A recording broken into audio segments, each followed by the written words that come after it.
T-REV, so we'll call him that as well, and he joins us now. People get killed for other stupid choices. Standing up for the families that took a loss. This something that we find important. Rep game strong, chest up. Little homie, keep your head up.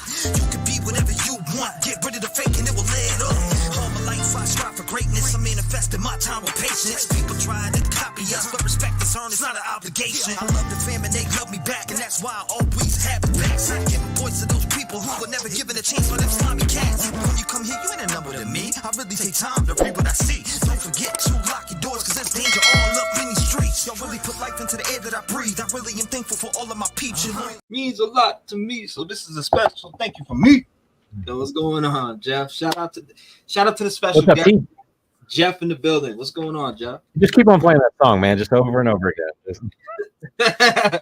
Shout out to everybody in the chat. I see 130 in here. Pat Gordon, Kel, Mar. We got Donna in the building. CKI. Matter of fact, CKI, thank you. I did see that while I was backstage talking to Jeff. We were just discussing why Bryan Kohberger has no alibi yet. Man, what's going on with that, Jeff? Bryan Kohberger, today's Monday, the big alibi day. It was, I was echoing. I had to figure out which window it was coming from. Yeah. What's up with the alibi? What is going on with the alibi? Today was the day that the alibi was due. Is it not on the website yet, which I went over just before we came live? I see nothing yet. Do we think that he's going to have an alibi? I mean, I personally think he's going to just completely be silent still. And I think if anything, they'll test that, what the grand jury said. They want to know more about the grand jury. They want to hop into the evidence that was shown to them. Thoughts?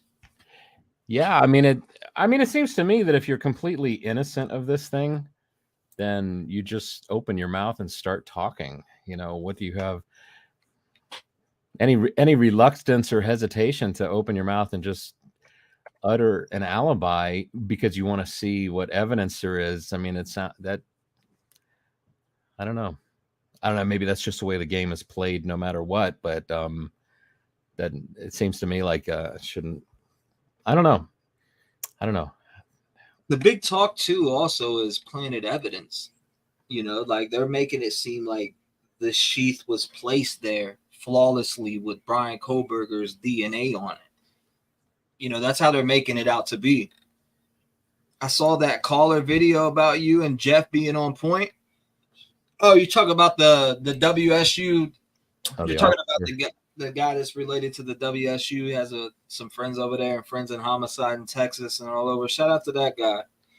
He did call in, and I don't know. He did. The only thing I feel like I got from him is that there is other video evidence. Right. I feel like that was the only boom I got out of that phone call. Well, shout out to Mark, though. Shout out to Mark. I'll give it up for Mark. Give him a round of applause. Hey, what's going on, Chris? Welcome. Clem says, long-time listener. Hello from Tidewater area. Shout out to you, my old stomping grounds. Tidewater Drive, matter of fact. Tidewater Drive. Salute T-REV and Jeff. Thank you. I'll Love Productions or Ill Love Productions otherwise. I got to know what's going on. She says, go, Jeff. Go, Jeff. Trying to get this so I can see the chat because everybody got such awesome things to say. Oh, yeah, they're on it. They're on it. And if you guys will also want to chime in, you could do the same thing that we did last live. If you want to chime in on anything that we're talking about, 219-885-9693, you can leave a voicemail. 3 minutes, up to 3 minutes. I'm not saying you have to talk for 3 minutes, but if you have a point that you want to make about something why we're discussing or watching anything that we watched tonight, you can chime in that way. But man, I was sitting here thinking, all day there was going to be an alibi drop. They were going to file for this alibi. Nothing. He doesn't have an alibi, says Baby Creep. And Jeff, when it comes down to it, I think in my head, what could he use for an alibi? Well, we had a clue because allegedly he said to one of the people on the plane, shopping's great in Idaho. Right. So what is his his, alibi going to be? I was shopping in Idaho. I was going to get some potatoes. Yeah. What are you doing at 4 a.m? This was that's Saturday night, right? Yeah. That it happened Saturday night. Mm-hmm. Yeah, I don't know. I mean, it's college town. I guess maybe there are people up at. Obviously, there were people at the grub truck. Well, I was around 2. Which was technically Sunday morning, if you think about it. November 3rd. I think November 12th would be Saturday, and the 13th was Sunday. Going into Sunday morning. Okay. Yep. Yeah, I wonder what are the hours of the grub truck? I wonder how late the grub truck was open. And I wonder if that was like one of the few things that was even open. Anita. If he's not going to give an alibi, maybe when you open up phone lines or whatever you're going to do, maybe everybody should give an alibi as if they're BK. Yeah, right. What would the alibi be? What would the alibi be? Call in 219-885-9693.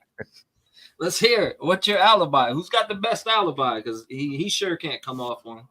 I mean, if I'm an innocent guy, I got an alibi for you right away.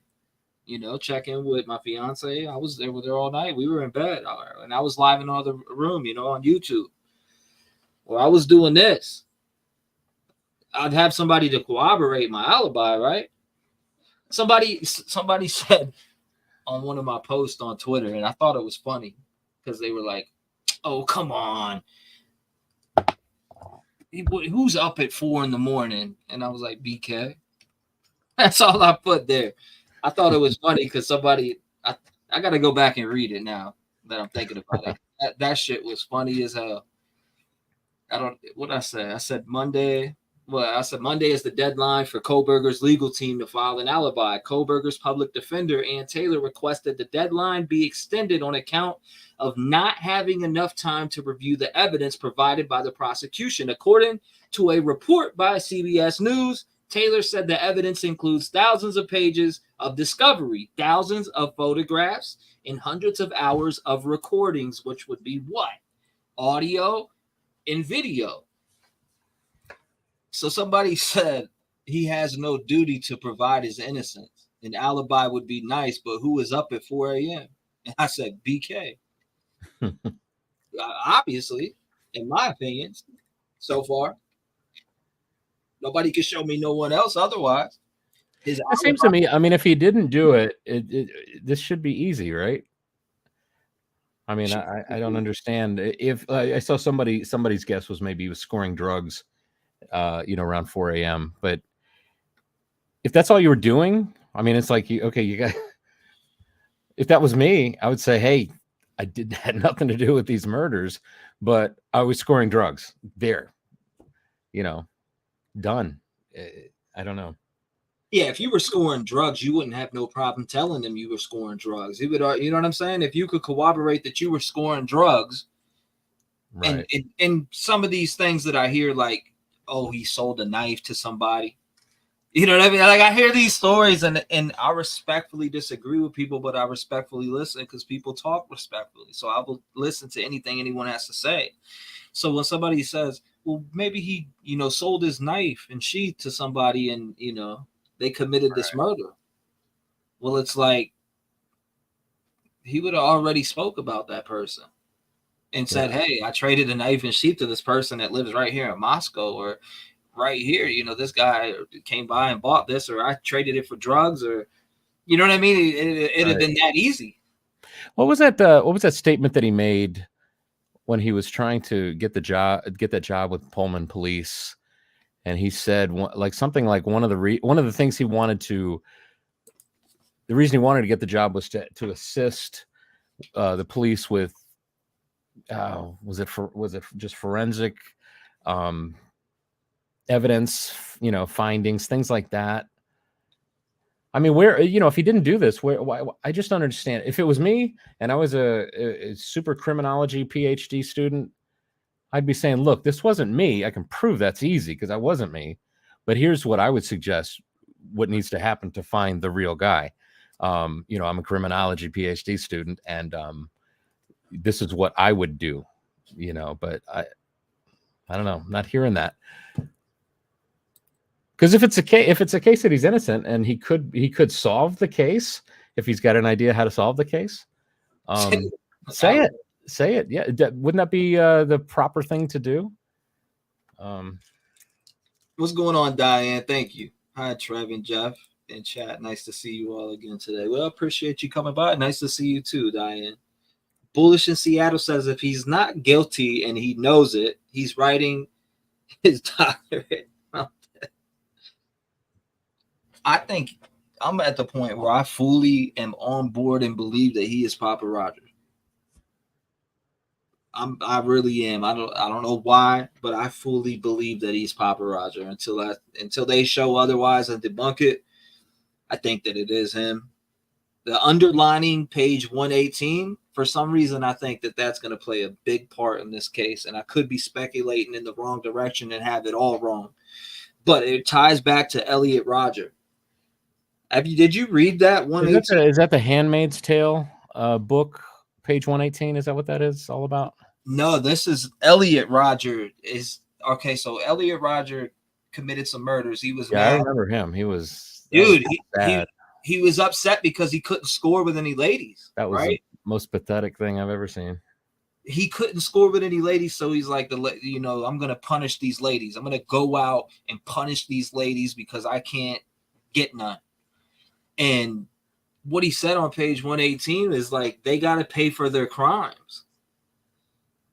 Now, I'm totally speculating when I'm talking about this in general, but underlining 118, I think they're not just going to collect a note out of his car, right? I mean, if it looks like something that could be off, I think they would collect it.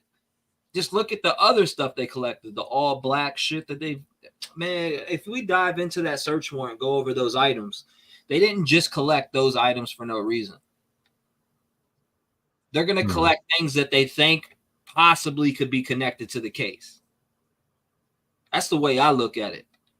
I don't think he has one. Lot says, BK, fry him your way. Oh, you're funny. I know what you mean. Burger King, fry your way. May I point out that Bryan Kohberger has never himself to the public said not guilty. Now no alibi. Come on, man. Y'all know, says Regina Wright.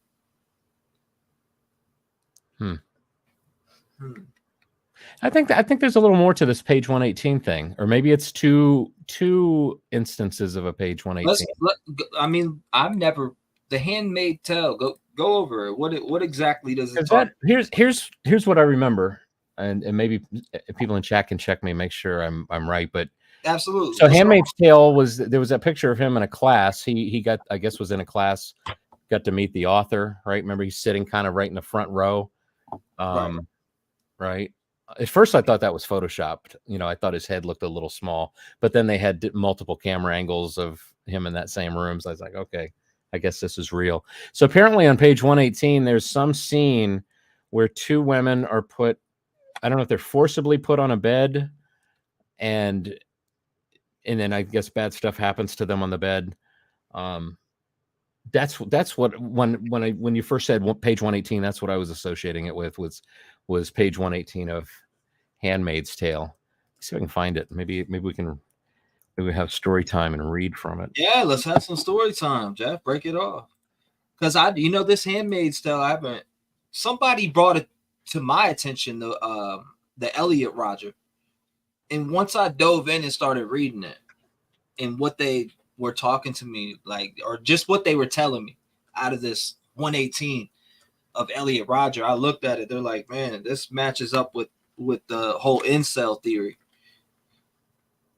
But it's just like, it goes back to why would he go and do what he allegedly did? The dude's DNA is at the scene, so he's allegedly connected to that knife sheath in some way, whether it be it's his murder weapon or he sold it to a drug dealer. It's connected to Bryan Kohberger. Plays somewhere into this puzzle, if not, is the main guy. Period. Allegedly, this, that, and the third. I don't give a. I'm telling you, that dude's DNA is at the scene under a snap. It's as simple as that. So he's a key player. He's somebody here. He plays some part in this case. Whether he's the main guy or just a player, which I think he's the main guy, because by now other people would have been arrested if so. The only problem I have right now is the alleged other two sources of DNA. And I'm pretty sure that's in the declaration of, what was it? The declaration of ANC Taylor in support of defendant's third motion to compel. It's either in that one or another one where they talk about those, the DNA profiles. I know that the guy in the white truck was definitely cleared. You remember the white truck? Adam, what happened to Adam? Oh, and what did you say to Adam video? Yeah, that white truck. Yeah, I should go back to that and look at that audio, because I cleaned that audio up a long time ago, and I had my own opinion of what I thought I was hearing prior to what did you say to Adam. I think what I heard was you're gonna ditch those guys and you're inside. Mm-hmm. Something to that effect. You're gonna ditch those guys and you're inside. 10 syllables, I think, is what it came out to be. Mm-hmm. But man, I put that on loop, and I just walked around the house, and I was getting nothing for the longest time, and then I started to. Those are the words that I heard. Oh, but man, the comments on my and thank you for all the comments on my channel and on my videos.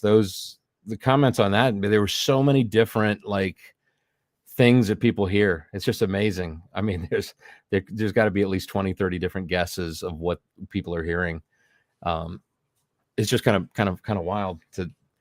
Because I listen to it and that's exactly what I hear. And I even put it on the screen. That's what I hear. So I know there's a part of me didn't want to do that because it's like the power of suggestion. You put it on the screen and then that's what people will end up hearing because they read it. I'm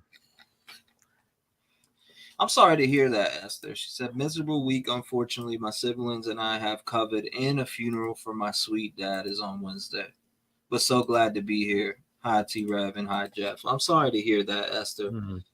I'm sorry about the loss of your father. I can only imagine the pain that you're going through right now. Our prayers are with you, and I hope you find the strength to get past that. Sorry about that. That's sad. That's a hard thing. Yeah, I remember losing my dad. That's just, it still hurts even just thinking about it. Crazy. Shout out to T-REV. Bam, bam. I appreciate you, Bam Bam. Shout out to you too. Christy Mack. Shout out. Thank you, Christy Mack. I appreciate it.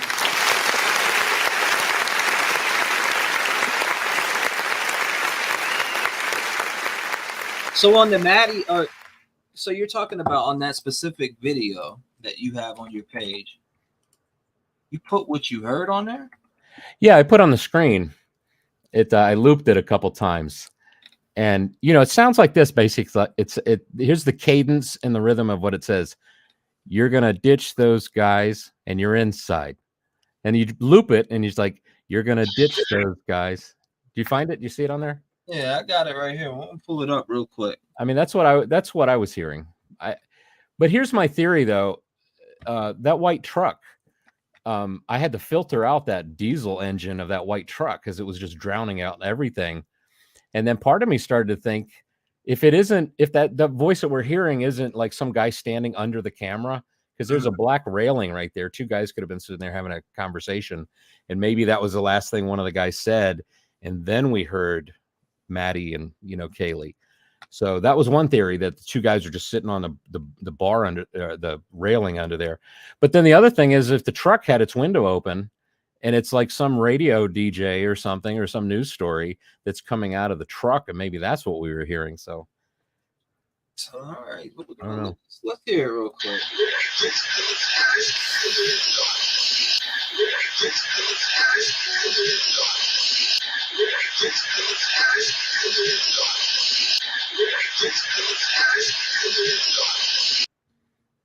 Now there's another video where I actually let it continue, where you can hear Maddie and Kaylee. Maybe if you can find that to play that, because what I'd be interested to hear is because they're getting closer and closer to the camera and to the microphone, so their audio of course, is going to get better and better. Sounds I'm like just still not convinced it's Jack Showalter, that it's his voice. I'm not completely convinced. Oh, you're not completely convinced it's Jack Showalter's voice in this video saying you're gonna ditch those guys and you're inside, or it sounds like it either sounds like you're gonna ditch those guys when you're coming inside, or when it's something like that, and you're coming inside. I don't know. That's what I hear. I'm gonna play it back one more time. Yeah, play it again.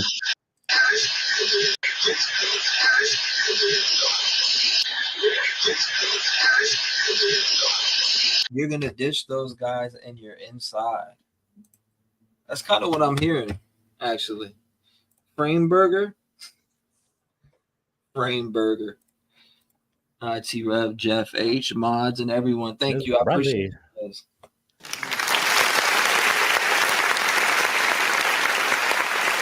You say you're gonna ditch those guys inside. I don't know. That's kind of what I'm hearing too, though. You're gonna ditch those guys and you're inside. That's what I hear with what you have, like the way you have it. I don't know if you EQ'd it. Yeah, I EQ'd out the truck. Let me see if we can find the original of that before I did any EQing. Should be easy to find. Shopping and good. Thank you for your sweet comment last night about my sweet brother. I said, is that logo in the upper left corner? Is that Daily Mail? Is that where that came from? I think it looks like it. That's what it looks like. Yeah, it is, because I'm looking at their logo right now on that on the Idaho murder suspect. Bryan Kohberger could reveal today whether he has an alibi for the night of the brutal slayings, as his defense team suggests DNA on knife sheath was planted. So they just perfectly planted some skin cells on that on that sheath. I'm not buying it. Yeah, I mean, what kind of planning goes into that, and how long in advance was the planning to do something like that? Why Bryan?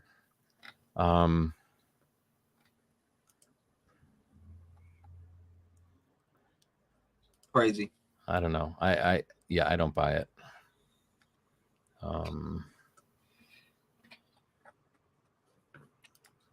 I like that little SC or T-REV logo at the bottom.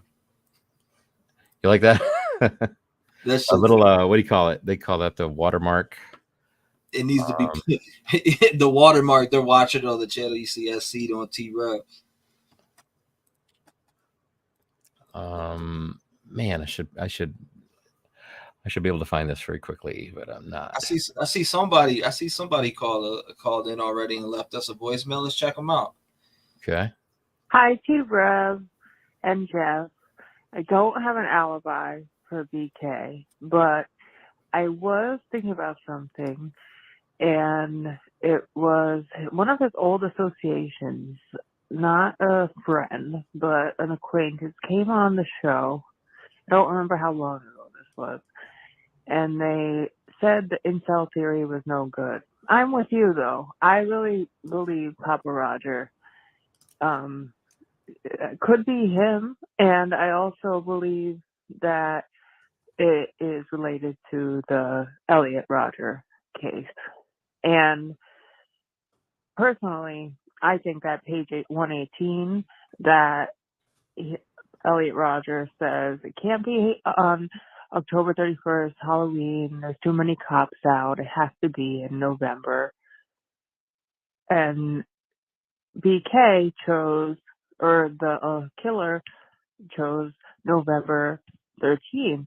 And Elliot Rodger committed the crime November, 2013. And so then one of the things that Papa Rodger said on Facebook group was, do you think there was any significance in the date that was chosen? And as far as the old associate in high school saying the in-cel theory is no good, this could be very true in high school. Maybe in high school Bryan did more have capability to have relationships because he has this alleged girlfriend back then who they did drugs together. But in relationships where people where they both do drugs, they have a common bond. They both do drugs. So it is a lot easier for people to look over the things about people's personality they don't like, because I think their main goal in their relationship together is to score. And I think without that vice and without that numbing and without that common bond that brings him to people, he really might have found himself not being able to relate to people, not being able to connect to people. And that in-cel thing might not have been as present then as it is when he got sober. So that's just my thoughts, and love his show, and great work, you too. Thanks for hearing. Thank you. Good. Good work. Good entertainment.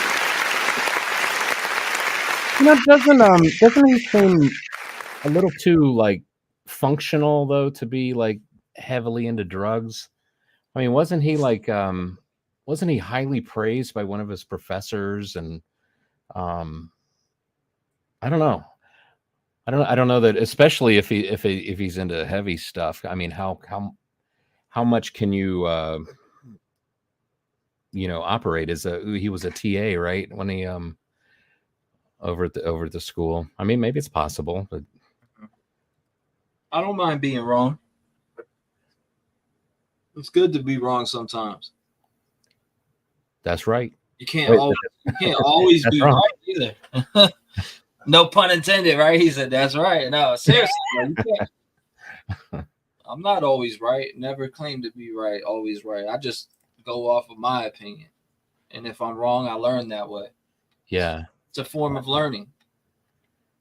You can't always be right. Nobody is perfect.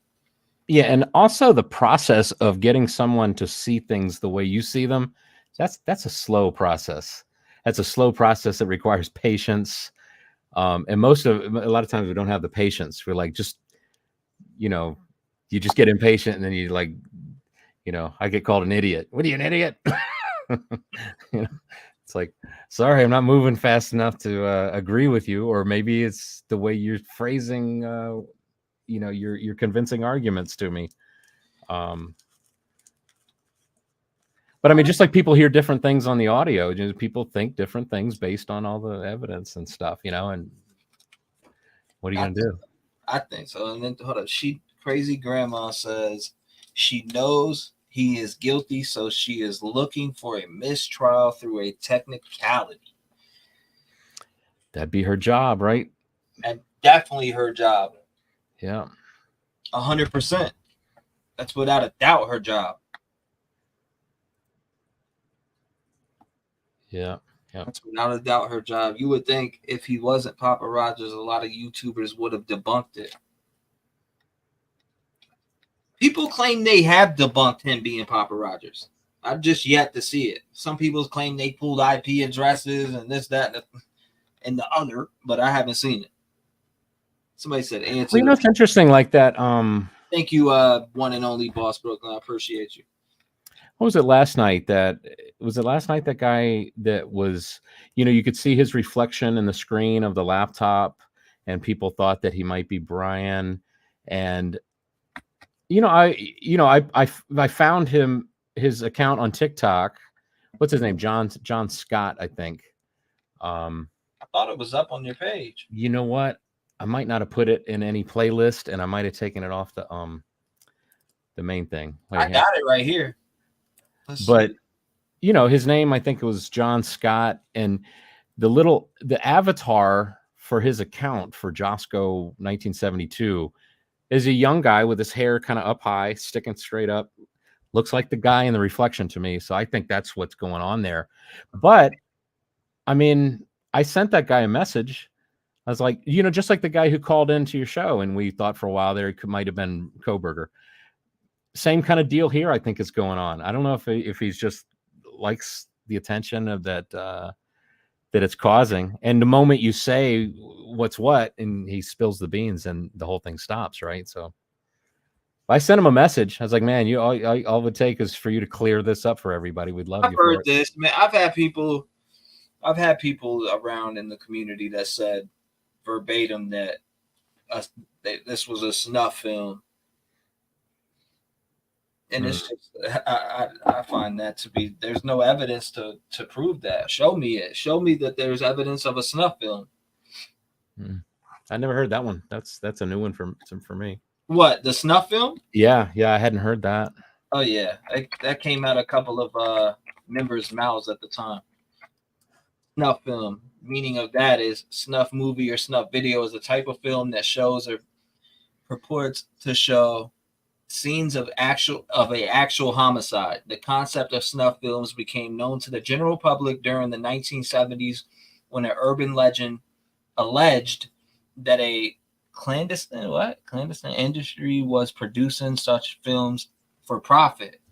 So, long story short, there was a member of mine that hit me up and swore to death that there was a snuff film and sent me a bunch of pictures that were the alleged murder scene, but could never produce anything to prove it.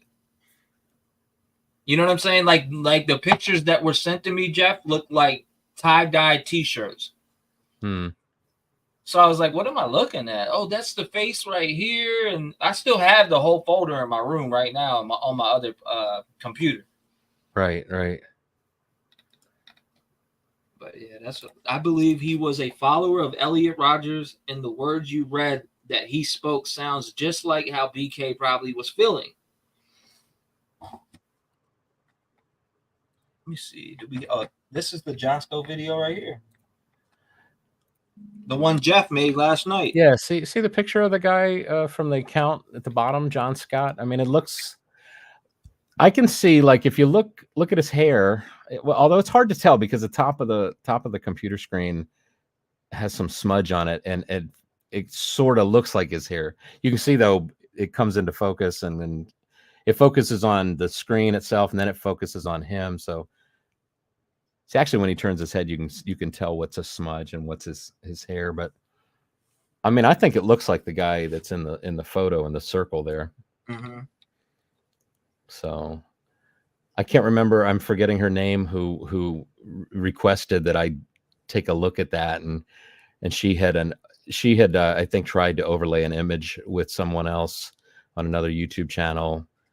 They weren't using Photoshop or anything, but I don't know. To be honest I was hoping she wasn't going to press it too much further because I personally I don't see any reason to go any further. I just don't think that's him. Mainly the ears, the shape of the ears. You guys can enter the conversation anytime you want. 219-885-9693. Make sure you leave a voicemail for us. So whatever, if you want to chime in, I will go through voicemails. Also, you can text too, but I refer voicemails. Please confirm. What was this? Okay, minor spelling. Tigger to trigger or on your. Oh, damn. Maybe I did mess that up. Hey, maybe I did on one of them. Hey, T-REV, this is Barboza. If time permits, please feel free to call me. Totally will understand if there's no time. Want you to know I'll always appreciate your content. Thank you for doing what you do and letting us be a part of it. Peace. Thank you for that message, M. Barbosa. I appreciate you.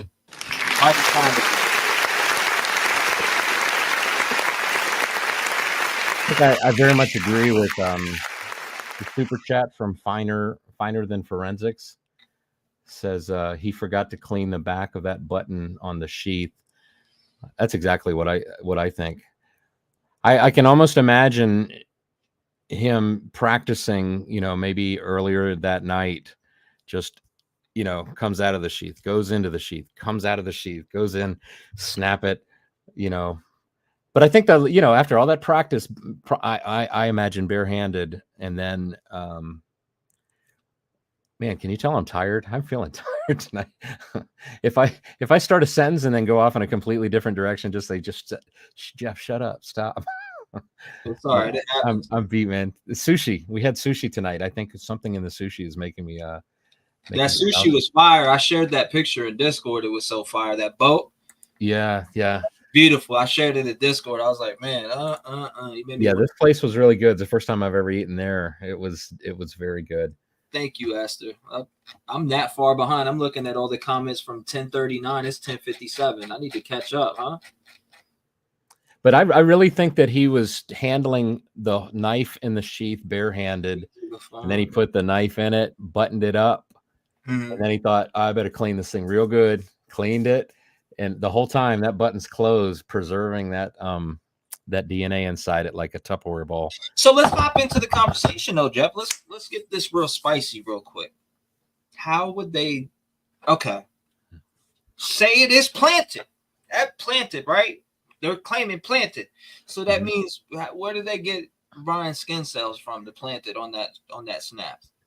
I'm just saying, let's think of some logical ideas that could answer them planting skin cells on a snap of a sheath. And who you're thinking would do it? Who would be the one to do it? I mean, did they go into his apartment and say, let me find some skin cells real quick and swoop them into this little hole of this sheath here real quick, and I'm gonna go commit this murder? Yeah. I mean, I'm trying to logically think about it, and I can't think of how they would do that. So if anybody has the answer to that, let me know. Call in, voice your opinion.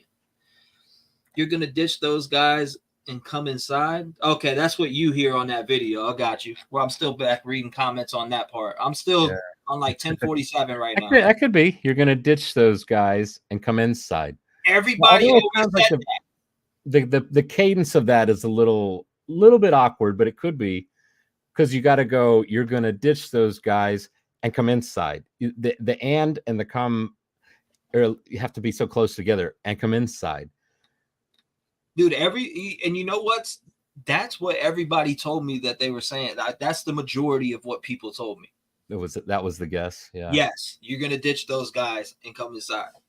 And also, too, I mean, T, like when you rap and you're finding the space you have for the rhythm of what you're going to say that can fit. But I mean, that's what I'm hearing is so you can do it rhythmically. And I mean, if it doesn't fit rhythmically, some of the guesses that I've seen, I couldn't make them fit rhythmically to save my life. And it's like I just can't imagine that would be it. But I mean, all guesses are welcome, though. Definitely. Somebody said you need to be more nice. LOL. Just kidding. The text messages are funny as hell. Okay, here we go. Let's listen to this. We got another voicemail. Shout out to the 425. Hey, T. I do believe that Papa Rodgers is Bryan. Do I think he did it? I don't think so. Okay. I do believe that he is involved. Like, he knows so much information, and I believe he's in there writing his doctorate paper, and I could be completely wrong, and he did do it, but there's just something weird about this whole case. Like, when he asked if anybody else got arrested, there's just like things that just don't sit well. I think he knows who did it, and I think that it's gonna. Thank you, just Larry. We're gonna get a curveball, and it's not gonna be him. They're not gonna be able to pin it on him, but he's gonna be able to write his doctorate on it, and we're all gonna be sitting with our mouths just jaws dropped. It'll be crazy. Or he did it, and everybody's gonna be like, "I told you so."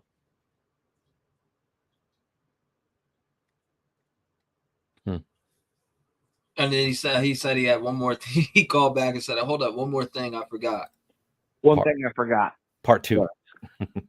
The sidewalk video, leaving the bar, going to the food truck or whatever. Right.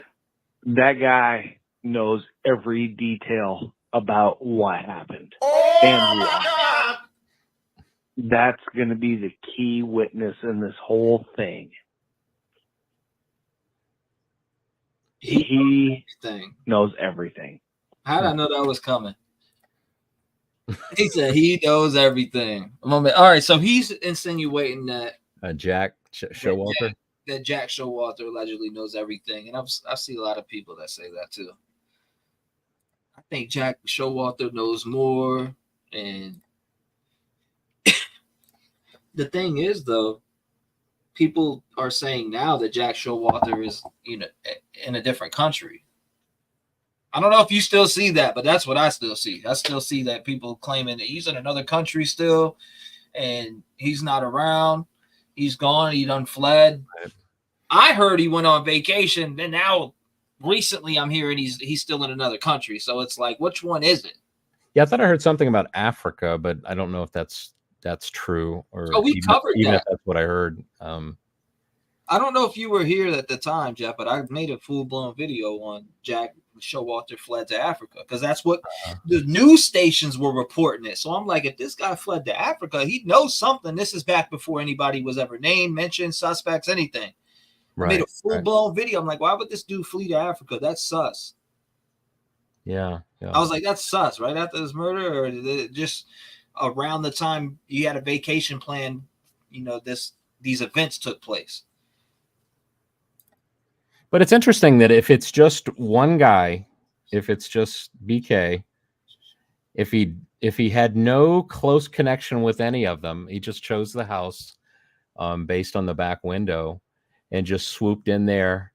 I mean, he basically just interrupted the flow of their lives, just like boom, there, so that none of the Jack Showalter, none of the grub truck, none of it, is connected or related in any way. It's just they were going about their lives, and then this, I think about it sometimes. Somebody's pointing out the little shark fin on the back of his little Elantra, for the antenna, and I just picture those circling like a shark, and then on that last pass deciding, okay, I'm going in, and shark attack, Shark's not related to any of them. Shark has no connection to any of them, and Shark takes off, gets out of there. I see what you emailed, Hollis. Hollis emailed. I'm looking at it right now. Don't worry, I see all the chats, guys. I'm just going through slowly and reading everybody's chat. Now, LJD3 says, about the alibi being due today. That's right. But weren't we reading an article before we got on? Jennifer Coffendoffer, I think it was Newsweek. Thank you. That she actually predicted that he wouldn't submit an alibi. Mm-hmm. And that she explained that the extension for the alibi had already happened. And so there would be no more extensions. So, 450 votes so far on the poll that I made. Monday, still no alibi. Did BK choose? Stand in silent. Issue a response to grand jury. Ask for more time. File an alibi not updated yet. So 59% are standing silent. 6% are issue a response to the grand jury. 22% is ask for more time. And 13% is file an alibi, file an alibi not updated yet in the system. That's what I meant. But I couldn't fit all that in there because it only lets you get like 60 characters or something. So the chat majority right now is riding with standing silent. Like, he's just pushing forward. Finer than forensic says he forgot, and this is the comment you were talking about. He forgot to clean the back of that button on the sheath. So he wiped down everything, but missed the critical point. Right. Or somehow some touch DNA got inside of there and he couldn't clean it out. Maybe he did wipe that part down and it just was down in there. That's true. Yeah, maybe he did. You know what I'm saying? Like down in the snap, like it was just down there and they just happened to like get some damn luck. Right. I don't know, man. It's just like, did he try to create the perfect murder? Or is he really innocent? Or did he think that he was so good with his DNA Then he could keep it out of the trash in Pennsylvania and keep it out of anybody else's hands. Thank you. That he threw them a little sample of his DNA, and then basically just said, "Here, watch what I can do." You know, I don't know. I'm not. Yes, we are taking voicemails right now. So if you want to chime in on the conversation that we're having, we're just getting together and talking about this. It looked like Hollis said they emailed you I got it right page here. 118. I found The Handmaid's Tale, the complete book, and it doesn't say the page numbers on the pages themselves, but you can like type them in. I'm trying to see. I don't really see anything. She's talking about this one right here. So, it's starting with the word sometimes. Yeah, right here you see it says sometimes the movie she showed would be an old porno film from the 70s or 80s. Women kneeling, sucking, you know what, with guns. Women tied up or chained or with dog collars around their necks. Women hanging from trees or upside down, naked with their legs held apart. Women being hard, beaten up, killed. Once we had to watch a woman being slowly cut into pieces, her fingers and breasts snipped off with garden shears, her stomach slit open, and her intestines pulled out. God, that's so horrific to read, man. I hate even reading that shit. Okay. That's you know, funny. This is a handmaid. I found The Handmaid's Tale. It's full text.pdf, but that part right there comes up as page 82 on this. I don't know why. This part does? Yeah. I found it. I was able to search. I just searched for the word sometimes the movie, and it listed as page 82 on this. Yeah, that part's disgusting. Let me go ahead and get that off. I thought there was a part of the book where it mentioned something about two women being told to get on a bed, and then I can't remember what happens to them, but I think it's awful stuff. And this is it right here. I mean, this is easy to find, Jeff. The Elliot Rodger, 118. A lot of people speculate that he created Elliot or this Papa Rodger because he was a fan of Elliot Rodger, but I don't know. It's kind of interesting once you get down into here, and he's talking about young blondes. Right. Talks about blondes, etc. inside of here. I don't know. Have you ever read this? No, I haven't read that's his like manifesto, right? Or yeah, dude. It's I mean, I followed that case, and I watched all those videos of his, and it's really sad because I just kept thinking to myself, it's like, man, so you're not getting what you want today, but he made sure he's never going to get it. So it didn't make any sense. Hold on, I'll be right back. I'll use the restroom real quick. Okay. But so I just think it's sad if he could have only, I think like in AA, they have that expression, just to hold out or wait for the miracle, meaning that, the thing that will alleviate what stress or whatever you're going through is just around the corner if you just wait for it. And it just seems like, gosh, man, why couldn't he have just imagined that the things that he wasn't getting today, that maybe a year from now he would be, maybe 10 years, I don't know what I say. Good things come to those who wait. Right. But that was sad. Did he end up taking his own life? Yeah. Yeah. His own life. Yeah. He ended up taking himself out. Yeah. T-REV, right? I waited all day, and I'm still updating the website right now. Like, I keep refreshing it. I see nothing. Still no new files, no new anything. I mean, sometimes it does take a day or two to get some files in there, and I've seen them updating the website till it was like down at 5 o'clock in the morning the other day. Everybody was like, what's going on? In Discord, everybody came in Discord, was like, why is this down? What's going on? Why is the website down right now? No way.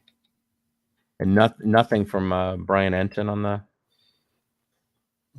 Jeff. She said, Jeff, thank you for doing this for me. Jamie Vaughn. Oh yeah, there's Jamie. Yeah. Jamie was the one who was trying to compare that the guy what's his name again? John Scott, the reflection in the in the thing. What do you think, Jamie? Are you still thinking it could be Bryan? Because I mean I really think it's I can really make out the face of that John Scott guy. And I think it sure seems like John Scott could pick up the phone if he's watching, call into the show, just say, "Okay, I've had my fun. I've just I've been watching from my chair here, watching everybody think I'm BK for." I mean, how long ago was that? It's kind of old news now. It's like, put it to rest. Somebody said if it is, 11:03. Hold up. Beats got something to say. That's only 15 seconds. Oh, let's see that.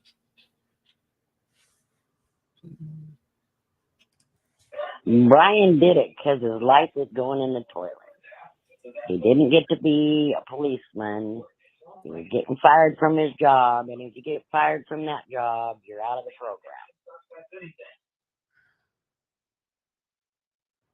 program. That was a quick one. Oh, here's another one. Let's see. All right, I'm playing voicemails. I see we got a few coming in, but this is another one. So Bryan is right-handed, according to one of the pictures in his class. Right. Bryan was right-handed, according to one of the pictures in his class. Hi, T-REV. We love you too. This is Linda from Oklahoma. I called you about a week back talking about Kohberger's attorney and that she's probably about as smart as he is. And what I'm saying is I voted tonight that I don't believe he gave an alibi because they're going to have to prove he was there. Yes, we have a vehicle driving around and it's supposedly his and he's supposed to be the driver, but it's not been proven that it's him. Now, how I feel personally on this case, as I said before, I believe Maddie was the target, and it just had a lot of collateral damage in it. Also, I was watching another show tonight, and they were talking about how he panicked when the DoorDash guy showed up and he wasn't expected it, so that when he made that erratic turn, and maybe that's when he fumbled with the knife and messed up because he honked the horn accidentally as well. So, everything's hearsay, but I just want to say that I believe he's guilty, but I also believe when he asked, was there anybody else arrested, there was somebody else involved, and he's not giving that person up. So anyway, I love you. I love your show. I look forward to the late night. And have a blessed rest of the night. And let's hope that we get some more information. Thank you.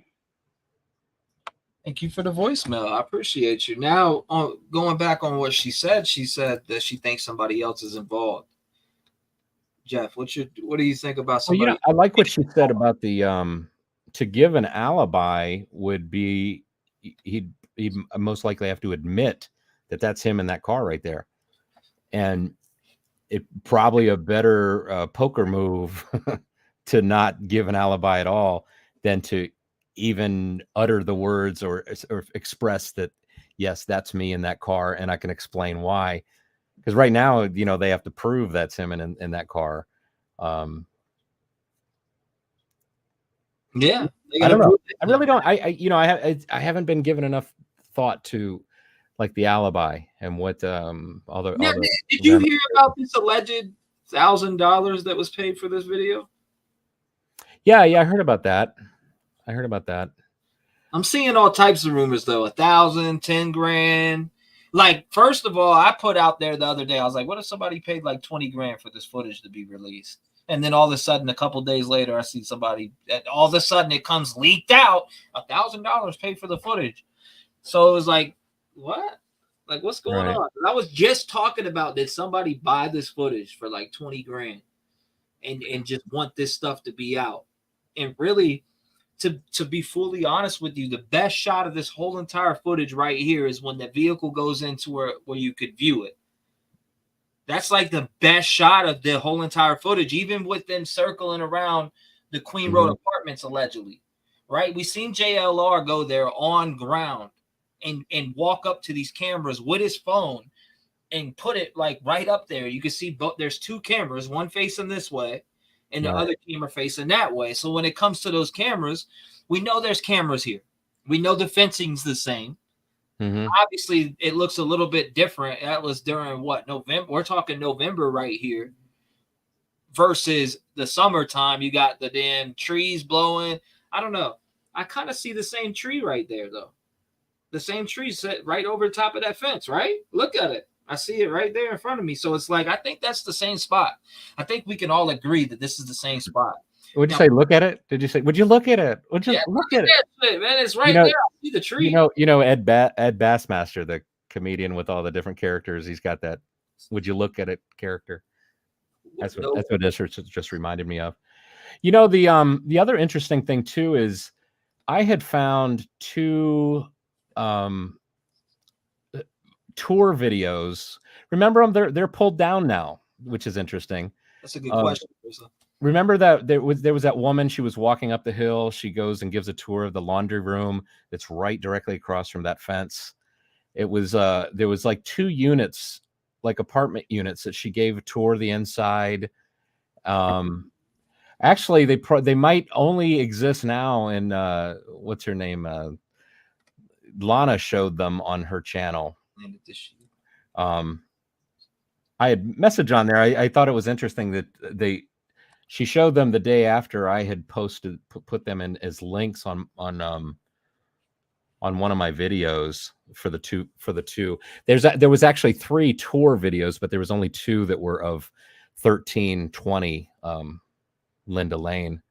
But those videos are gone, and those videos were also on the website that is associated with the guy who they're saying received $1,000 for the footage. So this was a good point somebody just brought up in chat right here. Talking about the evidence marker outside. Thank you for bringing that up, Marissa. Where is that? She's talking about the evidence marker that was outside. Here's a picture of it up close. What could it be? I never really even ever if you zoom way in on it. Well, no, that's just a rock, I think. Right. Like what's the evidence here? 4, they got it marked as 4. What could this possibly be? Let me know if you guys see anything in chat here. No way it was planted. We didn't even know. He bought the K-bar knife and sheath until Dateline much later. Cop haters, says Gail. Cop haters. Yay, Jeff is back. And T-REV. Woo! It's hard to say what that if they're using that marker to measure that. See that there's kind of like a roundish looking black stone there with a light side on the one side. So it's like, what could this possibly evidence be? I don't know. It's kind of messing with my mind right now. Stuttering Stanley over here. Can't even think of what could it be? Blood? What is it? Well, it's interesting too, because that white card that's folded in half, it almost looks like it. I mean, it's like that's the method I use to, pick up a piece of dog poop if I don't have a bag.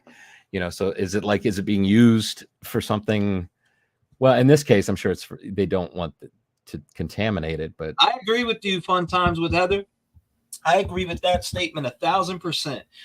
Why would he need an alibi? He's already indicted. You're going to take it and go to trial and fight. What is the point of a fucking alibi? I agree with you 100%. What is the point of even putting that out there? You know what I mean? Why extend the alibi? If you're gonna go to trial and fight this, why would we be waiting for an alibi? Great point. Great. Yeah. I think that's a wonderful point. And I think I mentioned that the other day also while I was live. What's the point of an alibi? What is the point of it? You're already gonna go to trial and fight. You stood silent. I think they got something up their sleeve, Jeff. Yeah. I think they got something up their sleeve. I really do. I think they're trying to get off on a technicality, like someone said earlier. Yeah, that's what I'm thinking too. I mean, when they're looking into like what they wanted, the records of the training records of some of the officers involved. Yeah, it sounds like they just want to find something that was a misstep or something, and then. But I mean, how big a misstep can you make that would? I don't know. DNA on the sheath is huge for me. I mean, I think, the explanation for how the DNA got on the sheath and the explanation for the 8 hours before calling 911, those are the two things I want to know most. I'm surprised I found this evidence marker, the New York Post. I don't know why it has DNA written by it, but that's weird. Planted, not a chance, better shot at he owned what you said, he owned one, then sold one, or then sold it, and it traces still left. Any traces still left. Only if playing devil's advocate, of course. It's interesting because I think about that. It's like, so he sold the knife, and it just so happens that knife was used in a murder. Just so happens at the same time he turned his phone off. Just so happens the same time his car is in the area. And just so happens he circled the building 4 times and did a U-turn. It seems like it's a little too much to. It goes against Occam's razor, right? It's the simpler solution. I see the voicemails coming in. Let's. I'm thinking there's probably DNA in that house, and hopefully somebody got a hold of a little bit of that bushy eyebrow. Hopefully somebody got a hold of that bushy eyebrow. I hope they scratched his ass up to death. Oh yeah. I hope part of his eyebrow is missing. So I'm gonna stand silent through the whole trial. What do you think about the some people have a theory that he had like maybe a taser or something to kind of shock them and then do what he did? I mean, if you think about it, if he had a taser, was able to shock them to where they just were motionless, he could do then what he did with the blade in a calculated way that would maybe not be as messy. You mean as in trying to control the blood spray? For sure. Or not only that though, I mean, just in case he ran into a problem with more people. Right. But it's like the problem I have in my head when thinking about this is why I think it's planned and premeditated all the way, because you would have to know and see the cars, who's going inside, what cars belong to who's there that night. So I'm expecting he had to surveil that area that night just to see when they returned home, etc. Like there's more to this story than we know right now. I know that 100% to be a fact, man. There's no way that this guy just randomly said, it's 4 a.m. It's time for me to do, or it's 3:30. I'm about to go pull up over here. I'm going to pass this gas station. I'm going to pass all these different places on camera and drive through here. I guess he just was not thinking about these cameras, the 5 in WSU alone, but just pull up. I'm going to pull up here tonight and it's my time. Like there's just no way he just decided at 2:33 in the morning to plan and let me go ahead and get all this black, this black outfit or buy whatever kind of outfit he was wearing and just roll and stroll down the King Road and just walk into a random house.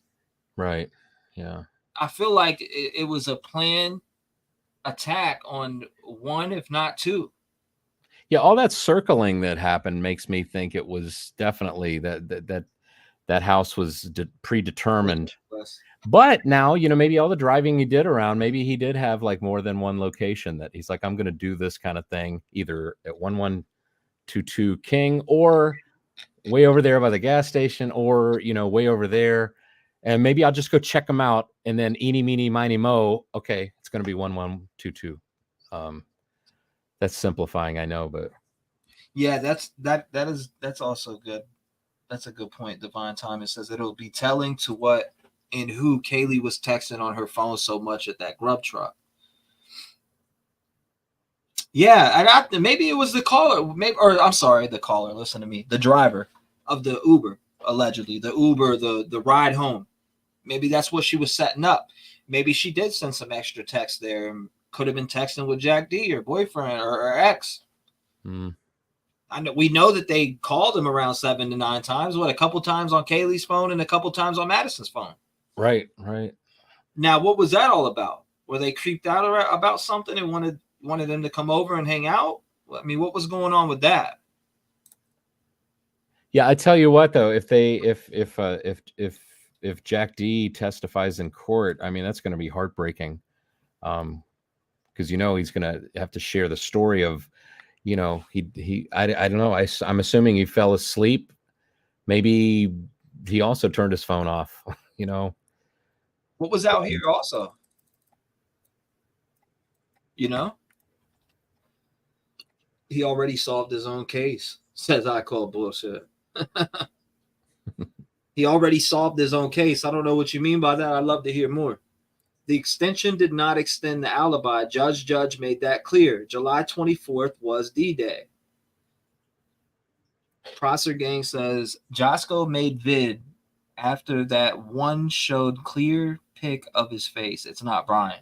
Yeah, Jeff was kind of honing in on that last night and actually sent me a screenshot of the man's picture that's on his profile on TikTok.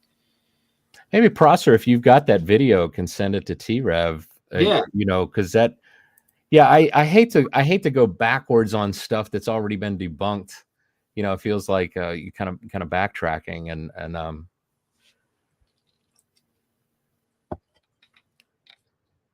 but there, you got to admit, for just a moment in that reflection, it kind of looked a little like Bryan, but I don't know if it's just the power of suggestion or not. But it does. The moment I started to adjust the brightness and the contrast, and then it's like, oh, wait a minute, I can see he's got like long eyelashes, which I don't know that Bryan does, and just his ears are different, seem to be a little bit of a different shape to me. He tried, it didn't work. Welcome. I appreciate you joining, Jamie. Shout out to Jamie. Listen, I got you. I'm gonna check the text right now. That's Professor Jamie. I seen that you said you texted. I see there's a couple voicemails too, which we'll get to them. Damn, there's a decent amount of text messages coming through. One says, though supposedly there is zero ties connecting BK to the victims, something I'd like to bring up again, since it's not been brought up for a hot minute, is what about the fact he was spotted by 3 University of Idaho students at the food court just staring, not talking to anyone, and sat alone? Most forget that it could have been him, people watching either the victims and or next target. Can you send me? Are they saying that Bryan was at the food truck? Yeah. Whoever sent that to me. Well, actually, that's 509 that I'm pretty sure that left a voicemail. If you could send me something that shows that, because I don't ever remember hearing that. And that would be something good to go over, in my opinion. Yeah, it'd be easy enough, it seemed, to send a still picture and a time code, a timestamp of what. An article, something talking about. I'd like to see where you seen that at, because people come up with some things, Jeff, that I haven't even heard. You know what I mean? Like, people really do. They come up, and there's some people out there that just spend all day sleuthing. And like, there's a guy that looks a lot like Enan Harsh in the grub truck. I think he's wearing kind of a poncho kind of a thing, but Enan Harsh himself said I wasn't at the grub truck.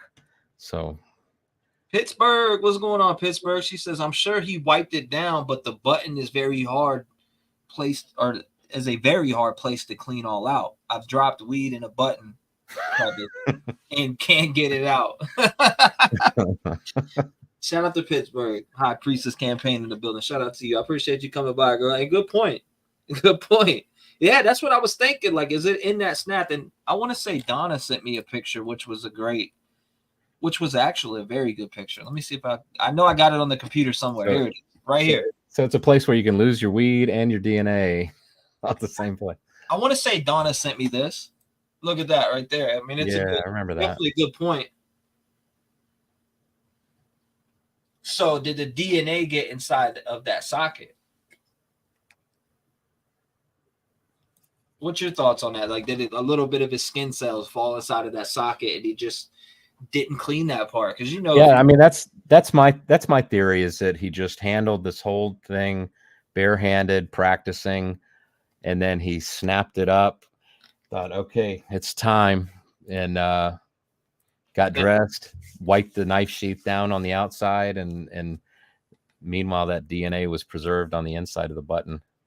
And just remained. I imagine too, if it was, I don't know if he didn't have this sheath very long and that leather was stiff, if he did on scene open it up, take the knife out, the leather would kind of, not that it's going to snap it back, that's going to take pressure, but that it's going to come back together and like just set on itself, like ready to be pressed down.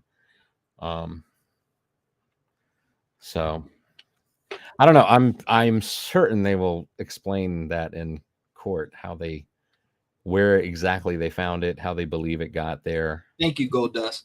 Yeah, I think they will too, for sure. I think too, aren't like I mean, you can find DNA in people's fingernails, right?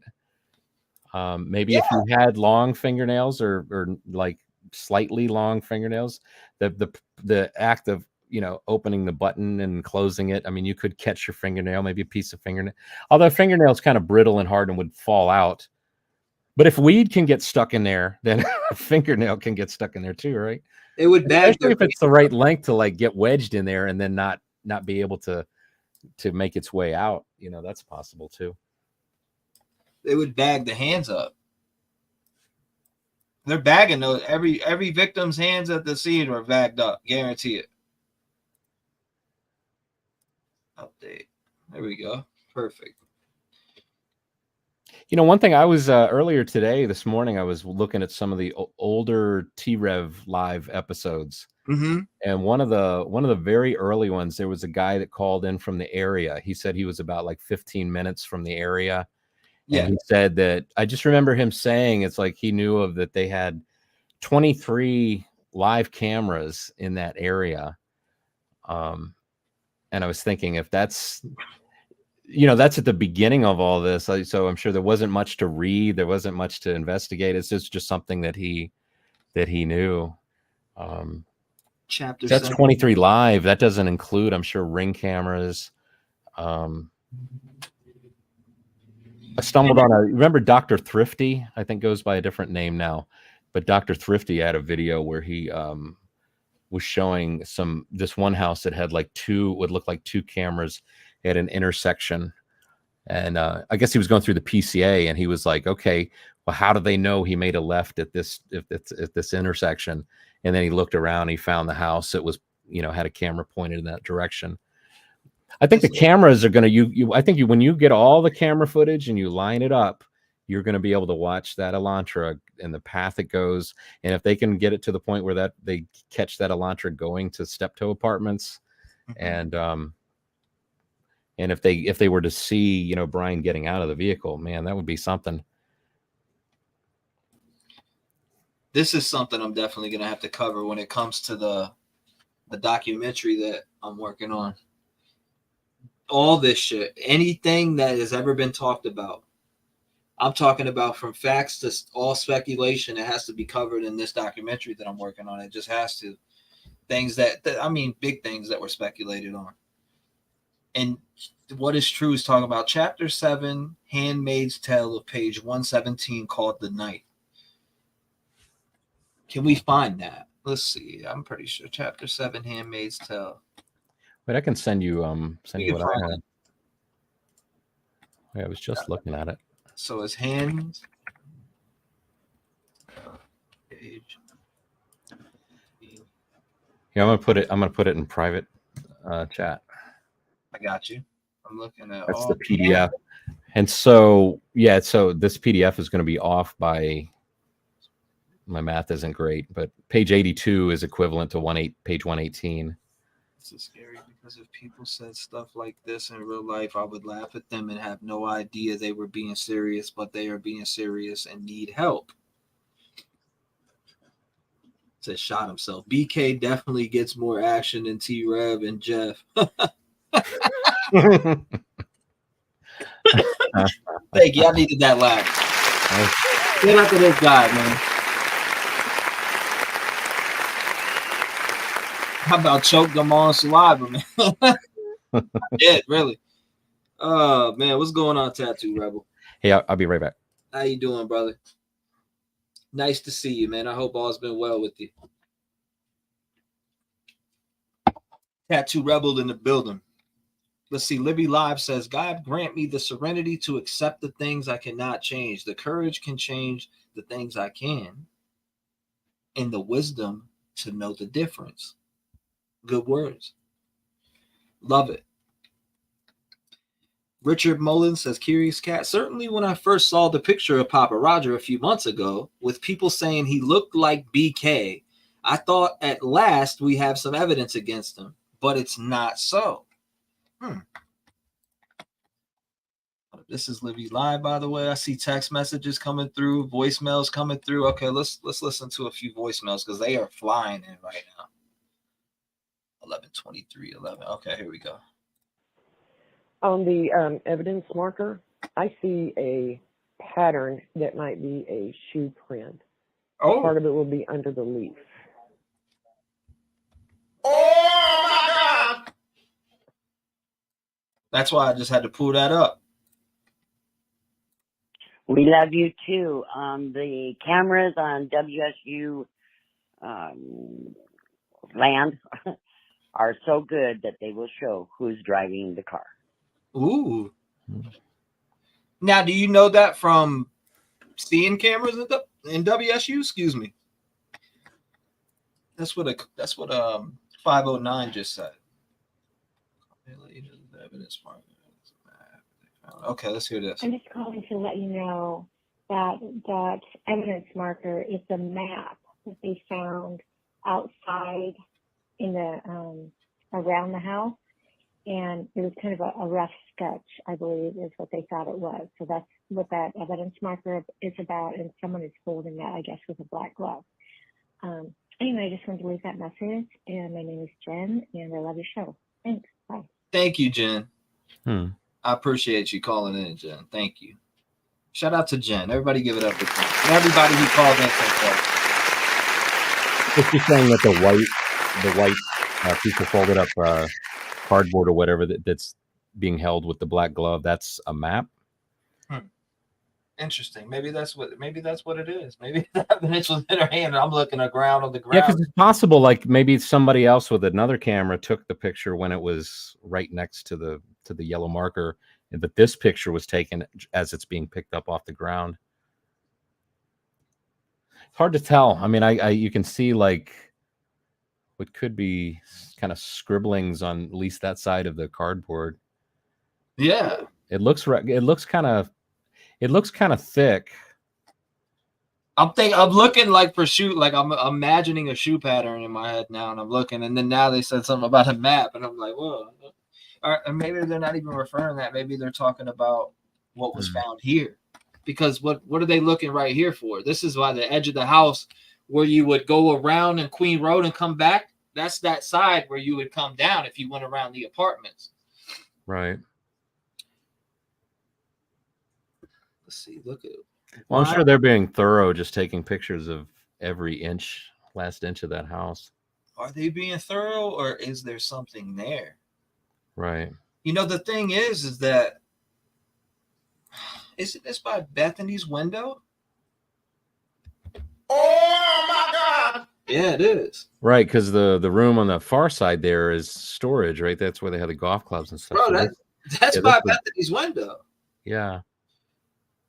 I don't know. Now I'm sitting here thinking of some crazy shit, which I bet we all are. Naked man running and this, that, and the third. But I mean, no. a naked man jump out her window and run it. Like, what are we talking about? Somebody sent that to me too. I was reading it like, yeah. Do you remember Daily Mail put it out? Naked man. I think he jumped out of Bethany's window. I'm like, why would he go downstairs and walk through Bethany's room just to get out the house? That doesn't even make sense. But hey, minds wander everywhere. Bell Moon says, look at all that's happening with genetic genealogy. The Gilgo Beach murders, architect, and Boston crimes lawyer discovered more than a decade later. Yeah, the burner phones and all the different shit that's going on with the Long Island serial killer, for sure. Those phone pings ended up being valuable too. Hey, T-REV and Jeff, I heard rumors that the last couple days that some people are framing BK. Great job, you guys, says JC Track. I appreciate you, brother. Thank you. Thank you for being kind.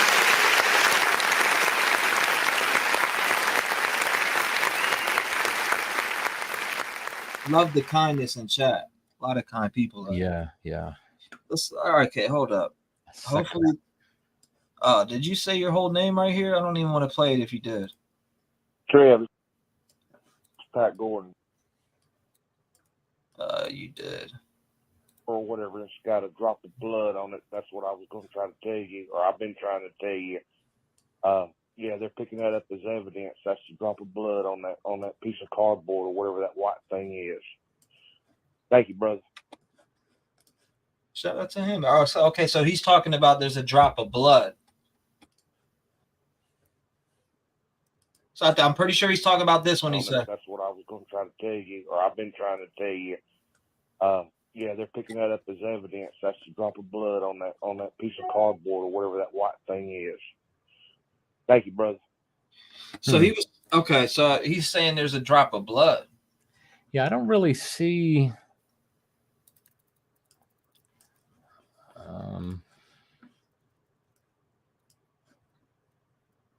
Now, when I searched up evidence marker 4 for the Idaho 4, this is what I found.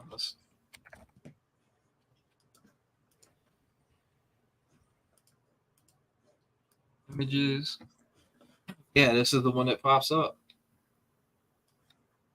And then when you look at it, like the big one, I don't know why they're measuring in the street like that. They have like this. I don't know if they're just stretching something out or what could they be getting for a forensic team returned to the street in front of the Idaho crime scene to measure tire marks.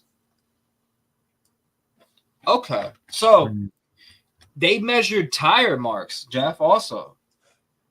That went over my head in this whole entire time of going through this case, and I've been on it damn near right after it hit the news. I've been on it, and I've never once came across this post right here where it said they were back on November 19th, 2022, measuring tire marks in the street. Why were they measuring tire marks? You know, I think, they weren't there some tire marks that I almost imagine that they would have come from, say he parked in the back of the house and then was leaving.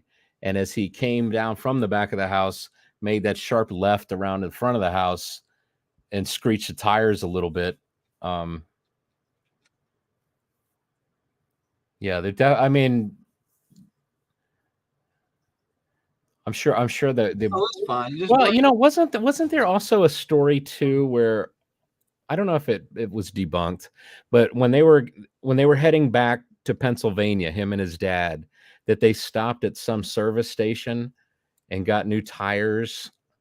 I could be completely wrong, and I think that was debunked, but I remember at the time connecting it with this kind of thing. Like he knows that they might have his tire tracks, he's going to get some really crappy tires that don't line up with what they're measuring. That could be completely wrong, so don't quote me on that. Dude, all right. I'm catching up right now, guys. My bad. I'm gonna drop all the way down to the bottom because I'm back. I'm looking at your guys' comments from 11:20. In my opinion, for all those who don't think he did this is bullshit, and if bullshit was electricity, we'd have a lot of powerhouses and America would be energy independent. Says Grandma Patty. There's Grandma Patty, the infamous Grandma Patty. Shout out to Grandma Patty. I love her to death. Great That's woman. good. Grandma Patty said she finally joined. What is she? She said, I finally joined the century. Not a food truck. They mean BK at shopping center. Meg says, Zoom again. Something's written on paper. All right, let's go back to that one. It's just interesting talking about these tire marks. So did somebody peel out of this scene? You know what I'm saying? Did he get in and skirt? Right. They're out there measuring tire marks. What did they see, Jeff, to make them go out there and measure tire marks? Did they see video of a car peeling out? What's going on? Man, it makes me want to go back and listen more closely to the audio around 425, right? Isn't that when he was supposed to have been seen leaving at a high rate of speed? Yes. I wonder if you can hear any tire screeching. Dickies is not common clothing to wear unless related or job related. None of his picks from past wearing either. Okay, that's a good point too, Riverhouse. Riverhouse said, if I remember correctly, in PCA was it written they took in evidence black clothing, and his Dickie purchase is not common clothing wear unless job related. None of his picks from past wearing. I'm just going to put this out there. I wore Dickie shorts back when I went to middle school. I loved the way the Dick. I don't know. I guess it was a hot thing back then that I just liked. I wore Dickies shorts. What else did I wear? The Dickies little snap up button shirt. I used to wear that back in the day. But yeah, I mean, I get it. Dickies is like a job site, and most people do wear that on job sites. So you're definitely hitting it on there. Like a lot of people wear Dickies to work, but I personally wore them to school. I like the way they looked with my Air Force Ones back in the day. Breaking news. Who the shoe print is that? Wait, we think it's tires. Christ. I think you're a little bit confused. First of all, this is something different. This ain't no tires. This is different. And this is different. These are all different parts. He peeled out, basically. He kept coming back around, leaving tire marks, too. Well, according to the Linda Lane footage, he went around that building 3 times, right? Or, Jeff, how many times did he go around that building in the totality? So he went around 3 times, and then the 4th time, he did a U-turn. He didn't go all the way around. And then the 5th time, he went all the way around, but faster than all the other times before. So he did 3 times all the way around the building. 4th time was a U-turn. 5th time was just like the first 3, except it was much faster. And it was around the building, what, to park and run in the back? Yeah, I think he went around the really long apartment buildings, the 500 Queen apartment buildings. But that last pass, the last time he's seen going in front of the Linda Lane camera, he's moving much faster, and he's heading, like, in my opinion, he's heading for the back parking lot of that house.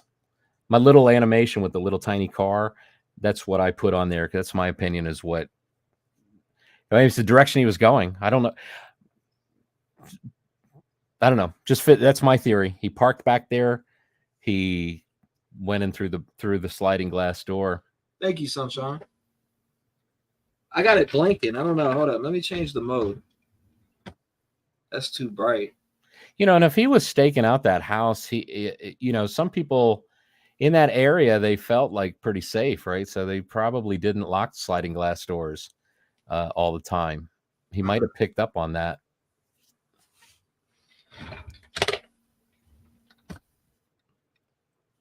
See, the thing is about those lock sliding doors is I just don't like them. I don't know what it is. I've never been comfortable with them. And I've lived in a couple houses with sliding doors, especially in Virginia Beach. Yeah. I've got one, and sometimes you can think you moved the lever down and it locked, and you actually didn't. It didn't quite make it. And that lever is visible from the outside. You can see if that lever's up, it's locked. If it's down, it's unlocked. So Regina says in the video says we are going to get you guys some food and a ride. Huh. I hear something. Talking about the, T, I sent you, like, in the private chat, the Daily Mail one, or second Daily Mail one, that's the video of the "What Did You Say to Adam" with no audio enhancement. That's the original from Daily Mail. If you want to listen to that and see, because you'll be able to definitely hear that loud ass truck. That was the first thing that I had to tackle, was try and get rid of that thing. I said maybe he dropped the map on the way into the car. Well, they said the car left at a high rate of speed, or a high rate of speed. Remember, yeah, definitely. But Jeff says on that fifth time he was going faster, and Jeff had panned up all those videos, and I still got that. Maybe I'll pull it up at some point. But yeah, because I measured from the moment he comes around the side of the building where you first see his headlight. I synced all of them up to that, and then I used one of the white poles is like the finish line. So that's the start where you first see the headlight, and then the pole is the finish line.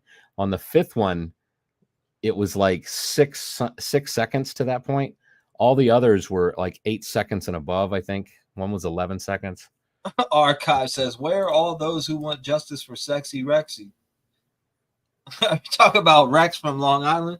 Oh man, I just want to see the videos from the area. Everyone films everything these days, and you're right about that. Never Fear Truth. They do.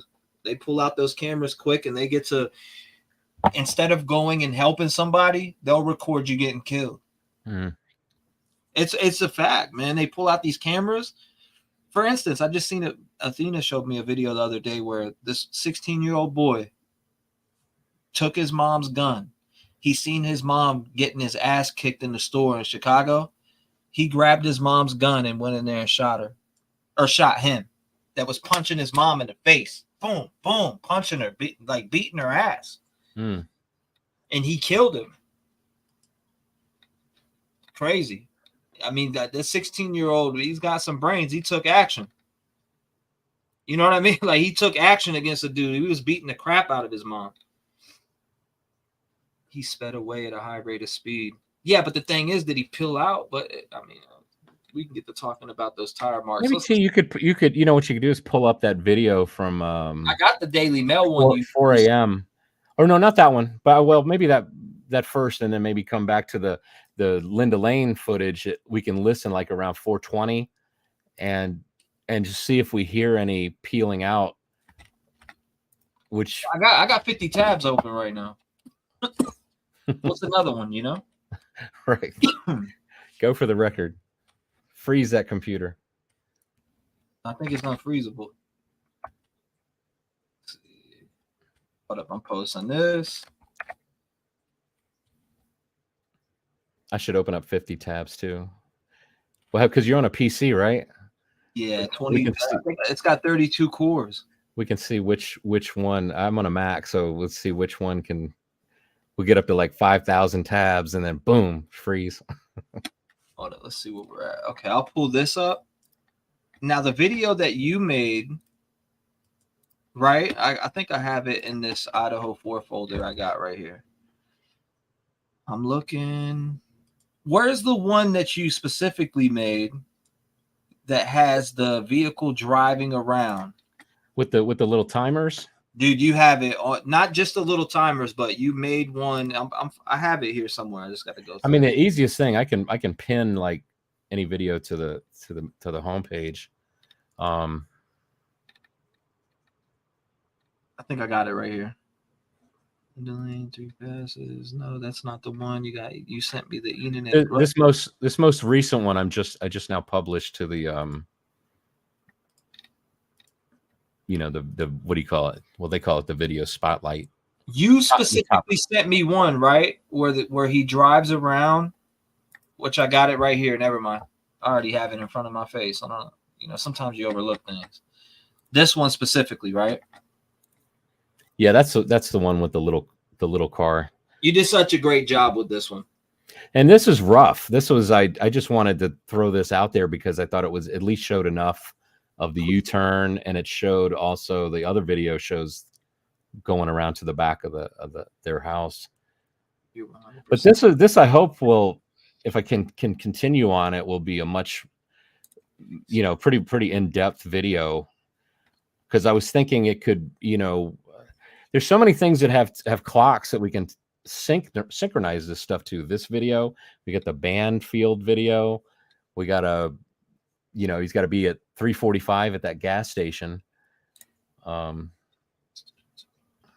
wow. So Jamie said, Trev, a few of my students are on here right now. They heard Jeff H say Professor Vanna and they started texting me. Uh-oh. I hope that was okay. I said Professor. I don't want to put them though. Oh damn! I don't even think I should have read that. I should have said past that. I said, Jamie, I don't know. They know now. Wait, T, get out the little flashy thing from Men in Black and then just hit everybody with it. He was the police. You said, hold on. He thought he was the police probably while trailing them. AC Cat, Murphy talks. What you said, yeah, if Murphy could talk, right? Yeah. Check the Discord. I posted more pics of number 4. Okay, good. Thank you. I appreciate that, little Miss Innocent. Yeah, Where at? What were you saying, Jeff? I looked closely here at that number 4 marker on that. I mean, on that paper right by the glove, it does look like a little bit like a capital letter D at the top edge where the paper's folded, but I mean, I can't really make out anything that, it does look like, maybe this is ink spill through the paper. Maybe if you unfolded it, it's actually stuff written on the inside. I don't know. Okay, here it is. Oh, there's another one. Yeah, there's like 4 of them. Oh, okay. Thank you, by the way. I appreciate you sending that to me, little Miss Innocent, in Discord. Oh yeah, zoom up on that. Yeah, because clearly it looks like that's what they're removing and putting into the envelope, is that white piece of paper. Thank you for sending. And I'm going to listen to some voicemails here in a minute. I'm just grabbing a couple things so we can go over it. Hold up right here. Pull this up. This one. PNG. This one's like a little closer. Let's see. So it's like showing this in a different way. Yeah, that looks like that's just a close-up of that same first picture we saw. Because everything is in the exact same position. Down to the leaves and the stones and everything. So I got that posted. We can exit that. I got to close down some of these tabs, but I get confused real fast. Courtney says Facey Cat is Lady Glitter Sparkle seriously from Trolls movie. Trolls movie, please. Yeah, please leave a voicemail. We're definitely getting to those. I'm getting to them right now as I save these pictures. Let's listen to. I'm going to go down the line because you guys left a lot of voicemails, and thank you for tuning in and voicing your opinion. Here we go. Hey, T-REV and Jeff. Hope you're doing great tonight. First off, number 4 is a map. Okay. Then his alibi. He's fucking guilty as hell. I got a question. He's got a game of bitchy riches with no bottoms of money pits. And I know several people who have been defended by state attorneys. And every one of them hardly get to talk to their attorney, much less to have anything else to do with them. And so why is he so damn special? Thank you. Love you. We'll talk to you later. I had trouble hearing her question, but was she getting at that, why is he so special and that he's getting so much attention from a free public defender? Right. I kind of heard what she was saying. Like, if I hold on, let me click this. It tries to give me the word. I mean, I've kind of made out most of what she said. Now this shows me the text, the speech kind of. It says, "Thank you, T-REV and Jeff. Hope you're doing great tonight." I don't think it interpreted right though. It says, "Stop then, if Alibi, you're fucking guilty of hell." I got a question. He's got a game of bitches. He's got a game of bitches, witches with no bottoms of money pit. I know it's several. This is what it says. I'm dead ass serious. If you go by speech to text, you just got cussed out. Yeah, no, it goes. He's got a game of bitches, witches with no bottoms of money pit. I know it's several people who have been defended by state attorneys. Have anything else to do with them? It says, I'm so white people, so damn special. Thank you, love you, we'll talk to you later. But that's not what she said. She said this. And been defended by state attorneys. Every one of them hardly get to talk to their attorney, much less. Every one of them barely get to talk to their attorneys, much less have anything else to do with them. Have anything else to do with them. Right. So he's getting special treatment from his attorney. And why is he look so damn special? So on the why he looks so damn special, the voice to text changed it to I'm so white people. Dead serious. Man. And why is he look so damn special? That sounds nothing out, man. I'll never read text to it says it says that is I'm so white people, and she didn't even say nothing even close to that. That's crazy. Yeah, don't ever quote me, and don't ever quote me off of text to speech or speech to text. Yeah, no doubt. I'll definitely be playing that message and deciphering it. Unless you put a pole in track to prevent up and over moment, a slider can be open from outside even though it's locked. Rhode Island, or I want to say that's Rhode Island housewife. Yeah, it's my understanding with those. You remember those metal stools, the white bar stool type looking things that were at the sliding glass door. I was talking to somebody, and I tend to agree with them that's the police put that there to keep anybody from coming through that back door. Mm-hmm. It was basically an alternative to going and getting a stick that was the right length to just drop there. That's what we use. We've got a stick on our sliding glass door. How many voicemails do you think we got?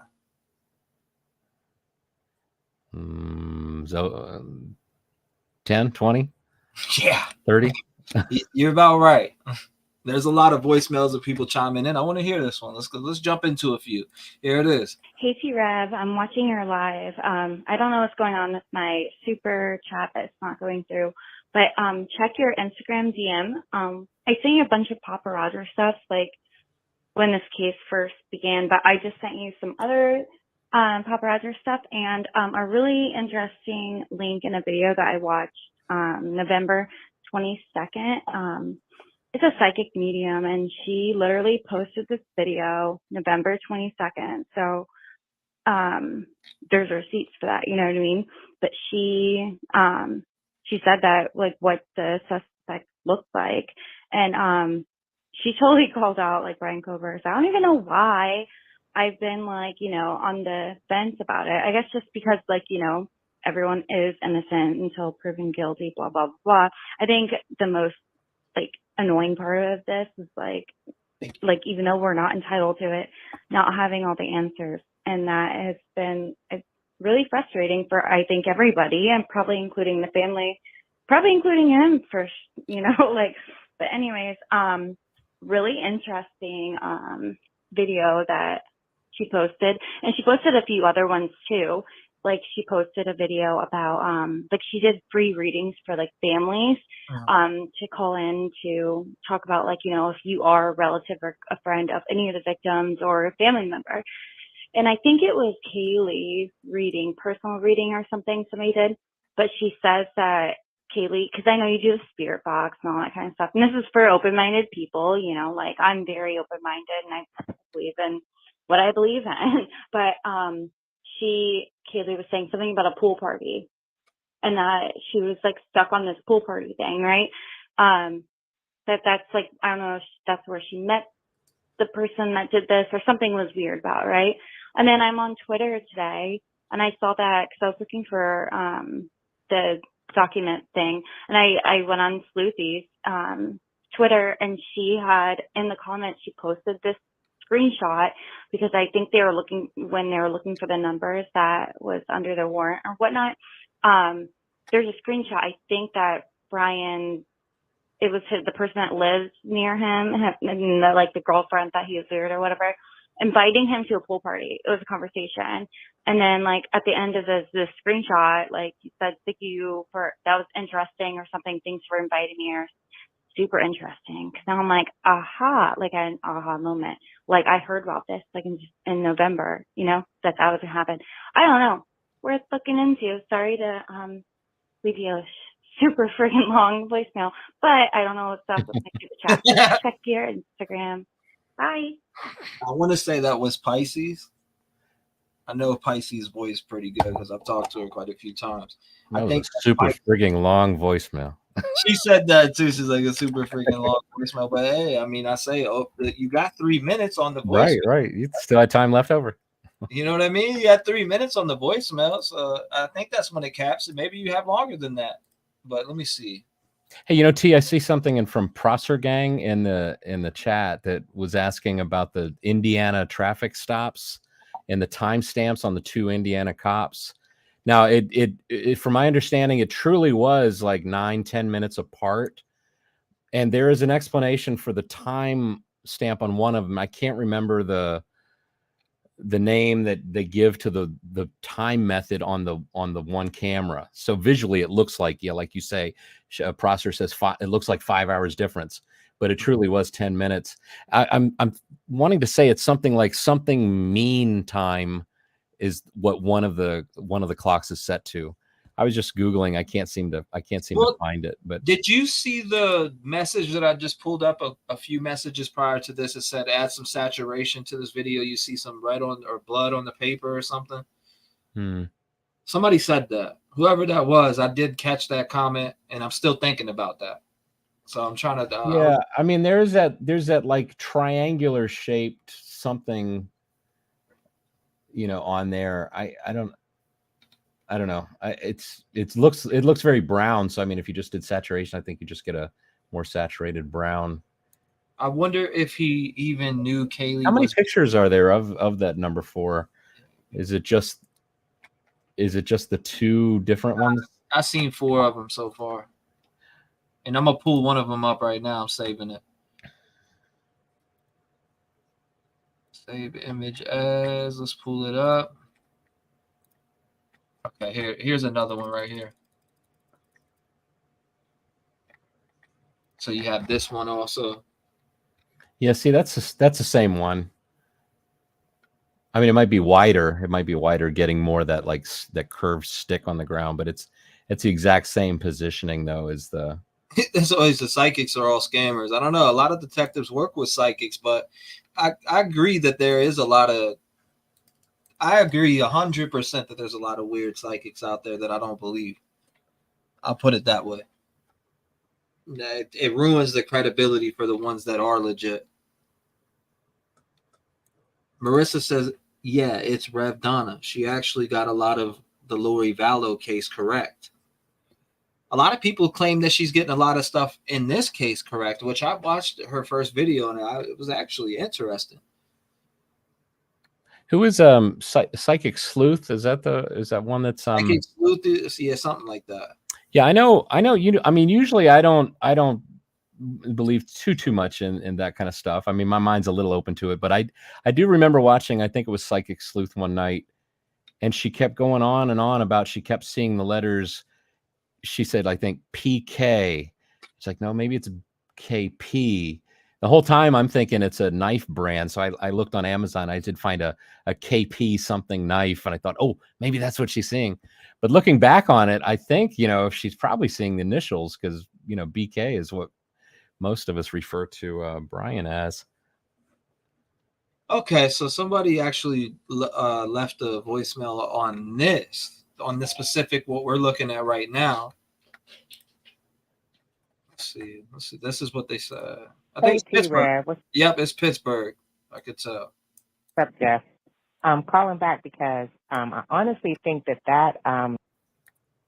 let's play it back. Hey, T-REV. What's up, Jeff? I'm calling back because I honestly think that number 4 evidentiary thing is actually marking out a tire mark, and they're using the white paper to show so you can, because that's what I'm gonna just say from CSI. I know it's CSI, but still CSI. They use something else to kind of show what it is that they're pointing at on the ground So I think they had a piece of paper, put it up against there so you can see. But if you look down on the ground itself and look at the print, it is a tire print from where he peeled out. I'm just curious as to where is that at that they tried to mark out the tire. And I agree with Jeff about it just being that he had several different targets, and he picked 1-1-2-2 because that was one of his favorite targets, and the fact that they were quote unquote sleeping. So all that driving around and he was.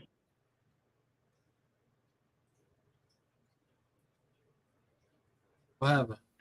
Oh. She said all that driving around and around. But I need to get back to that. Period. It just being that he had several different targets, and he picked 1-1-2-2. Okay, we were about right there. I thought about doing because that's Greek row. So they're around and around and trying to get up the courage. And he had looked at the other houses that he had thought about doing because that's Greek row. So there's several houses that are party houses. And I know I feel like he was looking for a place that parties all the time. Everybody's enjoying their life and everything like that. Mm-hmm. So there's that. Now, the odd thing is about Jasco. Now, I'm not sure if that's him or not. But I know he has some very weird things to say. Like he said, and this is before Bryan was arrested. He said that upstairs, and it came out when he was arrested, but they said that that the bodies were on top of each other. And Jasco said that the bodies weren't side by side, that they were stacked up on each other because one of them Haley tried to get away, and he snatched her back, like swung her back on top of Maddie. So I'm just letting you know that that's like, I don't know how Jasco knows that. I really just don't understand how would you know that they won't, because I didn't know, and I was stuck when I found out that they were stacked or quote unquote staged. So yeah, so there's that. All right. Bye-bye. Shout out to Pittsburgh on the voicemail. Good points, too. What do you think? Yeah, I mean, yeah, I don't know if that. I think it's possible to kind of, isn't it possible to guess and guess correctly with some of this stuff? I mean, like the whole Papa Rodgers thing. I wonder if, okay, so he said, well, they must have found the knife sheath. I mean, that could be just like, okay, well, if they don't have the murder weapon, but they know the depth of the wounds, maybe, or what they at least look a little bit like, or whatever evidence that they seem to say what they think, some maybe just guessed correctly. It's like, well, shoot, sounds like they probably found the knife sheath. Because a knife like that is very sharp, and you don't want to be running around without a knife sheath. So they're saying zoom in, cutting yourself. A lot of people are zoom in. It's a map. Yeah, I see a bunch of scribblings, but I can't make out anything, unless like near where the brown mark is on it. That's kind of triangular. Almost looks like a piece of a leaf stuck on it. It's like dark triangle. Could that be like a scribbly drawing in pen of like the water tower? But that wouldn't make sense because that water tower, the U of I water tower, is kind of far away from the house. And she's talking about the evidence bag one, which is, I want to say I have it, which is right here. It's the evidence bag. So they're putting that paper in there, you're saying? I mean, that's what it looks like, but it actually looks like a blueprint or a floor plan. Huh. Yeah, it's too bad it's like blurry in that photo. Mish Girl says he had no connection to the victims. Sometimes you don't have to have a connection to the victims, but I mean, we really don't even know that. Maybe for all we know, he could have went on a date with one, and we just don't know. Not the victims, but anybody that lived at that house. I don't know. We just don't know enough to be able to rule out that he had no connection with the victims. I know that it's been put out there before and said, but maybe they have something that shows otherwise. Even if it was just a simple post on social media somewhere. It could be as much as a fucking fake troll account. Excuse my language, but that's just a thought that I have. Is there somewhere to see all these evidence collection pics? Easy. Google's your best friend. I got a Google degree. Oh, here you go. I found for Prosser Gang that the Indiana traffic stops. One of the cameras, it ends with a plus sign and 4 zeros, and that stands for what they call Greenwich. I think it's pronounced Greenwich, spelled Greenwich, but it's Greenwich Mean Time. So it's an offset, so it looks like 5 hours difference, but if you take that into account, it was 10 minutes difference. Oh, somebody said, sorry, I got pissed and called you. Love you. That we're getting text messages too, so I'm just taking a peep at a couple of text messages. Hey, T-REV and Jeff. Hope you're doing great tonight. His alibi is he is guilty as hell. All capitals. Question. How come he has a team of bitchy witches with no bottom of the money pit? I know of several people who have been defended by a state-appointed attorney, and every one of them hardly get to talk to their attorney, let alone have 5 to 6 attorneys with nothing to the bottom of the money pit. And they have killed people too, and drunk driving and drugs. Why is he so damn special?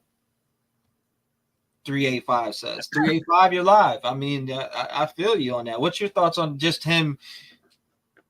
I don't know. It seems like, I feel like it's because of the magnitude of what this crime is. He's facing death. I don't know about the other cases you're comparing to, but we're talking about death penalty, life on the line. I imagine when it gets this much attention, the last thing you want is for anybody to say, to be able to say, oh, look, he's not getting much from his attorney.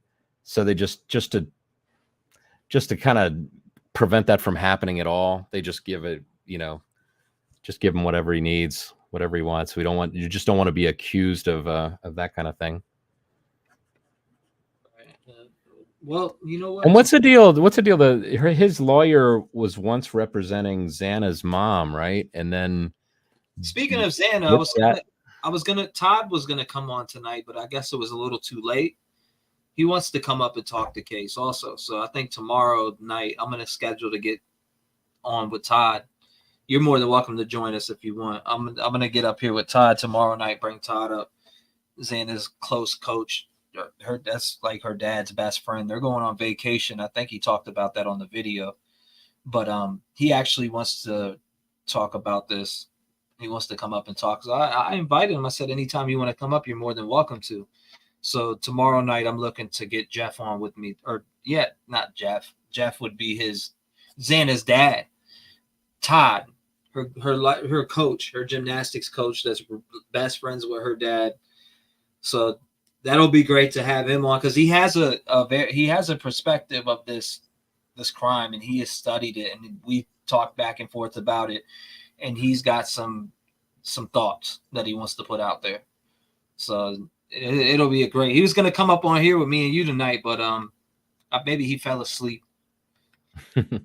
He probably fell asleep. You know what I'm saying? He's on the East Coast. It's 1:30 or it's 1:21 there. When we came up, I texted him, but he never responded back. But I know he's coming up. T, go to the last pic you had up. It shows they are putting that into envelopes so that the evidence that is evidence, I would assume, or something. Not sure if Matt. Yeah, this one right here, right? This picture I got up now. Oh well, now it looks different now that you zoomed out. I think we're thinking too hard. interesting to know. I mean, there's evidence outside, they think, allegedly, right? So what could it possibly be? Let's chime in. Let's see. I'm read a couple of these text messages. Hey, T-REV. I think there was a tire track on the piece of paper, is what they're saying. Well, this is what some are saying. And then here's another text message right after that says, there's no tire tracks in them pictures. The evidence is something on that piece of paper. 218, never too late. Yeah, that other photo where they had the tape measure out, I could see tire tracks. I don't with this number 4. I don't really see anything that looks like tire tracks to me. I think this picture is all about that white piece of cardboard or not Professor cardboard. Ivana, how you doing? She said, T-REV, everyone calls me Professor Vana. It's all good, except in a few months it will change to Dr. Vana. I can't wait. Congratulations. Nice. Excelente.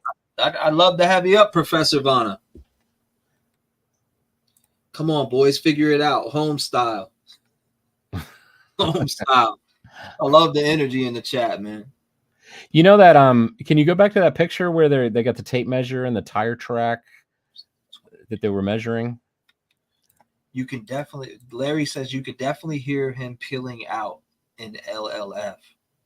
Linda Lane footage? Yeah, in the Linda Lane footage. I'm pretty sure that's what he means.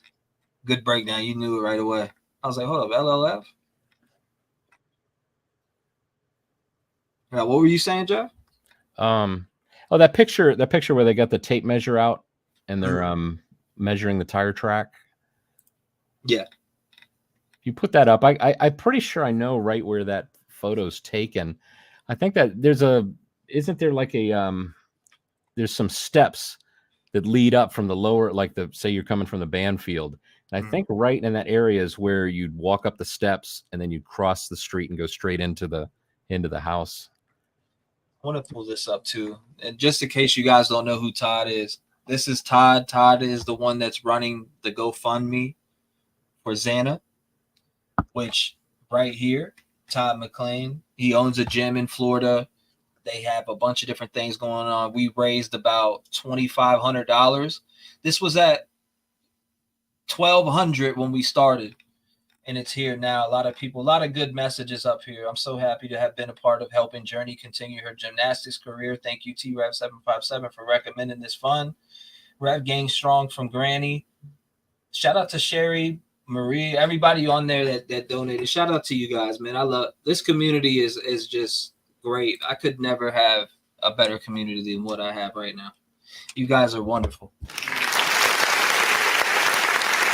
I know Jeff did too. A lot of people donated to this. We put Journey on her journey, that's for sure. We put her whole summer is taken care of, and she's competing right now in Xana Kernodle's memory. Shout out to Todd for doing that. And the way that it came together was so crazy, but I think it was meant to happen that way. Yeah. I think it was meant to happen that way. Sometimes they say things are meant to happen a certain way, and it just and I think too, when Journey being on her journey, when she does her gymnastics, she should do it to Journey, the band. That's what I'm picturing. I think that'd be awesome. Is anybody else into Journey? You're into Journey, aren't you? I don't want to go off topic, but what was the deal with BK's dad flying to BK's to drive back with him? Yeah, I think it was because he was scared of flights was the reason I heard. How true that is? That's what I heard too. I mean, that's what we all heard, I'm pretty sure, but how, like I said, how true that is, I can't tell you. He drew, can't wait until this exact picture is entered into evidence and explained, Sarah M says. I know, right? This picture is like getting on our nerves now. Thank you, Little Miss Innocent. White paper photo in Discord. It says map. There we go. There's the end of the story. Map. People were right about the map. Now, what was the map on that white paper? Yes.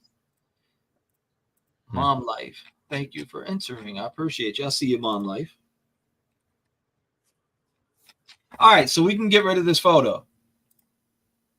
Maybe we should go listen to that Linda Lane footage at 4:20. Just listen to it for straight 5 minutes and see if we hear the skirt. Yeah. Is that what you're thinking about the skirt? Yeah. Because who was it that just said that? I just saw their name that you posted up, and I can't remember who they were now. But I think if they heard it, yeah, we should be able to hear that too. Larry said you Yeah. can definitely hear him peeling out in the Linda Lane footage. What's the timestamp on it? Let's hone in on it, and then let's listen to a voicemail real quick before I check that out, because there's a lot of voicemails and I want people to be heard. So let's see. Hey, T-REV, it's Melissa French. So, mind you, supposedly, even though there's no connections to the victims with Bryan Kohberger, what about the fact that someone hasn't brought up for a hot minute is why was he spotted at the University of Idaho in one of the student common rooms, like the food court, by 3 different University of Idaho students? And one of them felt that he was super creepy because he was just staring at people, wasn't talking to anyone, wasn't moving, wasn't nodding, wasn't nothing, and just staring out and staring at people, like people watching. And she told one of her friends, and she had to eat lunch outside because she was so uncomfortable because he was just legit people watching. So either A, he could have been watching the victims themselves, or B, looking for another target. So I just thought I'd bring that up because it hasn't been brought up since it came out. So what's your guys' thought on that? And I don't have any ideas for an alibi, and I highly doubt the knife was sold. So that's my take on it. Thank you for Melissa French. I appreciate you leaving a voicemail. Now, what's your thoughts on that? Now, this whole lunchroom thing with Bryan, I haven't seen that story, so I'd love to see an article about it so we could read it, because I personally haven't seen that. Jeff, I'm pretty sure. What is tell me about it, because I don't know that I know too much about that either. That's what I'm saying. And I don't know too much about that, and I also don't know too much about the pool party stuff that apparently Bryan was invited to or something. I don't. Well, I know that you're all over too. You look all over the place also, and I know that you check out all these different things that are going on within the community. So the fact that you haven't heard of it, and I haven't heard of it, but some people have heard of it, it's like, where's it? Is there an article or something that I can pull up and we can show to the audience that's in here right now? Because I sure haven't seen that. Yeah, I mean, I don't keep up on like the Facebook group as much as I used to, and the there's stuff all over Reddit. I imagine there's, if you're a big reader, there's plenty to read, but yeah, I've been focused on just the visual stuff that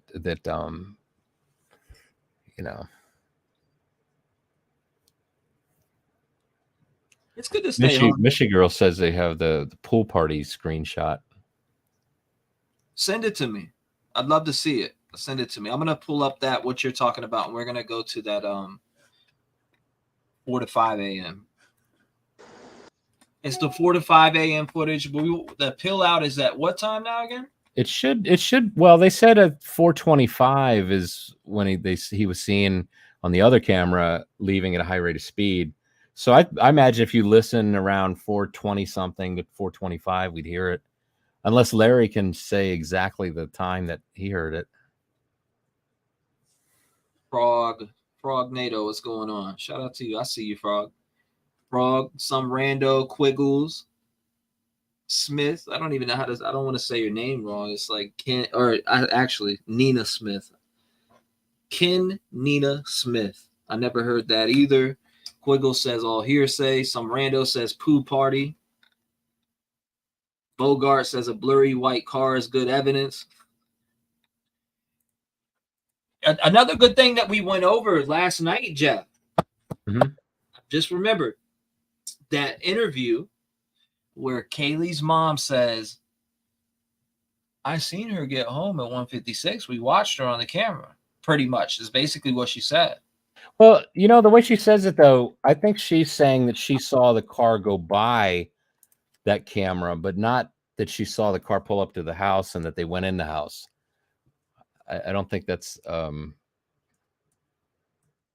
think that's what she was getting at. That she saw that she saw the car drive past the 1112 house, so she knew that's what time they got home.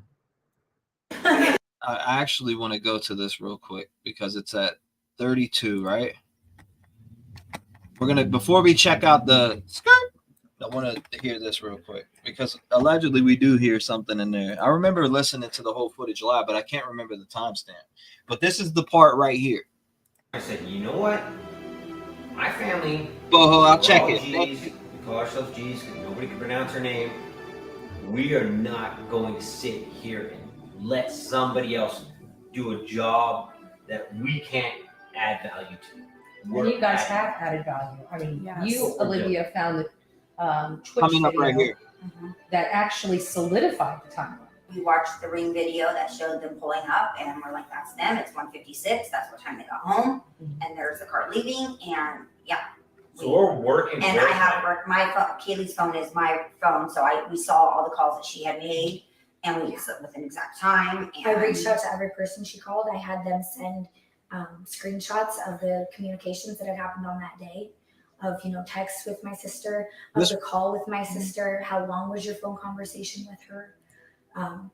Just to do whatever I could in those first few hours, because unfortunately by the time we even found out, they've been gone for more than 12 hours. What America needs to know is you can be a victim all the way up to the point that was right here again. You can't add value to. And you guys have added value. I mean, you, Olivia, found the Twitch video that actually solidified the timeline. We watched the ring video that showed them pulling up, and we're like, that's them. It's 1:56. That's what. We watched the ring video of them pulling up. It's actually them. I mean, that right there just hits a little hard to me now. Yeah, I think she's referring, when she says ring camera, I think she's referring to the light bulb camera on the front of 1112 King. I mean, again, I gotta hear, like, unless there's another camera that I don't think we've heard about that's a ring camera. Dude, there's a camera. She said, I seen them pull up. Like, not only did she see the food truck footage, she seen an extra. She seen the ring cam of them pulling up and getting home safe. You can't add value to. And you guys have added value. I mean, you, Olivia, found the Twitch video that actually solidified the timeline. We watched the ring video that showed them pulling up, and we're like, that's them. It's 1:56. That's what time they got home. And there's the car leaving, and yeah. And there's the car leaving. So she even is saying they seen the car leaving that took them home. Jeff, I don't think it gets any better than that. But there's something there. There's a camera there that is able to capture that. And if that's the case, they got Bryan Kohberger's car. And my just my opinion and my thoughts and speculation on it. But if they got that, if they got them getting home and she seen them get home, they definitely got something on Bryan Kohberger's car. Yeah. Other than Linda Lane footage. Thoughts, chat? What do you think about that? Because the way she just said that, the wording is just, I don't know. It's the wording just lets me know a little bit. The fact that she breaks down and talks about seeing them get home, not only the food truck footage, but it solidified it for them because the 1:56 of them getting home at 1:56. We know they got home at that time, and we know that everybody was home by that time. Interesting. Is this News Nation or this is News Nation? I got Chris Cuomo over here to my right. Ashley Banfield's over here to my left. She's writing my script right now. Also, I forgot who else. I was looking at picking up Nancy Grace, but she signed with Fox. So, yeah, you're welcome to the News Nation studio. Shout out to you.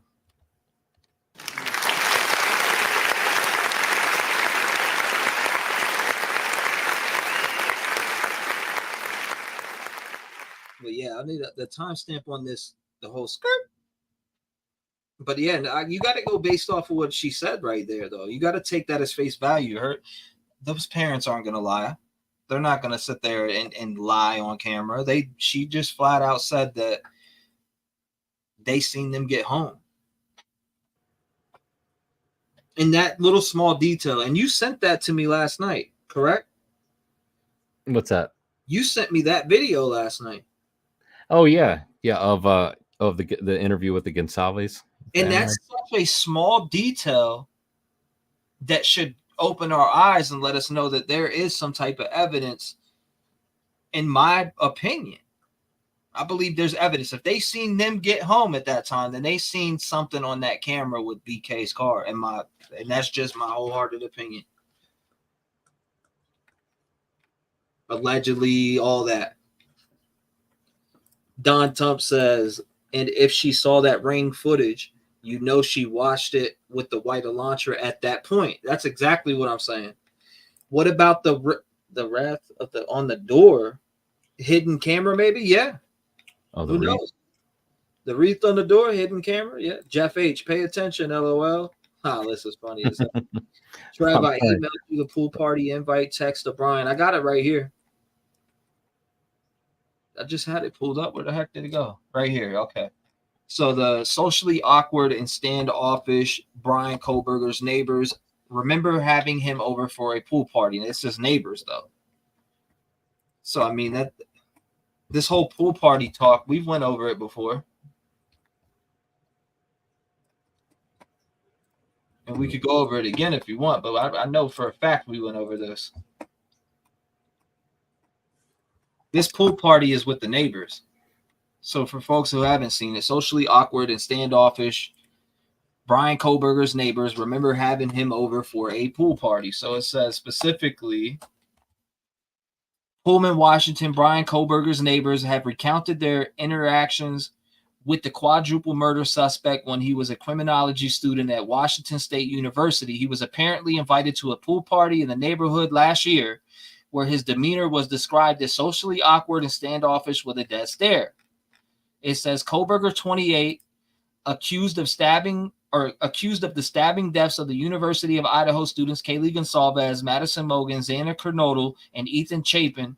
The victims' bodies were found on November 13th at a rental home across the street of the University of Idaho campus. The grisly murder shook the rural Idaho community to its roots. Now it says, also read, strong case for death penalty if suspect Bryan Kohberger is convicted for Idaho murder, says ex-FBI agent. Okay, I guess that'd be the end. Okay, here it is right here. And there's actually more to it. I saw him in the hallway. Christian Martinez reportedly lives in the Pullman, Washington apartment complex where Kohberger lived when he first moved to the area in 2022. Literally like days after these murders happened, he brought it up when I saw him in the hallway, Martinez told Law and Crime Network. Wow. So he's saying that Bryan Kohberger brought up the murders to him in the hallway. Thoughts, Jeff? I mean, the whole nation knew about it, right? The whole nation knew about these murders, but him bringing it up in the hallway, I wonder what date that was. Because it just shows that he's paying a lot of attention to it, like a lot of us do. I mean, there's 1,025 people in here right now, or 1,125 people in here right now. So you got to think there's a lot of people that were paying attention to this case. I mean, we've even had 5K in here. Mm-hmm. At one point, 5.7 thousand people in this live. So just to think that many people, not only just that, and what my live wasn't the only one. There's so many different eyes on this case nationwide. Do you think that's weird that his neighbor said that he ran into him in the hallway and was talking about this case? Yeah, I mean that's really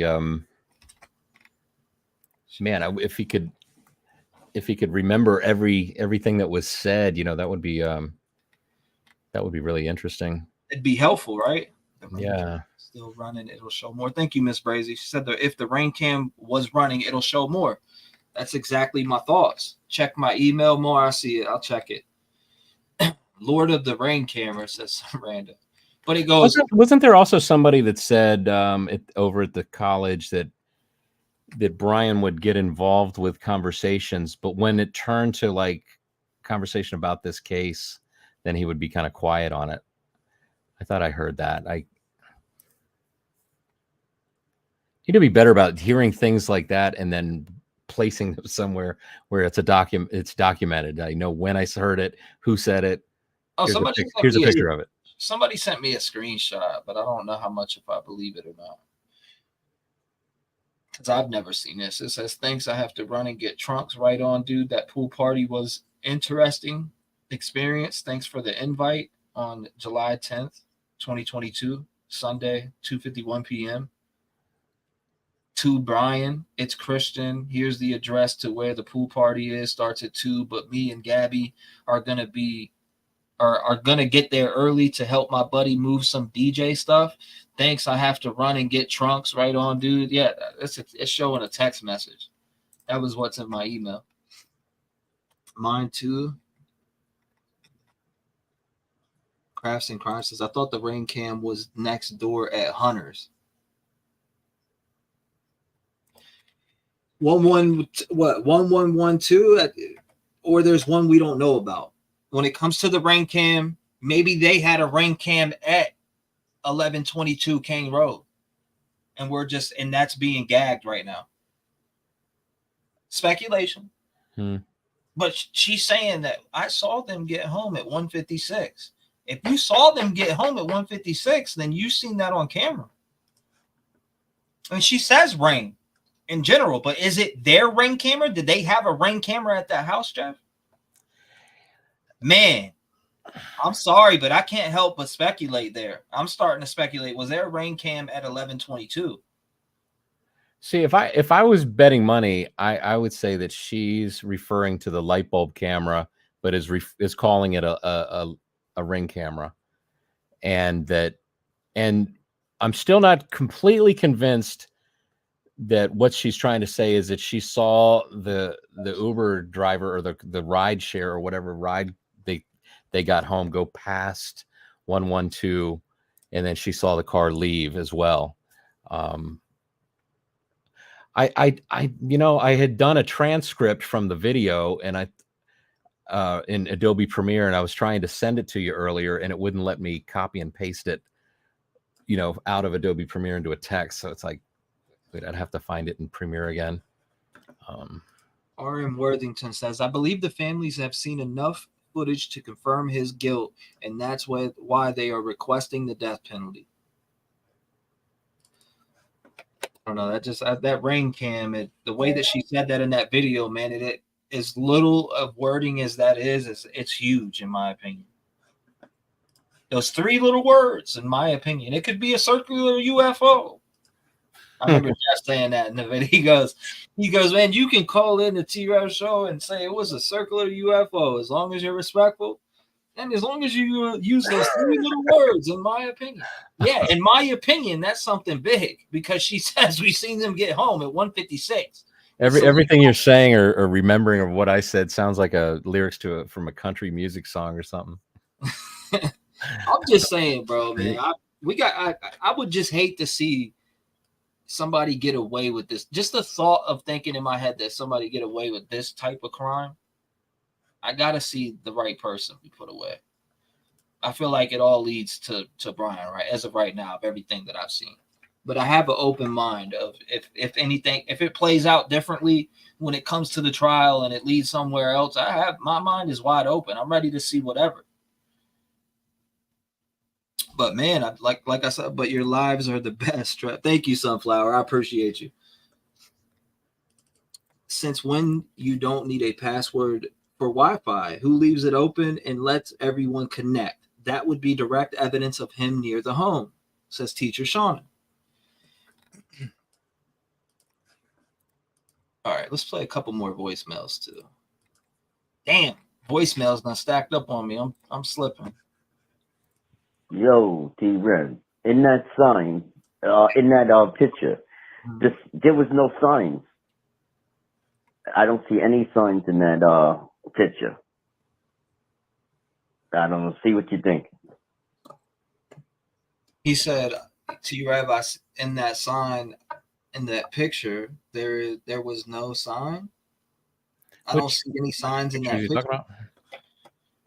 I know it was early on because it was at 11:33 when he called, but maybe he's talking about the picture of the alleged map. Oh, by the number 4 evidence marker. Somebody, I don't know why it says this, but it goes, "Hey Siri." That's the text when I read it. It says, "Hey Siri, if you look at that eyelet in the socket on the snap." Hold on, let me play this. Hey. Shout out to 561 though. I appreciate you. Check it out. Damn, my phone's now going to Hey Siri. Thank you, Happy Faces.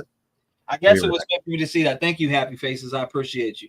Shout out to Happy Faces. Hold on, let's see. All right, let's play this. I don't know why. Hey Siri, what time is it? Didn't pick that up though. Hey, T-REV, if you'll look at the eyelet and the socket on that snap, I think that the skin cells got in the area between the eyelet and the actual socket itself. And even though he wiped that snap and everything down, he had closed it before and it deposited that DNA and it got trapped between the eyelet and socket. That's what I think happened. Anyways, I'm trying not to call again. All right. Rev King Strong, I love you guys. We love you back. Shout out to you. Thank you for calling in. Welcome, Karen.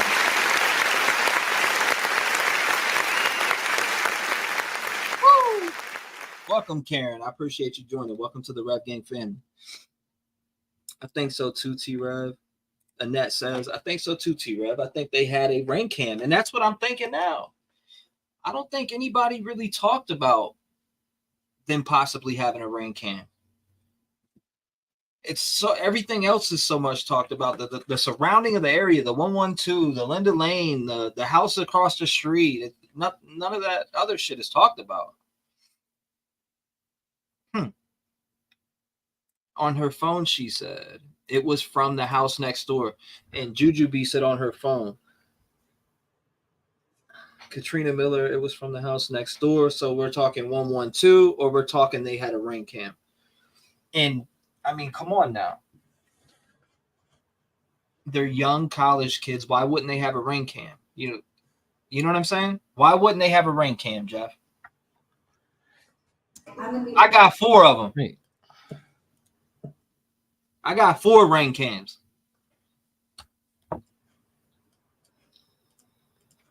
Yeah, I mean, I think they're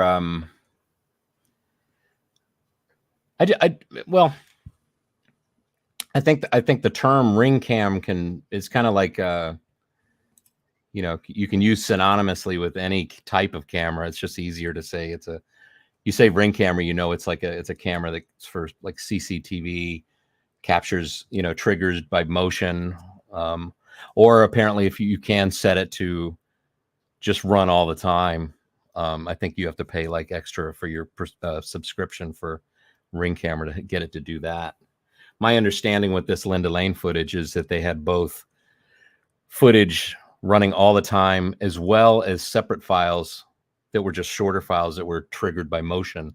So like this car moving in the shot would trigger a shorter file as well.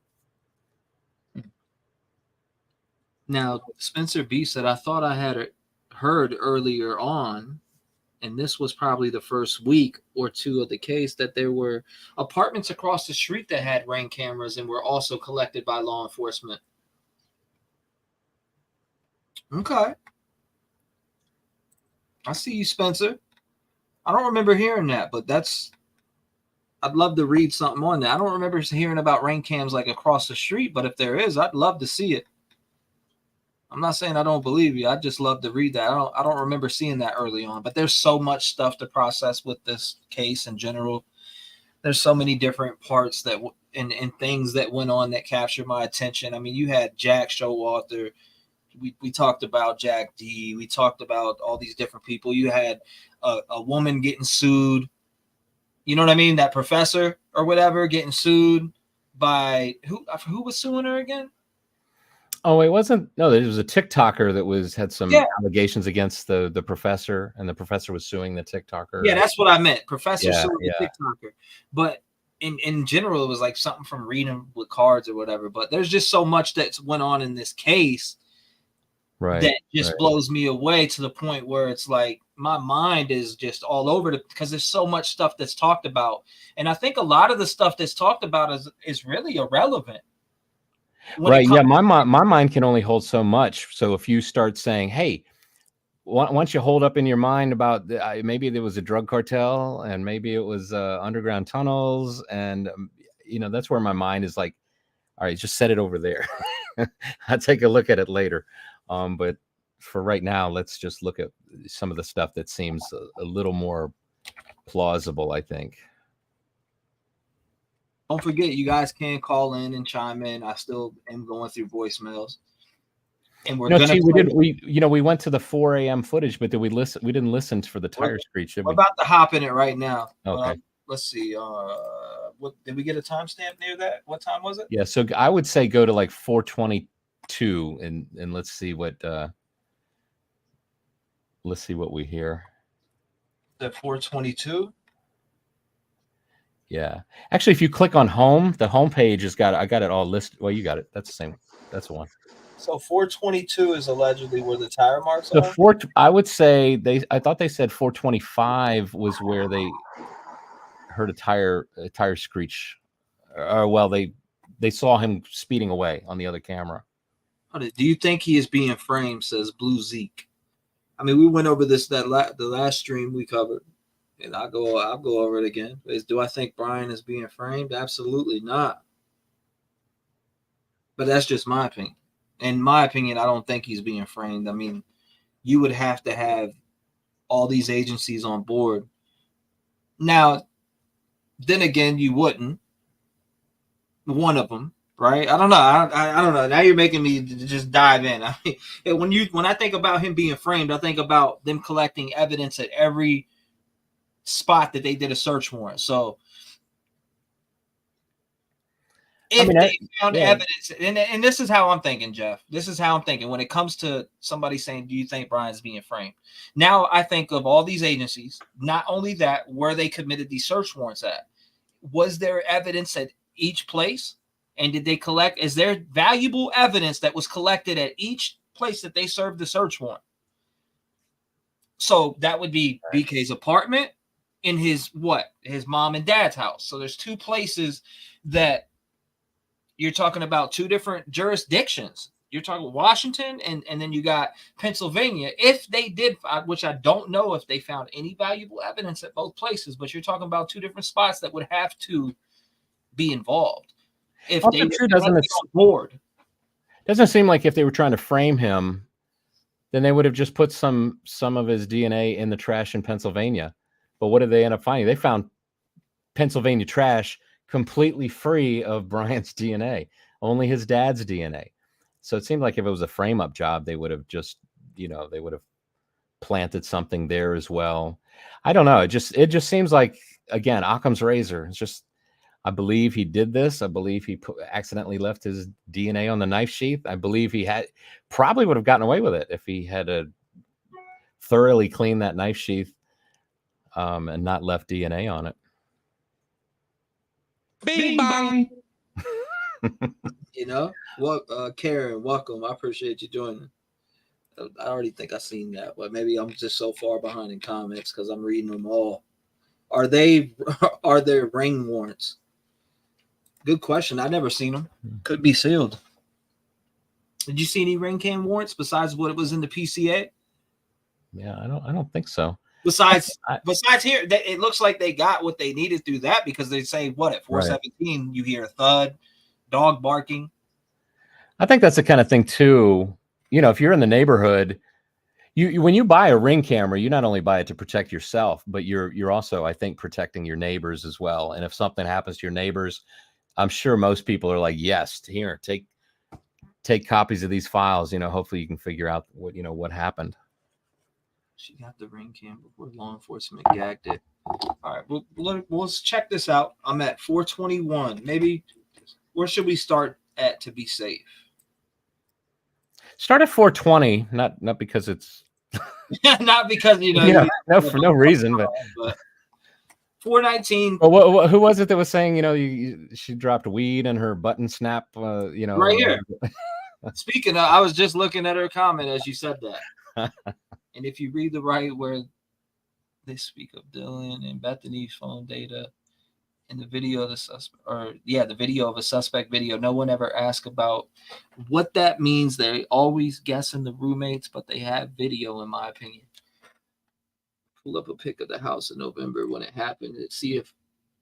Oh, you know what? That's actually good, and I actually know where to go get a video at right now that shows pretty good footage of the house during the scene, the whole scene being processed. I actually have a video of that, and we can jump into that also. All right, so right now we're gonna listen to see if we hear this tire, because people say they hear the tires or hear him peeling out. Let's see if we hear that. We're starting at 420, so spark up.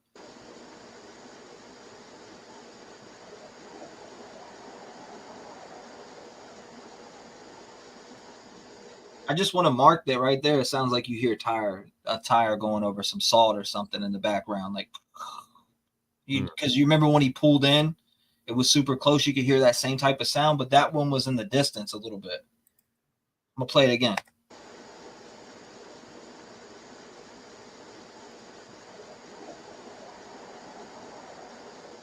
Right there.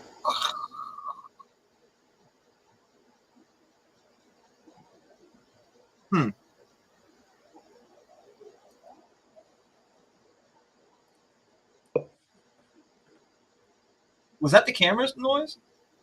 Sorry, that was my my computer. Let me mute. No, you're good.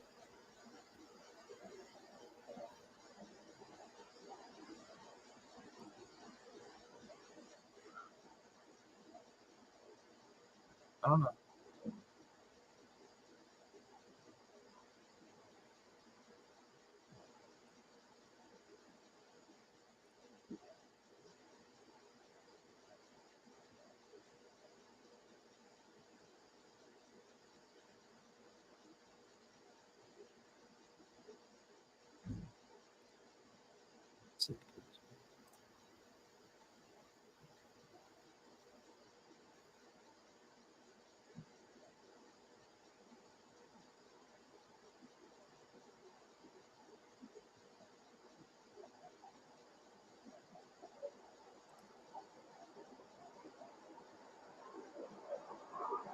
That's a view.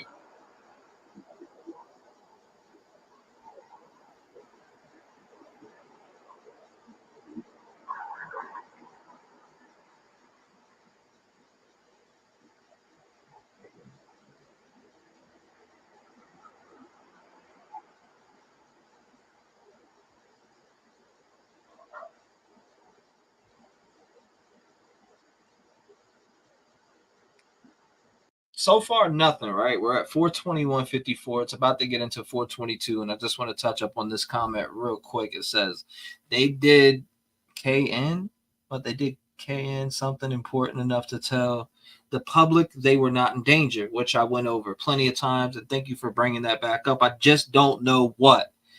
Just like the Carly case, they knew there was no danger because she lied. They just had to. And I think that's a beautiful point.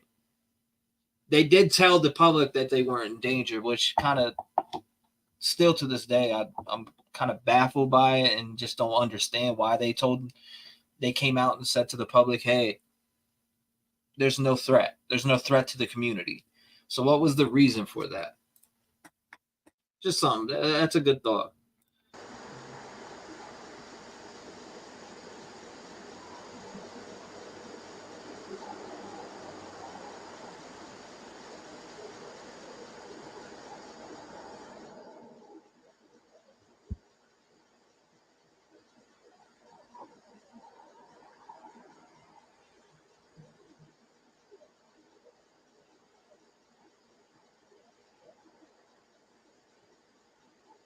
So the timestamp right here, why are you mad, bro, says 421.40 to 421.47, and again at 421.54 to 422.08. T, you know what the PCA says? Suspect 1 is next seen departing the area of King Road residence at approximately 4:20 a.m. at a high rate of speed. So maybe it's right. Maybe it's right at the 4:20, near the 4:20 mark. Well, I did hear a vehicle like around 4:20. So you said Say that one more time. So it's seen the vehicle seen departing the area of King Road residence at approximately 4:20 a.m. at a high rate of speed. Okay, so let's go back. Like I said, I thought I heard a vehicle. Like it sounded like a vehicle on, the salt that's in the road, but in a distance. Right. I could hear it. I could hear like rocks. Let me hear it again.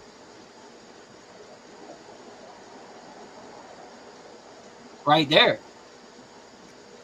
The way you have it EQ'd, I can hear like, I don't know if it's wind or you know what I'm saying? I don't know if it's wind or a vehicle, but it sounds like when he pulled in, you can hear this certain part. I'm going to go to it right now just because I think it's important that you hear this sound and then come back and hear this actual sound.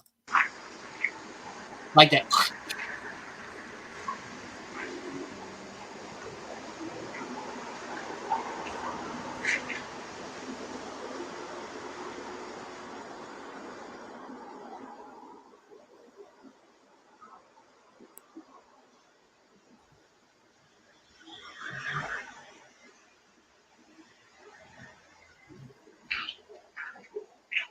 See, it's hard to tell if it's just wind, right? Like, it's hard to tell if it's just wind. Let me put it on a random spot where it wouldn't be and see if I hear the same thing. Gene says, isn't this leaked footage audio said to have been tampered with? Gene says, I don't know. That's people's prediction that the audio was tampered with. But I'll tell you what I was able to do. I was able to go onto the footage from 3 to 4 and match up the Banfield cam footage with this footage, the 3 a.m. to 4 a.m. footage. I was able to match that same sound. So the 3 a.m. to 4 a.m. I don't think was tampered with, but 4 to 5, I have no idea. It sounds like a vehicle pulling into me, but hey.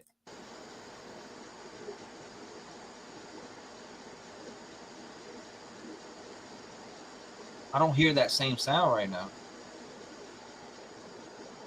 Yeah, I do.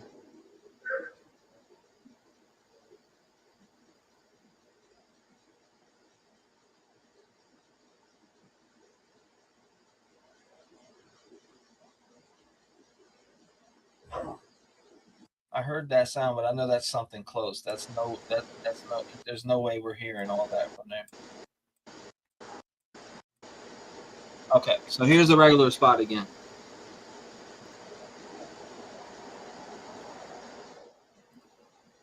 Welcome, Rebecca.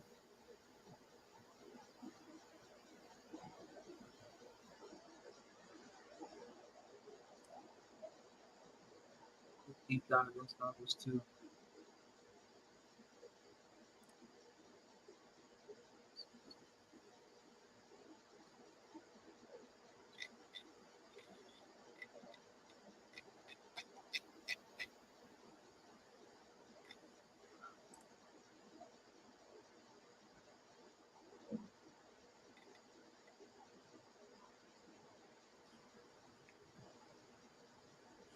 I hear a little something at 4:21:24. 4:21:24, you said? Yeah, it does sound like an engine.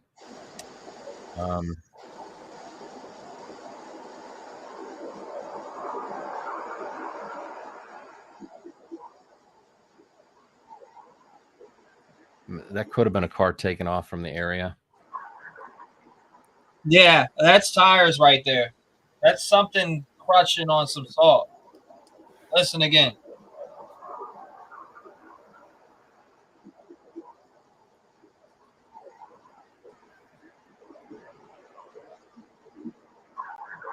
Right there.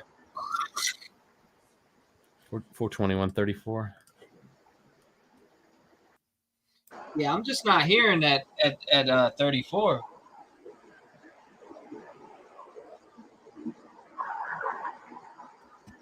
Yeah, see, I hear, but I think this has so much EQ on it. I don't know.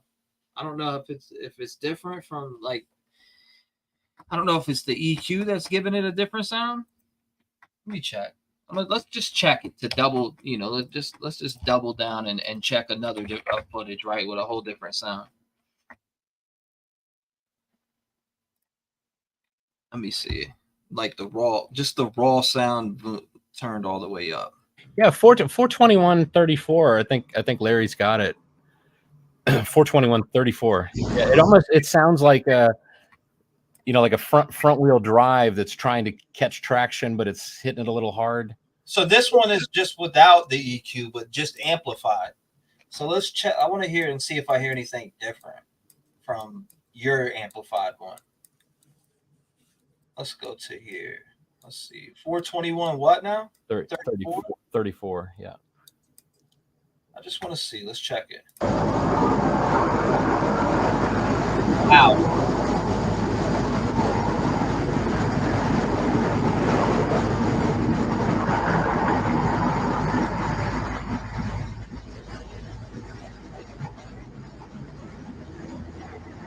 You hear that? Right there. Yeah, I think that's kind of a squeal of tires or at least loss of traction as you're kind of trying to hit it. Dude, and then the engine taking off. And then it said next in the PCA that he was heading south on Walenta. So it's basically he took a left on Taylor, right, and then went that way. So he's moving further away from the camera. Although he's going up the hill to where you saw the car behind the KTVB reporter. So maybe. So I mean, what's your thoughts on that? That sounds like a vehicle taking off, and it kind of sounds like, to be honest with you, it kind of sounds like I'm gonna hear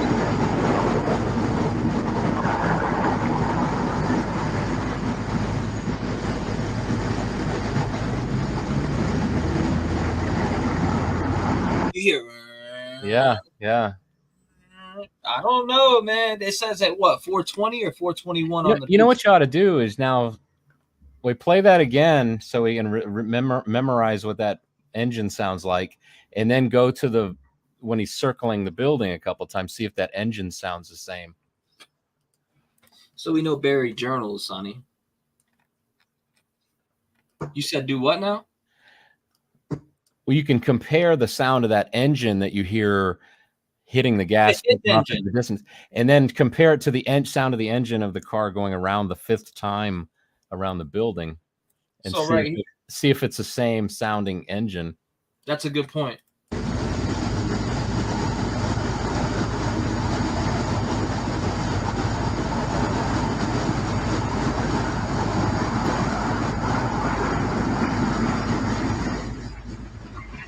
Although you might want to try 407. I think that's where he goes around the building. Yeah, we're gonna hear that too. Oh, you hear it here too as he takes off back that way.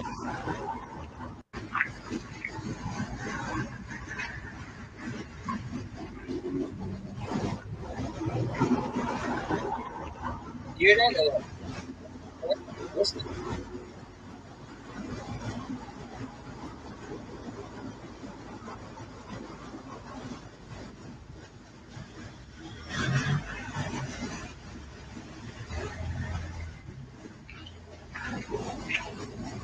You hear it?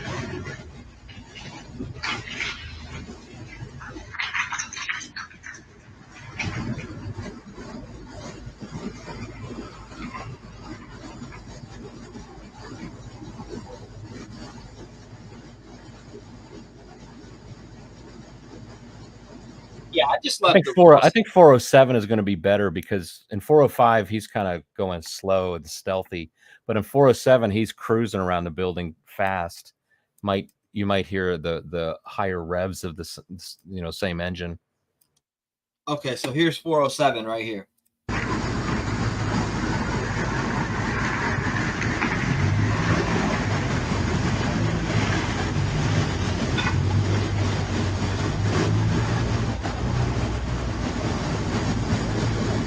That sounds like the same muffler, same engine. Now let's go back. Let's go back to here. Wait again.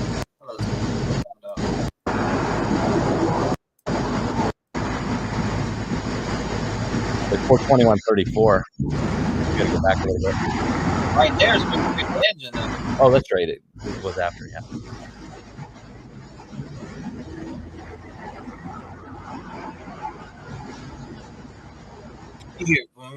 That sounds like the same resonating frequency to me. That, yeah. Man.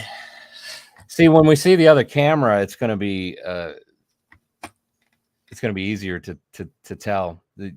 And then you add all the other cameras, and then you just watch the show. You just see where the journey. Well, no, I don't want to use journey because that was that's what I think.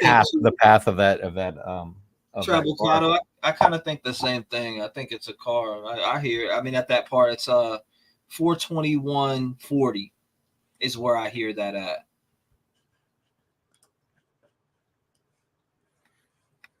This man, Sonny said, I hacked Ann's connection. Tell Rev to hear that. We will hear the defense. This man is outing himself. I hacked Ann's connection.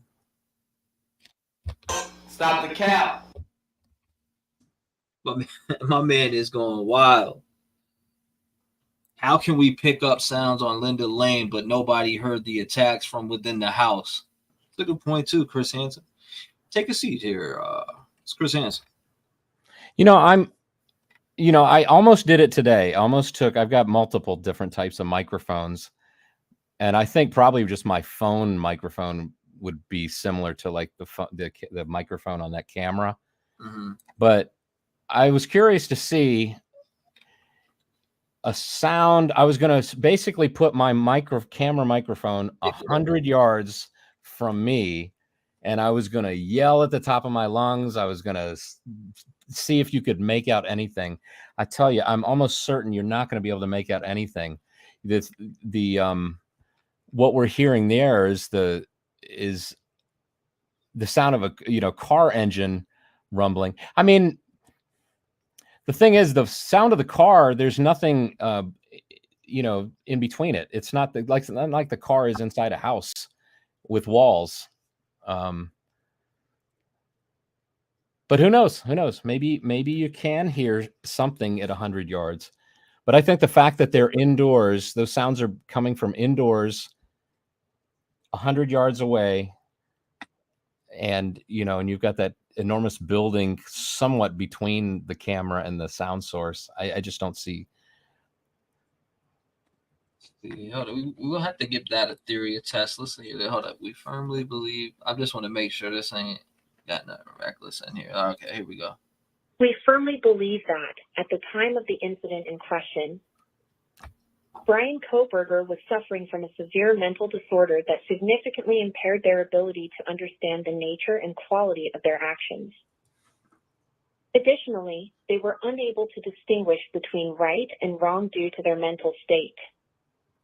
To support this plea, we have obtained expert psychiatric evaluations and medical records that highlight the presence of a diagnosed mental illness, which significantly impacted Bryan Kohberger's cognitive and emotional functioning during the relevant period.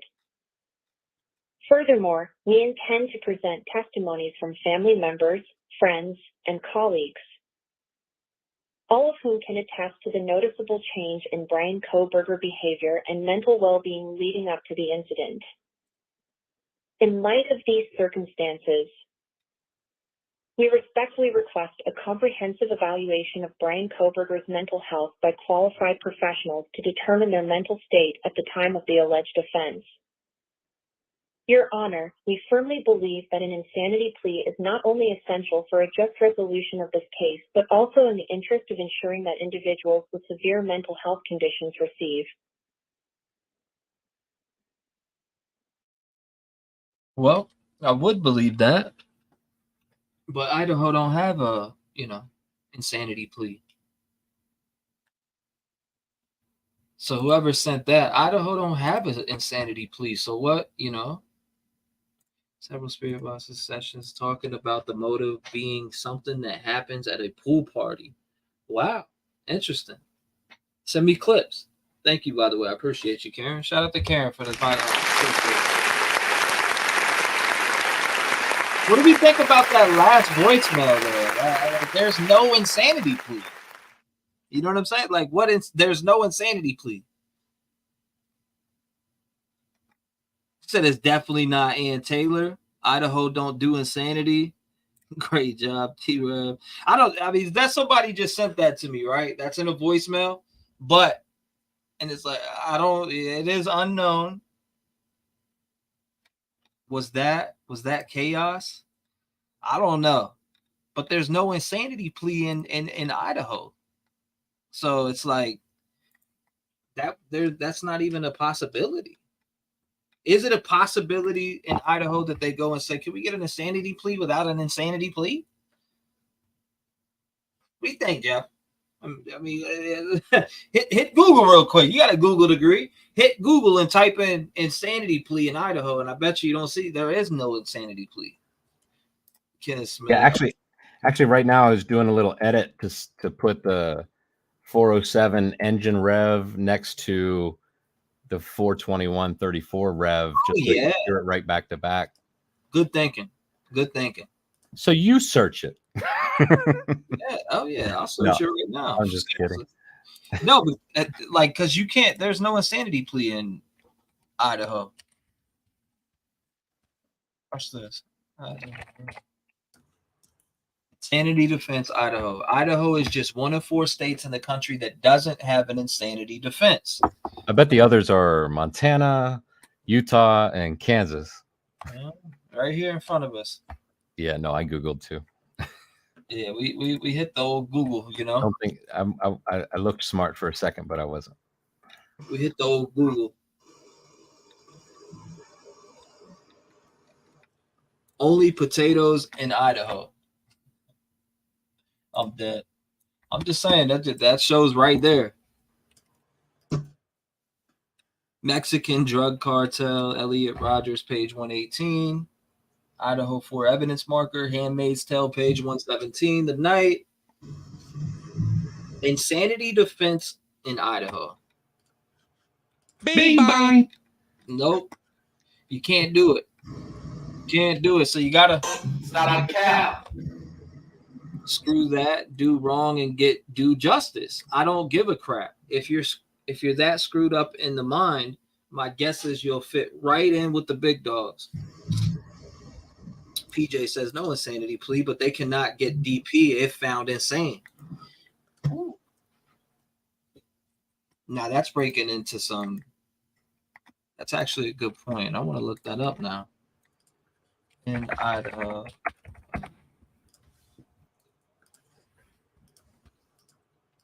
What's the best way to send you this clip, T? The email? Yeah. It says right here, Idaho is just one of the 4 states in the country that doesn't have an insanity defense along with mine. Well, we just looked at that, right? When it goes, the Idaho legislature in 1982 repealed Idaho's insanity defense statute and passed a law stating mental condition shall not be a defense to any charge of criminal conduct. But it doesn't say nothing about putting you to death if you have it. So I'm trying to find something about that. That's what I looked up. So I can't find, if anybody can find anything about the death penalty if you are insane. Like if you're found to be insane, but they don't have no insanity plea, are you forced to take the death penalty off the table? That's a great question. Miss Brazy says, stop the cap. Thank you, Brazy. Stop the cap. That stop the cap probably just woke up about 10 people. Said next. All right, we'll get into the next one. Let's see what we got next. Okay, T, I just emailed you the Yeah, I'll play it after I play this. Hold on 1 second. Hey, T-REV, I watch you every freaking night. I just don't really comment a lot. And I just really wanted to know, there's a video that I've been told you have of, it sounds like a dark voice, like a deep voice of a male, and they're actually giving description of actually what happened in the house. And then somebody had taken off the filter, and it kind of sounds like a female. And I really wish somebody could make that to where we can understand more than the first 2 sentences. That's it. Much love. Love your show. Keep it up. Okay, so somebody told you that I have what? I'm not sure what that audio is that she's talking about. Yeah, I'm not either, but I'd like to know specifically because if I do have it, we could pull it up. Whoever told you that, I have no idea. But if there's something that you, whatever you were just talking about, if wherever you can show me, I'll pull it up for sure. Shane says, "Can any of you give an alibi for November 13th, 4 a.m.?" I know I'd have no clue where I was. For November 13th, yeah, I was live. I was live on YouTube November 13th. Let me check my alibi real quick. Hold on, I'm being serious. Let me check my alibi real quick. Yeah, you have till just today to give it. I'm checking my alibi real quick. We're gonna see, Let me check my alibi for November.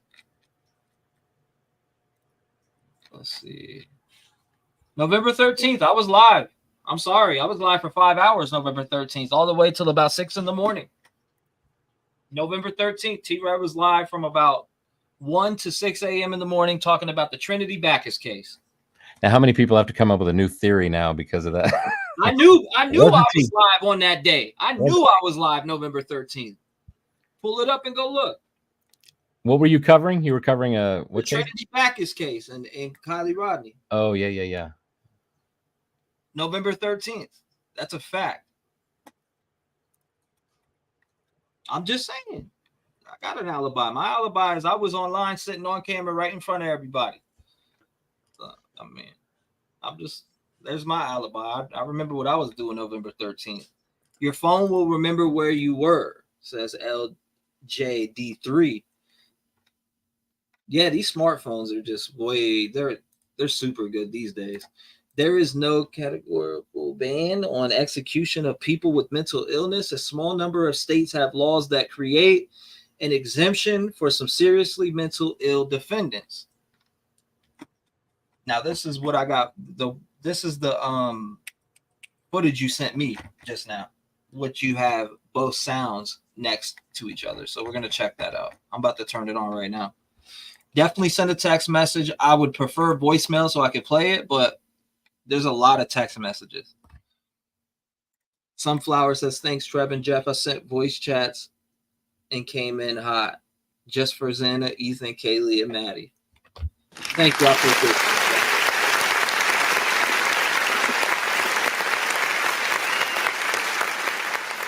Damn, everybody's coming out with their alibi. November 13th, I was at my dad's having an early Thanksgiving dinner with my family because they were going to Wyoming. Hollis says November 13th, 2022, I had finished my daughter's lacrosse tournament on Guadalupe Street. Guadalupe Street. And it was my 18th wedding anniversary. Next. Oh my God. Don't dox yourselves too much on stuff, They tried to rehabilitate before they even put you on trial in Idaho. They did this with the Lori Vallow. Okay, they did this with Lori Vallow. So she didn't plead insanity, but was deemed unable to stand trial twice, I think, says Sarah B. Thank you, Sarah. Man, that was a case I followed so close. I watched everything I could get my hands on that case. What's that cheer? You ain't got no alibi. I promise you can pull up my channel right now, go to the date, and look at the time. I was live from, like I said, 1 a.m. all the way to 6. I got an alibi. And I'd be able to prove it, too. Be fun if you pulled up that video and it's just like an inflatable T-REV in the front of the camera. Bing bong, bing bong. That was coming. And so this is what Jeff did while he was over there sitting quiet. He was getting busy to do what he usually would do if he wasn't on here. Jeff did exactly the 420, or I think it's at 421.35, and it's comparing from what, 406 to 407. Okay, 407. Yeah. Let's check it. Here it is. I took off some of the noise reduction too. Okay.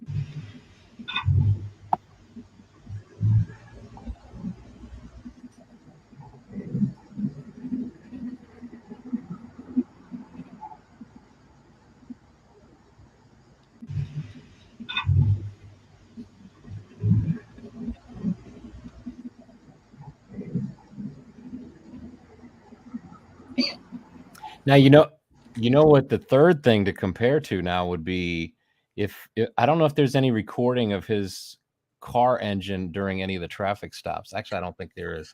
I think his car's already stopped. And it sounds it's got kind of a kind of a distinct sounding muffler, almost like it's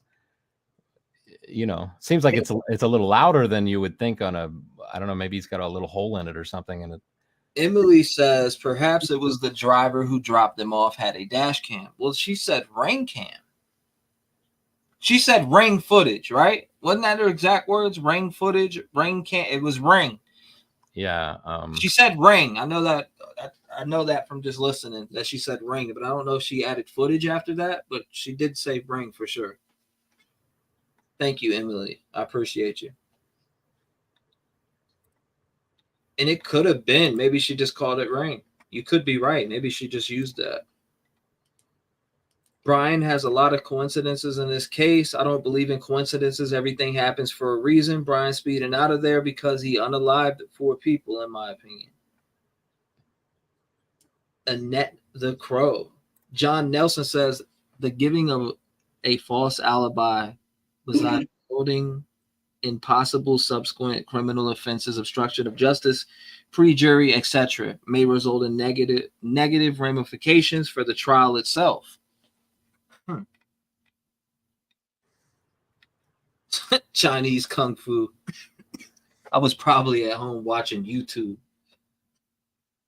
I can't remember what I did yesterday. Drank way too many Bud Tall cans. Oh, man.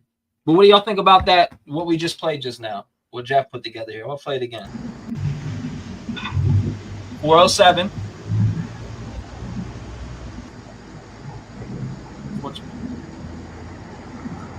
I'm sorry, Jeff, but just based off what I just heard, that sounds identical. I think that's the same car. Sounds identical, buddy. I mean, if it was 2 different cars, you would hear something that would stand out as like that seems like a match to me. Thank you for doing that, because you know what? Now we can time what we think, how fast. Let's go ahead and look at this again. 407. All right, so it's about to be 408. So he goes down there and parks. What time do we think Bryan Kohberger's in that house? Allegedly, Bryan Kohberger. It's 407:38. He's just coming around. He just fully got around. He's going down. He parks and he walks down the dip. Allegedly, putting it out there. He parks to the side, walks down, and goes to that slider. What are the times on the crime, and when does he come back outside and get in that car and take off? So if he takes off we got 407 here. He'd park down there. He'd probably be in by 408:30 or even 409. Say 409. And then we pull up to 421. He's taking off. We're talking about 10 minutes here. 11 minutes tops. Mm-hmm. Maximum. There's no way it went over 11 minutes. It'd be in the 10-minute range. So we're talking 10 minutes inside of that house. And if he did strip down and throw his stuff in a bucket and throw it in the trunk, I mean, that would take a little time. It seems like there's, almost the math is mathing. I think almost that there's enough time to do this. She said Twitch, but she all right. So when they were talking to her, she did say Twitch, but she said the Twitch footage helped solidify. At 156, they weren't standing at the grub truck. At 156 is when they got home. So when she said we seen them get home at 156, that's when they got home. So they were able to verify that. So that's interesting. So Walat says, Watt Harris sent a text message summarizing the power of surveillance. We'll check that out. My alibi was listening. Prosser Gang was actually in that live. That's funny you said that. My alibi was listening to T-REV at 4 a.m. Amanda Knox convicted on touch DNA, later exonerated, says Mystica. Amanda Knox. His name sounds super familiar. I think we're making too much of just sounds on security cam footage. I don't know. Sometimes that can play a big part just when listening. But I mean, he does drive around at 407. Allegedly, it's him, right? Allegedly, he's driving around at 407. Mm-hmm. Parks and gets in by 409. You hear him pulling out at 421. So, like I said, 10 minutes. In 10 minutes, does Bryan Christopher Kohberger allegedly have enough time to go in there and commit what he committed? Allegedly committed. If it was Bryan Kohberger. We'll just say suspect. Did the suspect go inside and commit what he committed?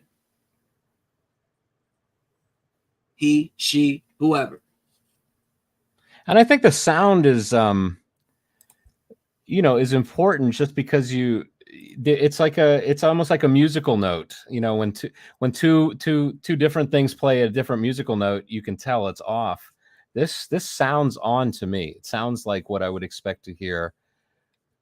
The first vehicle pass, and then the second vehicle pass, giving a little more gas, trying to get out of town. I mean, a car expert would know better. And actually, this is just kind of, I mean, I think rather quick, noise reduction and cleanup too. If you really just enhanced it to the nth,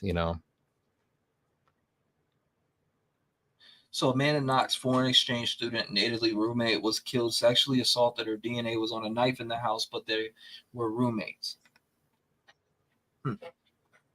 Interesting. I know I heard that name, so maybe it was on ID. I've watched a story on it. Amanda Knox is free now. Let's see what else we got. Foxy Knox, not sexy Rexy. Archive gig footage. All right, let's check out a few voicemails. Because they're towering in here. Let's see. Thank you. Hi, T-REV. Calling in to give you Bryan Kohberger's alibi. So, allegedly, he spoke to me. Not. Here's his alibi. He's going to say Brent Kopeka did it because he's dead, and he has no way to stand up for himself and back it up and say, this guy's fucking cuckoo. He's either going to say, that's what he's going to say. There's nothing else he could say. That's what I think his alibi is going to be. He's going to stand silent, but that's going to be his alibi. I wish I had something much funnier. Okay. Suspect vehicle number one is still that still gets to me though to this day, Jeff. As I sit here and think about it, and Cindy just made me think about that. Cindy 64, she says maybe he was the driver, so he was driving around waiting to pick up the person when they were finished. I don't know why that makes me think of the suspect vehicle one number, but like I said, I don't know if that's law enforcement term or not. And I know I had Jennifer Coffendorfer on here and we talked about it. But I forget her answer. You're muted. You're good. I just forgot. She said it was the writing style. Probably could be explained, but just the writing style of that officer that there's the possibility of there just being one vehicle that they're referring to, but calling it suspect vehicle one. I think that's what she was saying was not not too unusual. But I think too, if he was just the driver and he drove somebody and they did something awful, and then is he going to take the fall for it? And is he also going to, if it was somebody else who did it, I mean, why is he going to be so meticulous with his DNA in Pennsylvania after the fact? Yeah, I don't know. King Scarlet News says this just reminded me of an old song, Ugly. You ain't got no alibi, you ugly. I bet that's Jeff's favorite song. That song's about me. They wrote that about me. Oh, hell no. Yeah. You're too nice to do that, man. No. Bingo. I agree with the full-blown insane comment. That was what I was trying to say. Kopeka is not dead, says Ponder Pains. Screenshots. Olivia found the Twitch video. Olivia found the Twitch video. Hey, can you hear that through that? Oh yeah, we hear that real nice. All right, let me turn up just a little bit more. Olivia found the Twitch video that actually. Oh wait, let me kill the left channel because most of her voice is coming in the right channel. Mayo Girl. I think he entered the third floor patio to Kay's room and Say it's worldwide. Olivia found the parachute. Thank you, Mayo Girl. All right, let's see what she says here. Olivia found the Twitch video that actually solidified the timeline. We watched the ring video that showed them pulling up, and we're like, that's them. Hold on, let me that. Who's that? That is. Oh, it's Chronicles of Olivia is the creator. Yeah, we'll have Jennifer up again. I see you, Marie. Yeah, Jennifer definitely will be coming up again. Might be another case though. 56. That's what time they got home, and there's. Okay, no, it's better on the right channel.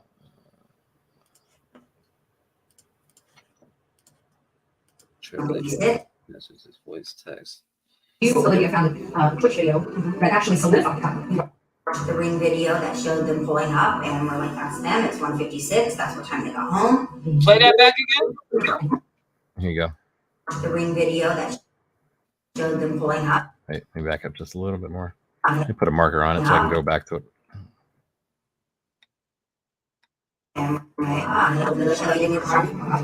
Solidified the time. Okay, that's the spot. All right, here she goes. We watched the ring video that showed them pulling up, and we're like, it's 1:56. That's what time they got home. That's it. That's all you need. Watch the ring video and come up. Yep. Pulling up, and we're like, that's them. It's 1:56. That's So she's watching the ring video. She saw them pull up at 1:56. Yeah, at 1:56. I still say that can just be that camera with that's showing the little pumpkins on the railing, pointed at the intersection. Either way, they seen it. Yeah. I do not.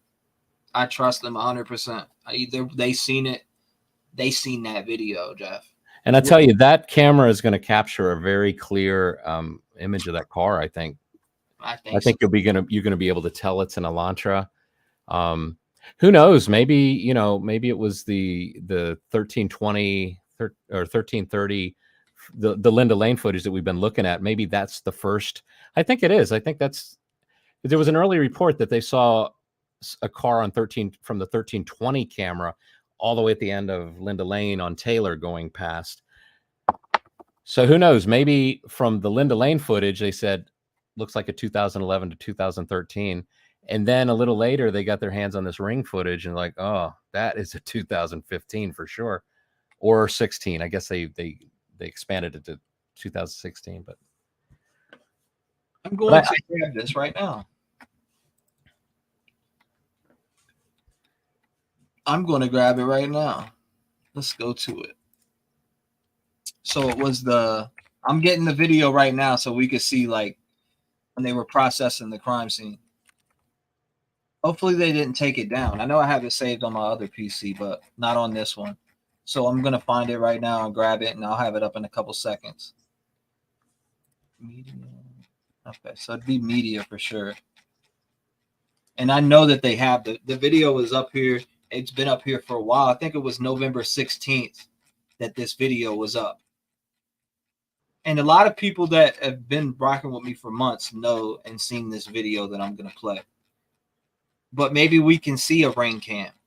Let's check and see if we can see that ring cam video. I'm doing a lot of scrolling right now, so bear with me. You could probably hear me scrolling away.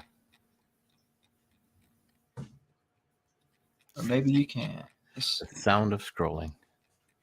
Oh, it's a lot of scrolling. I mean, I'm only at May right now, and they have a lot of posts. Let me actually just take the bar and slide it all the way down. April. Okay, now we're in March. You need to make a rap song called Scrollin'. All right. Scrollin' Dirty. I'm in February. Okay, we're getting there quicker. Damn, it's been that much time. It doesn't even feel like that. It feels like it was just yesterday.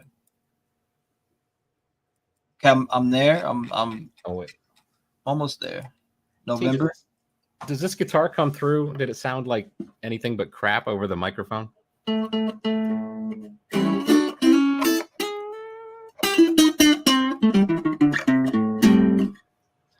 Does it just sound like a bunch of like underwater? Usually on Zoom calls, it sounds like crap. I can't. Wait, man.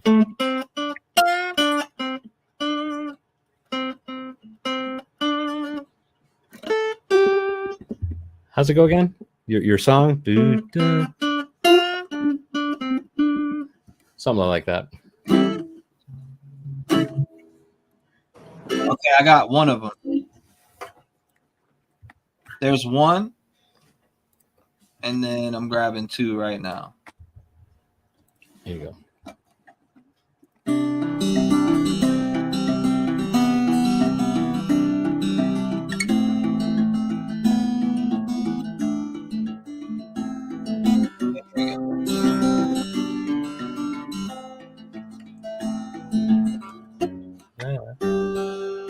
Used to know that one. Okay, there we go. Finally. Boom. All right. So I had to scroll down, but we got there. We definitely got there. Here it is right here. Look familiar at all?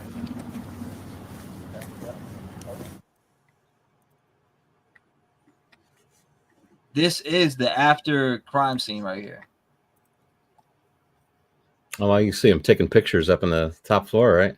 My boy Blue. Yeah, they took pictures of the top floor and all that. So right here, I don't know. I'm gonna look and see if I see a ring cam. I know this is the bad guy. Right there's a good shot of the front door. I feel like if they did have a ring cam, they would, they would definitely be.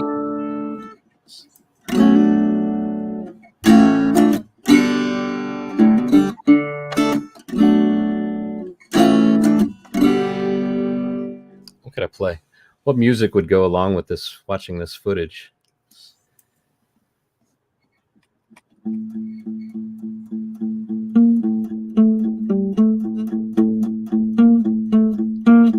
Yeah, I don't see it either.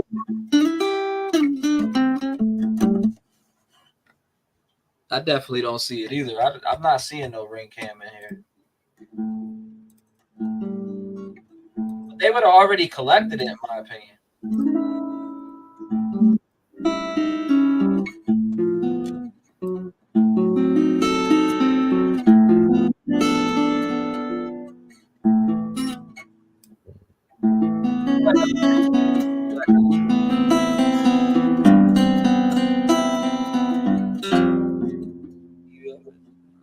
Let's see. I mean, this was really a trap house. You would think it had cameras. For sure.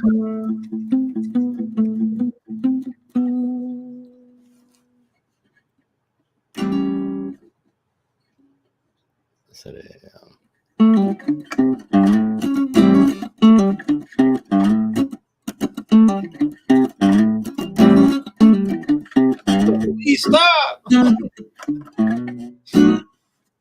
How about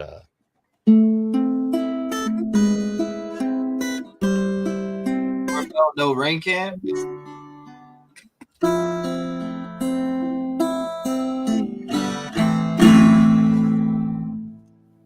I'm not seeing. Like I said, I don't see no one. I don't see nothing. Doesn't want to have a rain cam? For sure.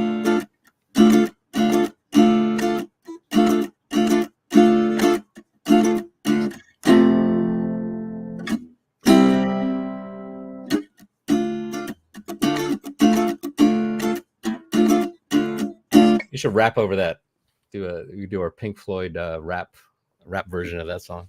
It's funny as hell.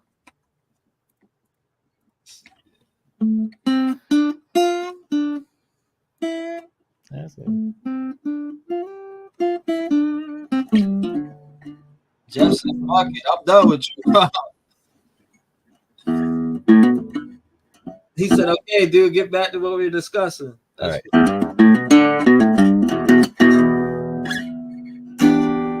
Jason out there, Jimmy says.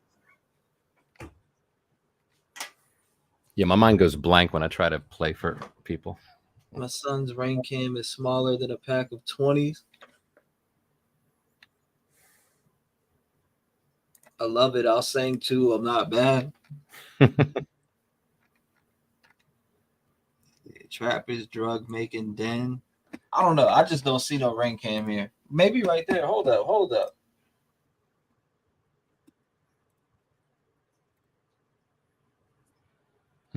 What's this right here?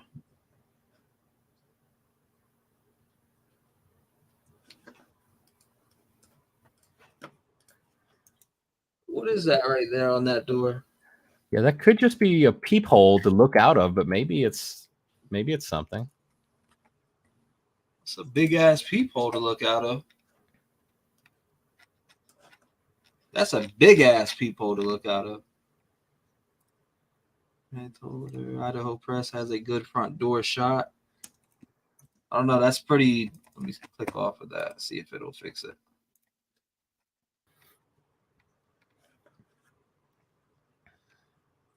A trap. No, I think it's a hook to hang something on. I don't know. Let's see if we can get a closer shot of it.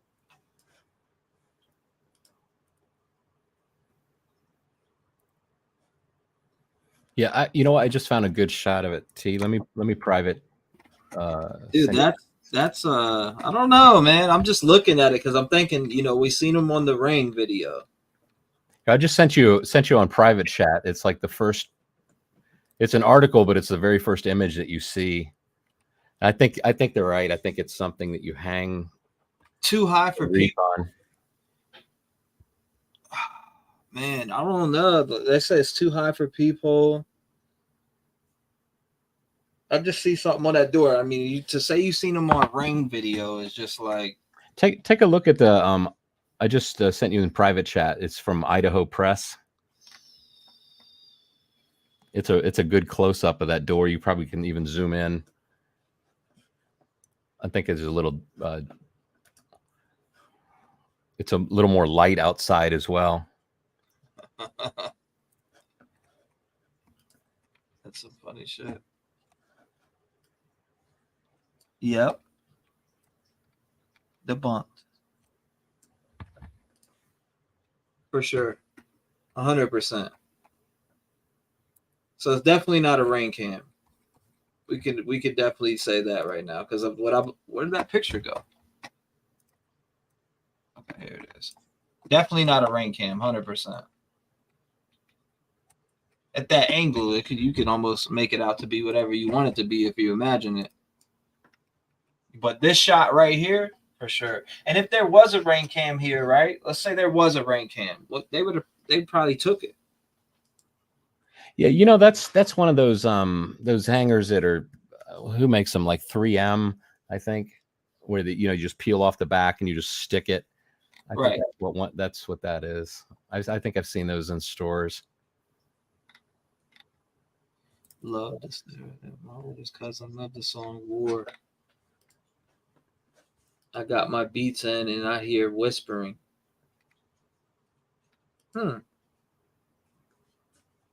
What trap house hangs on their door? I'm done. Hey, so he didn't give no alibi. So next Monday he has to, or what? What was it? Just every Monday, Bryan Kohberger gets to swing the golf club alibi. All right, Nookie. I don't know, but every Monday Bryan Kohberger gets a hack at alibi. It was due today, and that's that. But to be honest, let's go ahead and go to the website, see if anything is honed in, which probably hasn't. But let's get back to this. Yeah, I'm gonna take the dog out to water the trees. Oh, you go. He said to water the tree. Let me play this, bro. I see nothing on the website. Still nothing. No new files, no nothing. So if you want to look at the docs, all you got to do is literally just put !Idaho docs, and it'll take you to the website that has every document for this case. Alibi Mondays with T-REV. I want to know what the card was that forensics took. Oh, you're talking about that little piece of paper. Pick on the side of the home. How much height do those ring type cameras film? Otherwise, the camera could miss the face. I mean, you could put it at any height, though. When it comes to those ring cams, you could put that shit at any height. T-REV, where are your spy glasses when you need them? Oh, my God. I don't know. That's a good question. I ain't seen the spy glasses since 1966. Pick up sticks. Where are my spy glasses? Now you got me questioning my spy glasses. I don't know. I got this, though. This for t-shirts. I don't know what I have it for. Yeah, but this footage right here was taken. I was just asking. Okay, thank you. No, you're good. It's good to ask questions.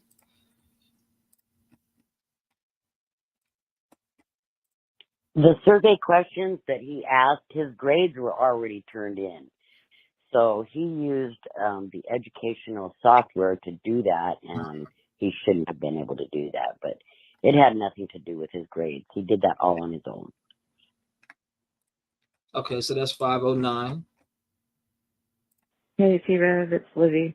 What I was saying is with the marker, the 4-inch marker, whatever, where the person's holding that piece of paper, I screenshotted that, and so then I kind of pulled it up to enlarge it.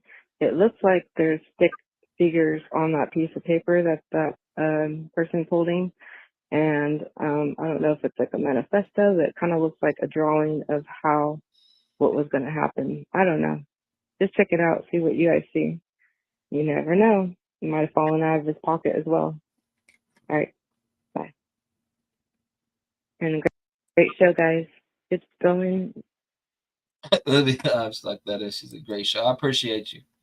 Let's get into this next one. Here we go. They measured the tire marks because, well, on Reddit it said something about him overturning or not making the turn right and having to slam on his brakes. And that was, I think, before he ever got caught. I think it was on that Reddit.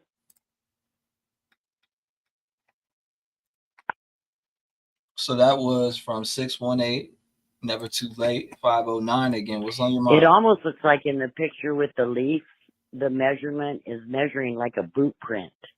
In the mud. In the mud. Oh, here's another one. If Murphy could talk it. If Murphy could talk, it wouldn't do much. He could only hear things. He was locked in the other bedroom. He didn't see anything. 509, what's on your mind? Indiana stops couldn't have been planned because you don't walk up to a car with a quadruple murderer driving and just be nonchalant. You'd have your hand on your gun or something.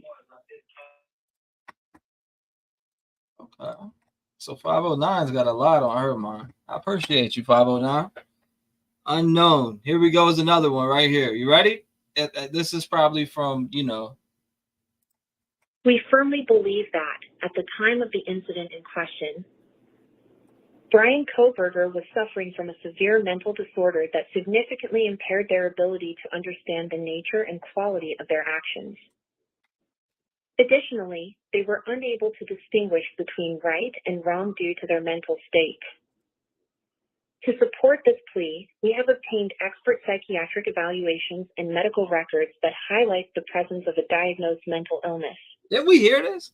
Which significantly impacted Bryan Kohberger's cognitive and emotional functioning during the relevant period. Furthermore, we intend to present testimonies from family members, friends, and... Now, hold up. Now, you know what, Jeff? We need an analyst of Ann Taylor's voice with that right there. They said that's Ann Taylor. An unknown caller sent in this voice message, right? And they're saying this is Ann Taylor. Can you find Ann Taylor talking anywhere? Yeah, I was just looking at some of the courtroom footage. I just had it up earlier. An unknown caller is sending this in saying this is Ann Taylor. I want to hear her voice. Let's see if that's her.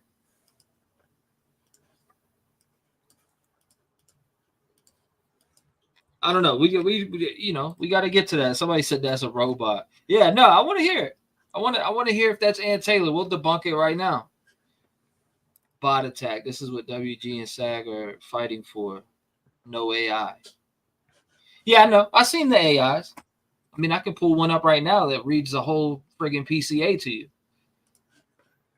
I know there's AI websites that you can pay for that's like friggin' $50 a month that you can get any type of voice. You can even record your own voice and it'll copy your voice and you could do all types of stuff with it. Miss Brazy says, Suddy's hacked. Lord, yes, you should. I just want to say, I'm just saying, is it Ann Taylor? AI Ann Taylor. That sounded like AI. During a psychotic episode, you don't know what you've done. Sometimes you believe it. You believe was a thought, not an action. Sound like AI reading. Free voice changer app. They said that's scary. That's scary. Somebody said it's her. I don't know. Let's play it again. We firmly believe that at the time of the incident in question, Bryan Kohberger was suffering from a severe mental disorder that significantly impaired their ability to understand the nature and quality of their actions. Additionally, they were unable to distinguish between right and wrong due to their mental state. Oh, I know. We were talking about it. To support this plea, we have obtained expert psychiatric evaluations and medical records that highlight the presence of a diagnosed mental illness, which significantly impacted Bryan Kohberger's cognitive and emotional functioning during the relevant period. Furthermore, we intend to present testimonies from family members, friends, and colleagues. Yeah, we heard that one earlier. I don't know. We'll leave it at that. I don't know. Maybe, Jeff, you can get a comparison and see. But, I mean, what are the odds? Somebody said I hacked the system, and this is, Yeah, I just found it. Let me I'm gonna put it in the private chat. I hacked the system, but I do know this to be a fact with those AI voice things that you can take your own voice and turn it into AI.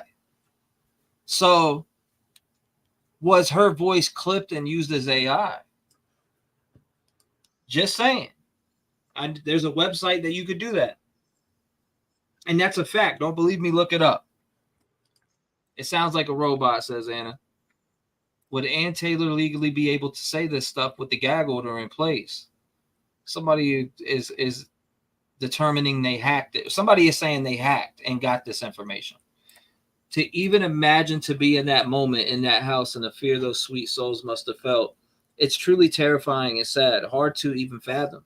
I hope they rest in peace and hope we bring justice for them. What's the first couple words that's said in that recording? I just wonder if it comes from the courtroom. We firmly believe at the time of the incident in question, Bryan Kohberger was suffering from a severe mental disorder that significantly impaired their ability to understand the nature and quality of their actions. Additionally, they were unable to distinguish between. That's like that. Sounded exactly like that. That's how it sounded. I'm just saying. Bing bang. Yeah, so I sent you a YouTube link in private chat. That's her in the courtroom talking. I think 1127 is probably where you want to go to. Well, I just had to, I had to reenact what I heard because you're like, that was the first couple words. So I'm just like, let's check it out. You said you sent it. Boom.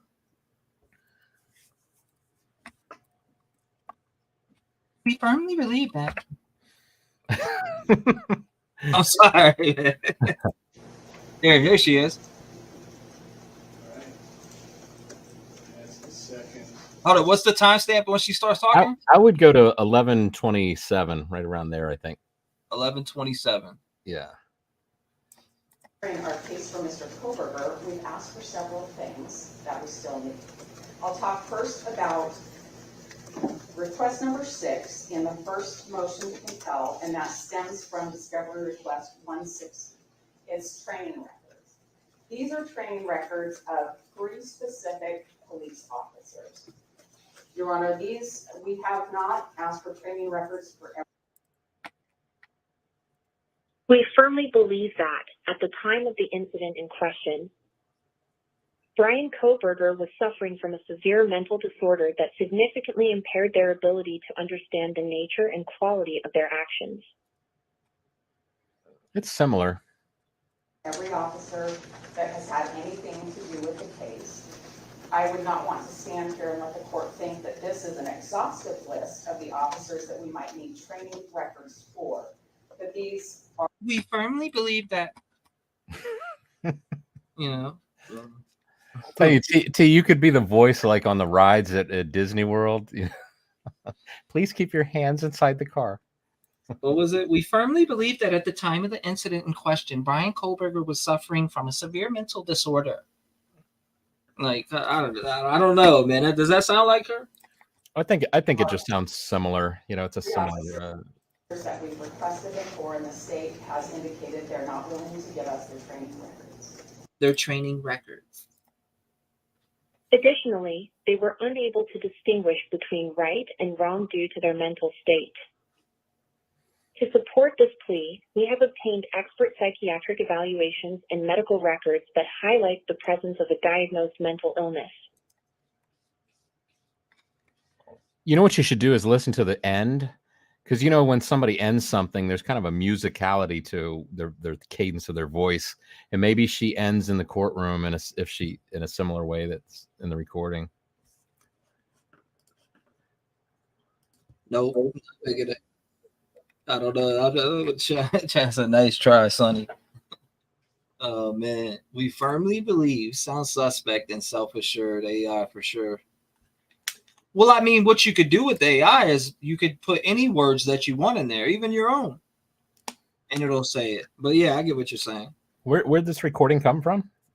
That's a voicemail. Somebody sent you a voicemail with that? Yeah, I know who it is. Do you think it's their voice or you think it's AI? Nah, it ain't no girl that sent it, but. Well, you sounded like a girl earlier, so it could be, you know. We firmly believe that at the time of the incident in question, Bryan Kohberger was suffering from a severe mental disorder that significantly impaired. Yeah, nah, I mean, I don't know. It does sound like practiced. So it'd be, I mean, is it AI? I don't know. Man, let's hear this. Hey, T-REV, love your show. You're doing such a great job. My opinion is he didn't come forth with an alibi because he don't have an alibi. And I think they got the right guy, because if they didn't, if there was somebody else that had done it, they would be dying over the fact that Kohberger is getting so much attention. And I just believe that they've got the right guy.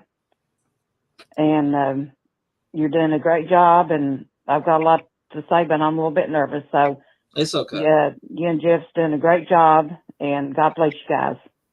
Bye. Thank you. God bless you. Shout out to her. 606 was in the mix.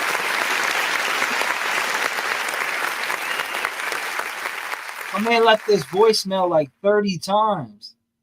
Believe that at the time of the incident in question, Bryan Kohberger was suffering from a severe mental disorder. Again. So it's like, man, come on, man. Next. Peace, dude. Hey, T-REV, this is Sharon. Sharon Mexiso. I just called to say one thing. I'm really impressed by your talent, and especially by the way you interact with people. I'm a mental health counselor, and I know all different types of people, and there's really difficult to deal with. And I just wanted to say, you do have patience, but the way you interact with everybody, it's very impressive, and it's not like a lot of the other shows. The other thing I just wanted to say, when everybody's talking about like all the evidence, one thing that we're forgetting about, that I keep thinking about, is when Bryan Kohberger got pulled over by the police, and the cop asked where they were going. you know, BK said, "Oh, we're going for Thai food." Right? And then the dad starts saying, "Oh yeah, we're going home to Pennsylvania." But my point is, when you're traveling on a highway like that, and even if you get pulled over by a cop and they ask you where you're going, you kind of just say your ultimate destination, don't you? Like if I'm driving home to Pennsylvania, which I live in Pennsylvania, but I'm not going to say like, "Oh yeah, we're going to McDonald's now for a break or for lunch." You know what I'm saying? I just think that's sus. That's all. And the way he said it so quickly, but then his dad said that he was going to Pennsylvania and the look that he gave him. That's all. I just wanted to bring that up. I love you guys. I love being part of this chat. I don't call in too much, but I listen every single day. Love you all and talk to you soon. Bye. Thank you, 570. I appreciate the kind words.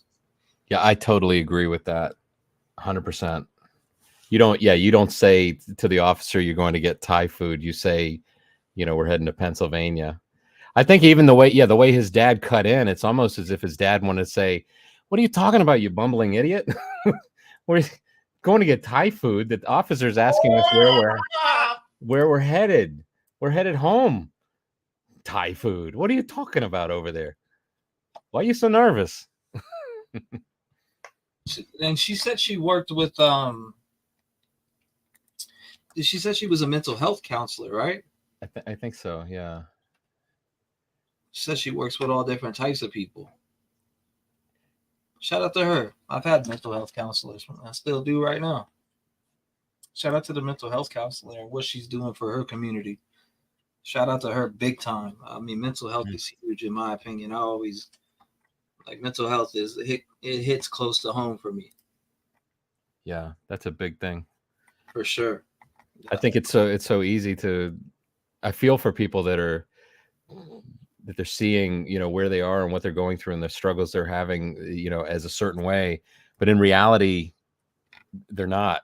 It's up here, and if you can, you find somebody, a good counselor that can help you see the reality that, oftentimes life is simpler than it, you think it is. Situation's not as bad as you think it is. And there's stuff that you experience in life, I guess you got to work through and process and hopefully put it behind you if it's bad stuff. Tomorrow is always can be better. And if not tomorrow, wait one more day, because that day will probably be better. And if not that day, just keep on going. Or call T-REV. That song, what's the song, T-REV? He's like, at the end of the song, you say, call me if you can't find anybody else. Yeah, call me if you can't. Hold up. What song are you talking about? The song, that other song that I love. I think it's got God in the title. Is it "Oh God" or? No, at the end of the song, you're like saying, if you're going through this, you can make it because I made it. Mm-hmm. And if you can't find somebody to talk to, you call me. And I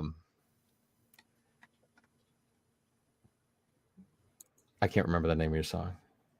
They're all good, I think you've called in before too, Jamie. Yeah, no, I'm trying to think of the song that you're talking about, but I can't remember off top because I know so many songs. My mind starts to there's a lot of songs I play up to date. I know you're kind of singing it up to, you're rapping up to a dirt path. You're coming towards the camera. There's one part you're in a tunnel. Oh yeah, you're talking about Deep Depression. I think that's it. Yeah, you're talking about Deep Depression, Part 1. I know exactly what you're talking about. Deep Depression, Part 1. 100%. I played it last night. Yeah, that's right. You played it after the Rev Gang Strong song, right? That's exactly the one. Yep, it's called Deep Depression Part 1. It was on my first album. That's like probably my favorite song that I've ever made. Yeah. I really like that one. You got so much emotion in your voice. I mean, it's like, and I'm not usually that big into rap, but I really like that one. And of course, Rev Gang Strong. That's stuck in my head all day. A lot of people have been hitting me up about Rev Gang Strong. Where can I get it? Where's it at? Like that, it's on all platforms where you can listen to it for free on YouTube. Shit, you can even rip it and steal it and put it on your MP3. I don't care. Rep Game Strong. You should turn "We Firmly Believe" into a song or a sign. So I think she means song. Oh, we firmly believe. We firmly believe. Hold up. Somebody said this. Let's play this. Here it is. Hi, I don't know if this is the right way to do this, but as far as Bryan being framed, I think he's not being framed by government agency. I think he's being framed by some of those kids. Okay. Okay, that's all I have to say. Bye. Okay, so she said that she doesn't think that Bryan's being framed by any government agency. She thinks that they're being framed by kids or the young adults. Callie said, but why look for a sword and behind Thai food? Player says, good night, chat. Maz, T-REV 757, guest falling asleep. Have a great night. This was entertaining. Thank you, Slayer. I appreciate you. Have a good night.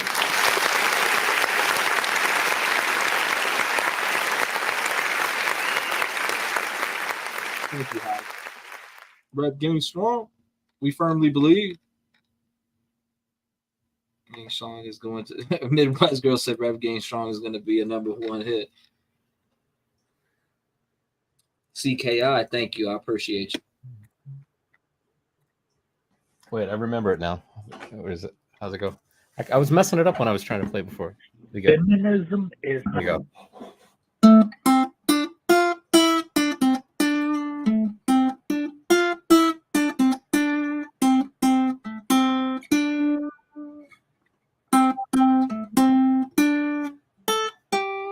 Something like that.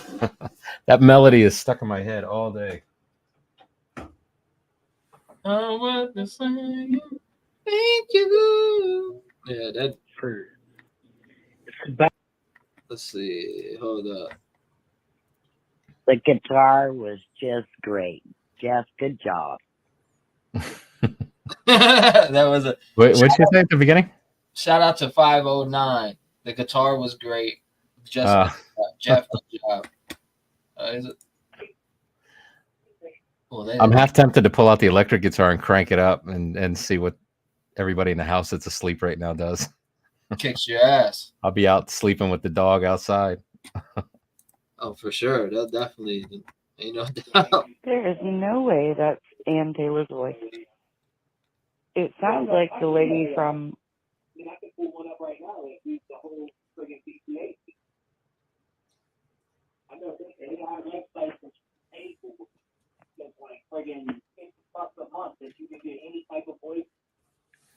You weren't speaking. Hey Sorry. T-REV, it's Melissa French. I texted you that info on Kohberger and the University of Idaho food court.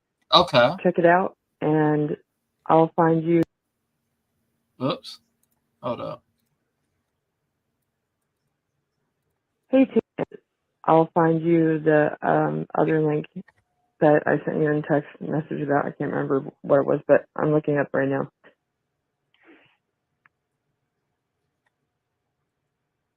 Hold on. Let me see where she put that at. The food court. Hi, it's me again. Hello, I just wanted to see if you ever seen Tender Light podcast with at least about 6 months ago podcast, close to the end of the podcast. She talks about she had a reliable source and her friend husband was a FBI guy, not Moscow, but was brought in to help. But she was saying about the injuries that were done to them. There is no way one person done this if it's true. I just want to know what you think. Thanks. We covered it a while ago. We definitely covered that a while ago. I know what you're talking about. I didn't want to say because it is gross, but she said a sheath was under Ethan, which was wrong. But is it? And the one was stabbed 54 times and one was beat in the face so bad that they were not recognized. I remember actually seeing that on her channel. So I know what you're talking about. 100%. That's a fact. Okay, I was looking for Melissa's text, but I can't find it. I done went through like 10. I'm going on 11. Let's see, Sunflower. Let's see. Sunflower sent the message. Legal. I have some booms to drop. Legal standard in Idaho, the insanity defense is based on the what? The McNaughton rule, which is common law testify for insanity. According to this rule, the defendant is considered legally insane if at the time of the crime they were suffering from a mental disease or defect that rendered them unable to understand the nature of quality of their actions and unable to distinguish right from wrong. Burden of proof. The burden of proven insanity as a defense rests on its defendant. It means the defendant and their legal team must provide sufficient evidence to show they meet the criteria for legal insanity under the McNaughton rule. Evaluation. If a defendant raises the insanity defense, the court may order a psychiatric evaluation to determine the defendant's mental state at the time of the alleged offense. Outcome. If the defense successfully proves the defendant's insanity, the court may find the defendant not guilty by reason of insanity. In such cases, the defendant is usually committed into a mental health facility for treatment and evaluation rather than being sentenced to prison. You said legal standard in Idaho. Well, it says that there's no insanity defense, though. So I don't know where that's coming from. I call bullshit. So under the, and I'll even drop what he put in there. Let me copy and paste this. Let's see what we can find. This is exactly how it was said right here.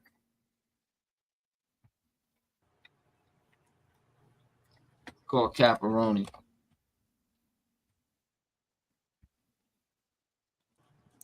Take that, do this. All right.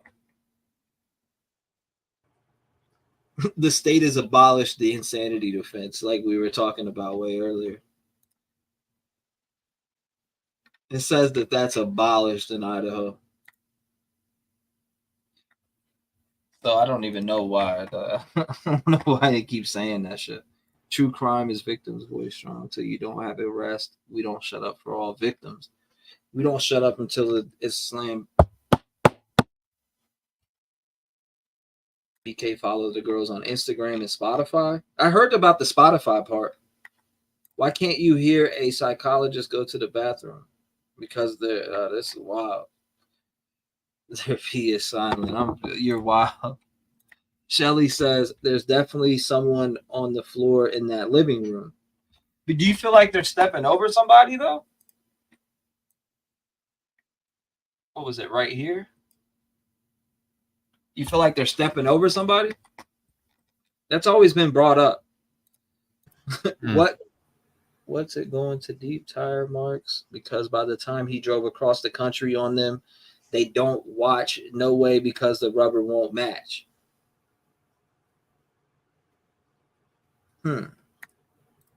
He's clear as hell, passing college classes. What was that last question about the tire marks?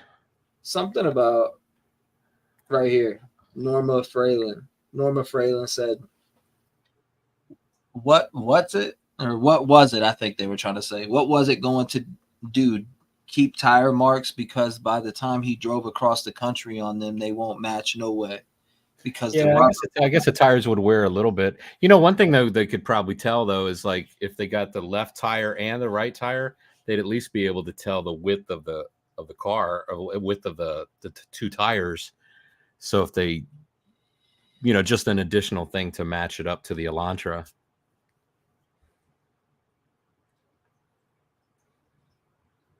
Hold up, what does it say?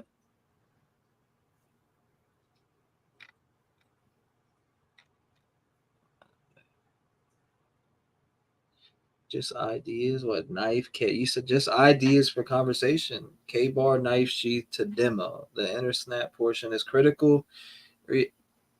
Sorry, DNA, many crevices. And police cams show Mr. K wearing what appears to be a medical device on his left arm, possible continuous glucose monitor. I believe BK intended to sell the Elantra in PA. He had his vehicle serviced after leaving Washington. Did he have new tires put on, knowing he left skid marks when rapidly departing? Did BK have a burner phone? The phone he had before June, AT&T, could also be very revealing. Was it ever confirmed if the reddish liquid on the exterior of the home was blood or another fluid? That's another sticky conversation. That's another sticky conversation when it comes to that, because a lot of people were like, well, that's galvanized pipes, and they drip like that. Yeah, if you look closely at that, there's one drop that clearly looks like it comes from inside the house onto the pipe, goes over the pipe, and then drips downward. So I don't think it's coming from the pipe. I think it came from above the pipe. Although most of them, I think, came from kind of behind the pipe and just went down the wall. I showed that picture to a friend of mine who's a plumber and does work on houses and stuff. And at first he thought it could be like rust, some rusty water or something. But then he looked at it more closely, and he said he thought it looked like blood.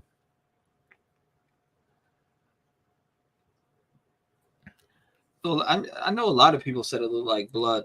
Even some professionals said that. Well, they'd be able to figure it out. I'm sure they tested that and know exactly what it is. But I'm talking like professionals that aren't in the field no more. They're retired, of course, but I've seen a few say that they think that that's blood on the outside of the wall. Now, just to talk about that, I'm glad they mentioned that, because now I want to go look again, because one thing I seem to remember is at the very bottom, as it dripped down, it kind of went off to the side on some of them, and you can see like a thick part. I want to know what people think on this. Do you think that's blood? Let's pull up that picture right now. I'm on it. Did they take? Okay, there it is. Now, I remember this video. That's on the. Well, hold up. Where are they walking out of? Right here. Now that's making me think. Is this 112? Yeah, it is. You know what I just noticed, Jeff? That's friggin' 112 King Road. No, I think that guy walking down the stairs is 1112, but the previous shot is 1122, the murder house. Because you can see the good vibes light.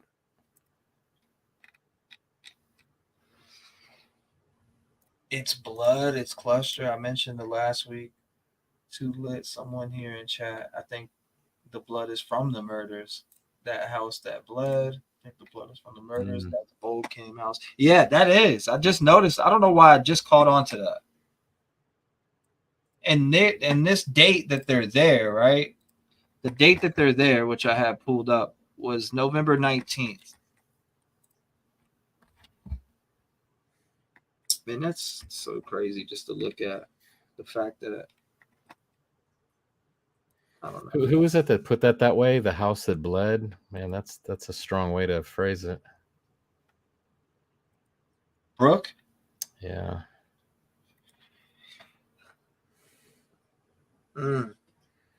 No, actually, I didn't. I didn't see it. I was looking for it, though. There's a lot of text. Lot Harris says, T-REV, first-time texter, long-time viewer. Lot Harris here. Committing a residential murder will be Bryan's undoing. Akin to the, what? Tezranav brothers? I don't even know how to say that. Tsranaev. Tizranav brothers and the Boston bombers. Bryan also didn't account for the totality of surveillance. Huge mistake on his part and a miscalculation on the power of surveillance. Lot Harris. That's the part I'm at on the text messages. What up, his neighbor? Steptoe Apartments invited him to a pool party. Did an interview, lived right across the street from him. Don't forget he targeted small defenseless women. He's a coward piece of shit. But the mic heard the cop car alarm from 400 to 500 feet. It's a good mic. 763. Trev, just think if there's 10 plus terabytes of data and we currently only have access to less than 100 gigabytes, just imagine how much more must be out there that we don't know about yet. Oh my God! Bing bang! T-REV on that number 4 evidence piece of paper, I see sideways written letter M. The next letters are covered under the black glove. I have old eyes, but I do see a big M. Love your channel. Thank you, 925. Now, I still ain't found Melissa's text. I'm looking for Melissa's text, and I can't find it. I'll be waiting for it. Text again, Melissa. But this right here, I'm trying to make this photo bigger, but Hey T, I just emailed you a bigger picture, that the one with the blood. see the bleed. You got that comment in your mind, huh?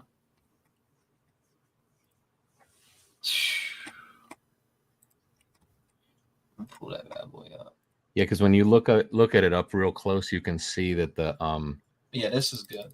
you can see that the blood has gone over the front of the pipe. Like go down, bring it down just a little bit. I'm not a blood expert, but it looks like blood to me, man. See how right in the center of all the little streaks, there's that one that it goes over the top of the pipe, and then then it's dripped further down onto the wall. Lauren Cake said, "You're still alive." Hey, nice. They're your songs. Love them. Been singing all day. Awesome. Thank you, Helen. Finally got the kiddos to bed and having some live stream time with T-REV and the gang. Good to see you all. Thank you for coming by, Paul Cat. Looking at this, man. Whew. I think it's blood, man. Yeah. I've always questioned it, and people said galvanized pipes, but damn. I do think it's blood. Thoughts? Anybody? It's interesting. We got 1, 2, 3, 4, 5, 6 streaks of blood that originate from behind the pipe, and then you got one that goes over the front of the pipe. That seems to say to me that it's coming from above the pipe, not coming from the pipe itself. It does look like blood, and look at that leaf. Does that leaf look like it was maybe there and it like the wind blew it over a little bit? Because I see no blood over there. Which leaf? The one that's way off to the right? Yeah, look at that. It looks like streaks of blood. Maybe it could just be brown and I'm tripping, like a darker brown, but I mean, look at that. Yeah, I think it's just brown. I don't it's like the edges of it are brown. I don't know. It just kind of looks the same color as this. Doesn't it? And like if you look at certain parts, it looks like the same color. Yeah, that's actually, thank you. I don't even know why I didn't even think of that.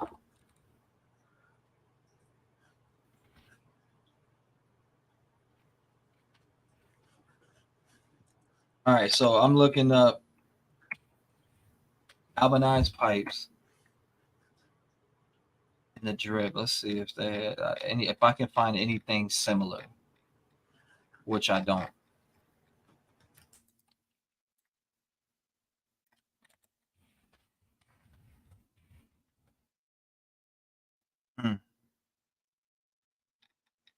Yeah, nothing whatsoever. Let me know what you come up with, because I can't.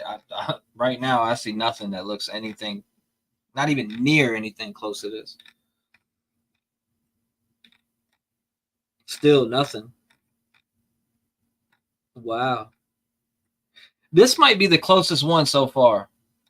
Let's look at it.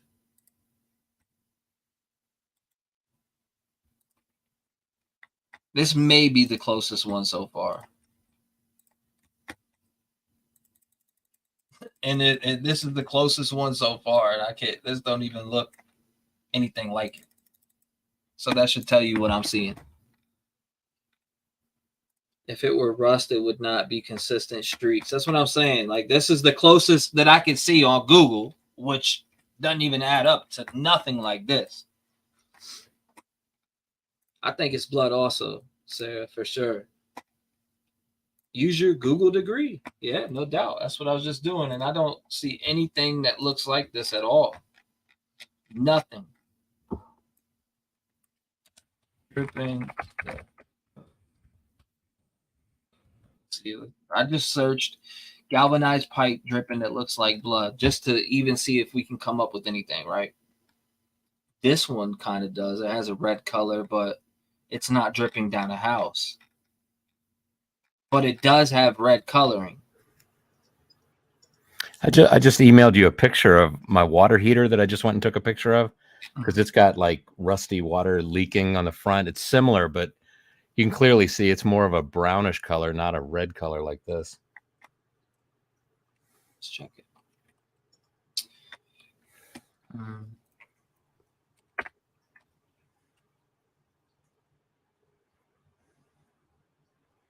Pull that bad boy on up. I've got to get that thing fixed pretty soon. Whoa.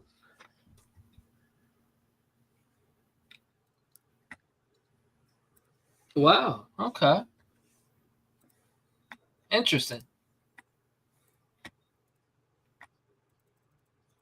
You see it's more like an orangish brown, which I assume is like rust. No alibi, said Hollis. It's blood. It's definitely blood. When I cut myself shaving, that's what my legs look like. Hollis, exactly. I watched Ed Wallace analyze this. He's retired NYPD and expert. He said 100% blood. Someone was showing the body cam of Kaylee in the back, and there was no blood. That's definitely blood. How's Carolyn Russell's form? Shame on her. I don't know. Does this look similar to this? This has got sunlight on it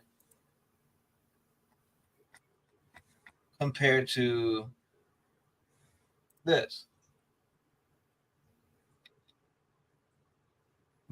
Don Tump said, wow, Jeff got something in his water heater he needs to tell us.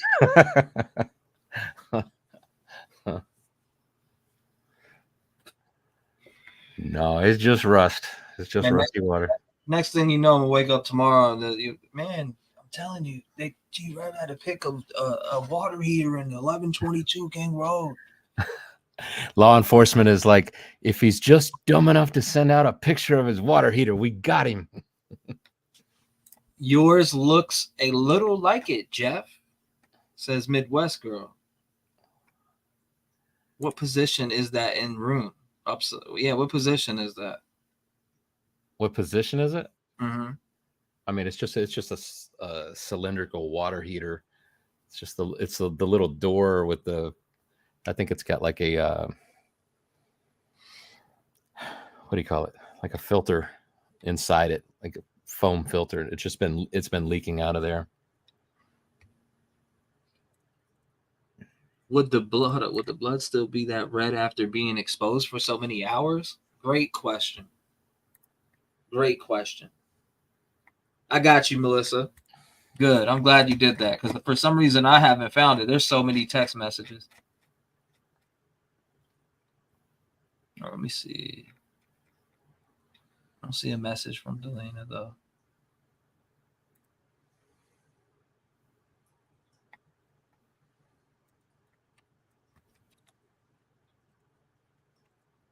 You know, if you look further to the left on that picture, you can see like on the right, there's a metal, like a clamp that's screwed into the wall. But off to the left, you can see they're just using some kind of like a black cloth or like a piece of a strap to hold the pipe up. So, you know, I get the impression some of this house isn't like up to code, maybe. Yeah, that water heater was supposed to have been replaced a month ago. We've been procrastinating. Hey, T-REV, this is Boho. Just real quick, looking at that piece of paper, that was found on the ground. And I know that somebody enhanced it so they could put, the lettering on there. But if you look at, I'm focusing on it right now and looking really close. The first letter obviously looks like an M, that way. So I'm kind of curious as to see maybe if anyone has any articles of Bryan Kohberger's actual handwriting. This might be a long shot, but just curiosity, So anyway, that's all I wanted to say. Have a good night. Great show this evening. Talk to you later. Bye. Thank you, Boho. She's on that lettering still. I see her. This pic brings tears to my eyes, about to cry again. It is sad just the thought of it being blood. And if you look, like, what's going on here, Jeff? Does this look like, I don't know, man. It's hard to blood from here, and it dripped and it caught right here. You see that little spot right here that has no drip with it right here? But that's the part that it went over the top of the pipe. And then, so it went over the top and then started to come back around to the bottom of the pipe and then drip down onto the wall. Oh, no, that's hurting my eyes now. Man.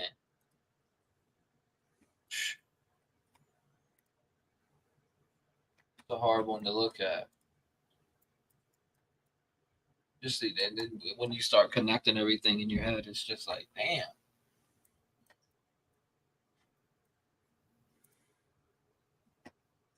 Why is it so zoomed in like that? Yes, Jeff H. That's exactly how Ed Wallace explained it. Yeah, I'm pretty sure that's where I heard it from, too. Is she talking about the map? Yeah, she was talking about that map. Just bought a new hot water heater, dropped $900 at Lowe's. Being a homeowner, the cost is all on you. Mm-hmm. Yeah, that's exactly what we're thinking of doing we were thinking of Home Depot because we've got credit over there. But luckily, my best friend is a plumber, and he can. He said it's an easy job. That's why I'm like, we got to get it done, because if that thing blows and puts water all over the basement, I'm gonna feel like a real idiot for not having done it. I don't know. Some people, Chris said it's like galvanized pipe and this. I don't know. That's just what people said, but to be honest with you, it looks like exactly what we were just talking about. Sad to even think about it. Wow. Interesting. Nancy, it's been a while. When my ex cut me, my thigh and my leg got splattered on the wall inside of my thigh.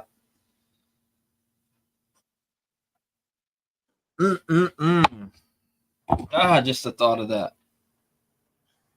Just Jen said, sorry, I just fell asleep for a while. Mar, it's blood. Well. I think we had a good live there, Jeff. It's about time for me to get some shut eye. About time for me to hit the sack. I appreciate everybody coming through, Jeff, as well. Melissa emailed you. Let's see. Hold on, let me look real quick. Okay, let's hop on it. Yahoo. We'll check it real quick. Let's peep it. University of Idaho students report seeing a staring Bryan Kohberger on campus before murders. This is what we were waiting for. Let's get right into it. All right.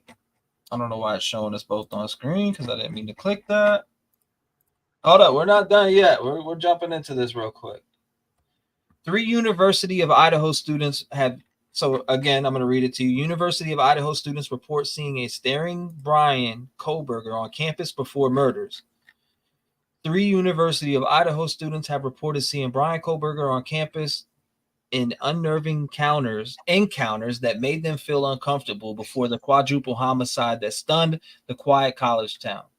Kohberger has been accused of sneaking in an off-campus residence in Moscow, Idaho, in November and brutally stabbing 4 of the occupants inside, of whom had been students at the university. But now 3 other students have stepped forward to report that they may have seen Kohberger last year at the school's student union. A sophomore named Chelsea told people she believed she saw Kohberger, who had been a PhD student at the nearby Washington State University, at the University of Idaho student union building really early in the semester. He was at the food court of the student union drinking water. He sat by himself, she told the outlet.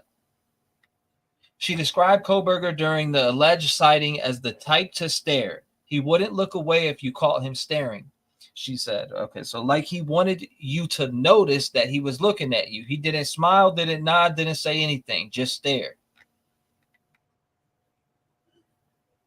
Well, that's not creepy. Oh my God! Bryan Kohberger, who is accused of killing 4 University of Idaho students, is escorted to an extradition hearing at the Monroe County Courthouse in Stroudsburg, Pennsylvania. All right, we know about all that. But Chelsea said that the brief encounter left her feeling unnerved. I told my friend to not be suspicious, but to look at him because the eye contact was making me uncomfortable, she said. It was so weird that we ended up leaving and eating outside because we wanted to get away from him. Around the unidentified student told people she had seen Kohberger around campus more than once and thought he likely went to school there. It's not a huge school. It's like a small town, she said. So you start seeing the same faces again and again. They become familiar, like you know that you've seen them in class or around campus. I definitely saw him more than once. He was just really quiet, really intense, staring. He made me uncomfortable. He made me uncomfortable. Oh, the story continues, huh? Okay, so it says, Moscow police are prohibited from discussing any details of Kohberger's case, including whether they believe he may have been on campus before the murders, as part of a gag order from the judge in the case. It isn't the first report that Kohberger's awkward social interactions may have unsettled others. Shortly after his arrest, Jordan Serlinek, I don't even know if I'm saying their name right, the owner of Seven Sirens Brewing Company in the Center Valley, Pennsylvania, told NBC News that Kohberger had been a customer at the brewery while attending school at DeSales University. The female staff at the brewery had complained about Kohberger's behavior, even making a note in their system that popped up when his ID was scanned. Staff put in there, hey, this guy makes creepy comments. Keep an eye on him. He'll have 2 or 3 beers, then just get a little too comfortable. Serlinek said. Okay, so according to his account, Kohberger also allegedly asked the female staff and customers probing questions like where they lived and would get upset if they blew him off. After graduating with a master's degree from DeSales University, Kohberger moved to Pullman, Washington to begin his doctoral work in criminal justice and criminology at Washington State University, which is located just about 10 miles away from the University of Idaho. Investigators believe that in the early morning hours of November 13th, Kohberger allegedly broke into an off-campus rental home and stabbed Madison Mogan, 21, Kaylee Gonsalves, 21, Xander Kernodle, 20, and Ethan Chapin, 20, to death with a fixed blade knife, according to the affidavit obtained earlier by Oxygen.com. Okay, so we know all about that. We know all about the other stuff. But yeah, definitely, I appreciate you sending that in. I definitely appreciate you sending that in. But I don't know, like, was it only on Yahoo News? I don't know, because I've seen some bullshit on Yahoo News. I'm not even going to lie.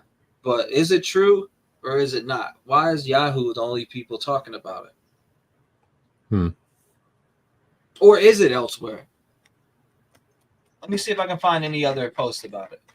Yeah, maybe you could take just part of that quote and just search for it. Maybe it'll show up like this somewhere else. Yeah, let me see.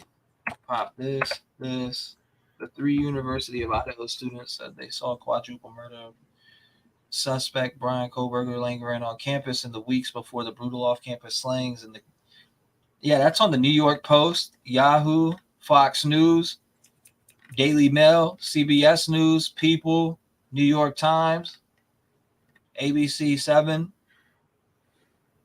CNN, ABC 7 Los Angeles, abcgo.com, the New York Times again, Sportskeeda, Philadelphia ABC, Flipboard, The Independent. Yeah, it's everywhere. So it's around. Yeah. It's around town. Thank you, Tom. I appreciate it. Doesn't the PCA have evidence label numbers number 4? I don't remember seeing that, but it possibly could. Come here, look, say hi. It possibly could. That's a nice, beautiful cat, Jeff. Thanks. That's Olivia, believe it or not. Olivia, huh? Yeah, we've got 2 cats and a dog. Man, the cat I got here is big. He's a big guy, and every time I go out, he's like begging for food. He will eat till he throws up. Oh yeah, and then eat again. Yeah, or the other cat we have is like he's got to lose some weight. I bet if I open the door, he'll be right here. Socks. Let's see if Socks will come out. Socks, where like you like SOX or SOCKS. SOX. All right. Come here, Olivia. She's missing her chance to be on camera, be famous. Come on, come on. Look. Say hi to everybody. Come on, purr for the microphone. Come on, purr. There you go. It's okay. It's okay. Big boy. Oh, wow. Yeah, he's going crazy right now. Big old Socks. Man. Fighting. Look at him. Big old Socks. I don't know where it looks. The Socks looks really similar to my other cat. Although Socks has got definitely more fluffier fur. It's okay, buddy. He's like, hold up. What'd you bring me in here for? It's okay, big boy. What are you doing?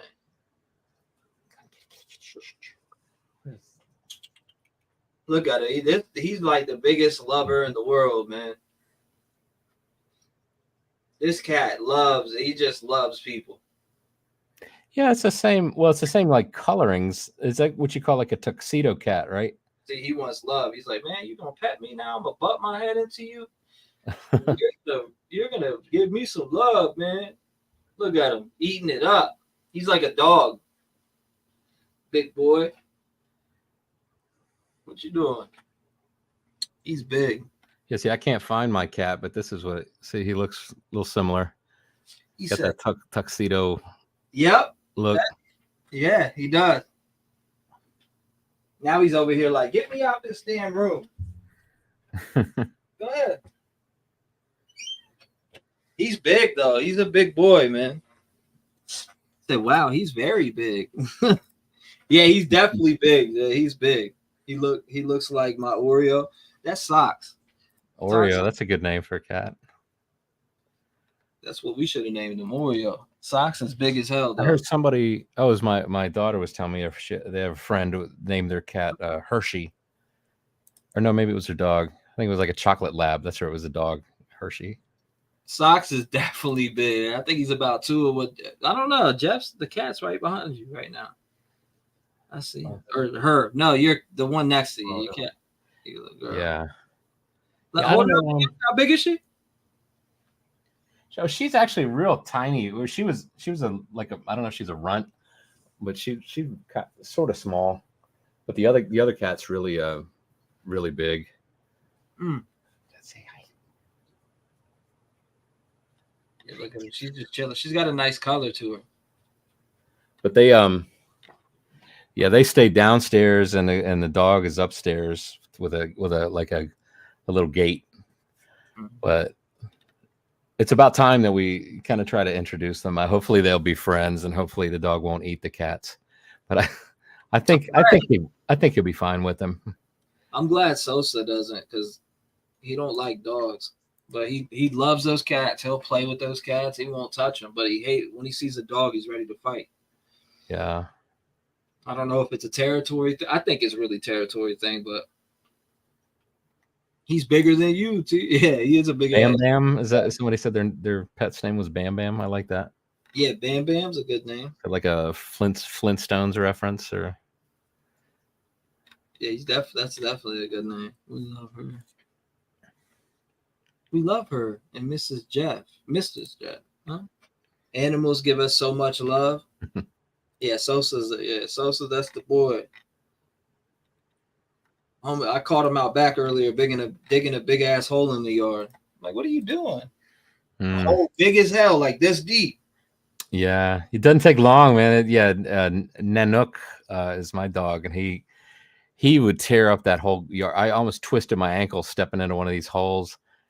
But he doesn't do it anymore. So we got a I'd left it upstairs, but we got one of those. I think it's made by Sport Dog. It's a e-collar, so you can give him just a little zap on the neck if he's misbehaving. She keeps my feet warm. But it just took a couple times where like he'd start to go digging, and I'd say no and just give him just a little zap, and now he doesn't dig anymore back there. I like that name, Micah. Knox. It's a cool name. Sounds like something out of Dr. Zeus. Knox. His name was Blackie, just one of my fur babies. I've had many cats. Love the name. I'm allergic to cats, but for some reason I'm not allergic to socks. That's weird. Any cat I usually pet, I start sneezing, my eyes itch, but I'm not allergic to him. It's crazy because usually I don't know what it is, but I'm not allergic to him. But I'm allergic to any other cat I get around, and I can't help it. I'll pet a cat. I love animals, so I'll pet them regardless. And then next thing you know, yeah, my wife is very allergic to cats too, but for some reason these two, she's okay with them. I love my dogs. You gotta love. I love dogs, cats. I love it. I love animals. I just found T-REV in this channel by the looks of some of the commenters. I found the good stuff. Says Danny Martin. I don't know. I thought I've seen you before though. He's digging to visit us in Australia. Yeah, right. He was digging. He dug a big asshole. I was like, "What are you doing, Sosa?" That man dug a hole like this big. I was blown away. Thank you, CKI. I appreciate it. Going straight through the earth. Dude, I like literally half my leg, or half, I'd say up to my knee almost. That's how far. I was like, damn, this is the biggest hole I've ever seen him dig. Usually he'll just dig one like this, but he just took it an extra mile. Huh. Oh, if you're gonna keep me outside for 30 minutes, all right. I'll show you what I can do. Was he burying something, or? I don't know, man. It kind of explains why he's been limping this last day, because I found it earlier. And I seen him digging around the corner, but I didn't know that. When I was doing yard work earlier, I happened to see this hole, and I was like, damn, like, dude, that's what you were doing? I seen like shit flying up the other day out of my window, because right there is I could see the backyard. So I seen something behind the little gate part. I seen like little dust and shit flying in there. I went out, let him in, but when I went out earlier and was doing yard work, I was like, that's what the hell I seen. I put the puzzle together in my head. I was like, man, he was digging dirt out of here. That's what it was. That hole wasn't there. I just mowed it last week. That hole was not there. He definitely dug that. Could be burying your phone or something. Your wallet. Sorry, but cats are annoying. Dogs are awesome. It depends who you are, you know, and it depends on the temperament of your cat. Some people like different types of cats. Dogs are definitely more work, and you know you got to be paying attention to them and what they need all day. Cats, you put some food down and some water, and you know they're just fine. I mean, say any new Spirit Box dreams? What you mean? Welcome to our new toy. We'll be putting this in action soon on the second channel. Make sure you come by, but I will be having this on. Wait, T, bring it in and present it again. Like we just seen it for the first time. Here you go. I got the music track to go with it.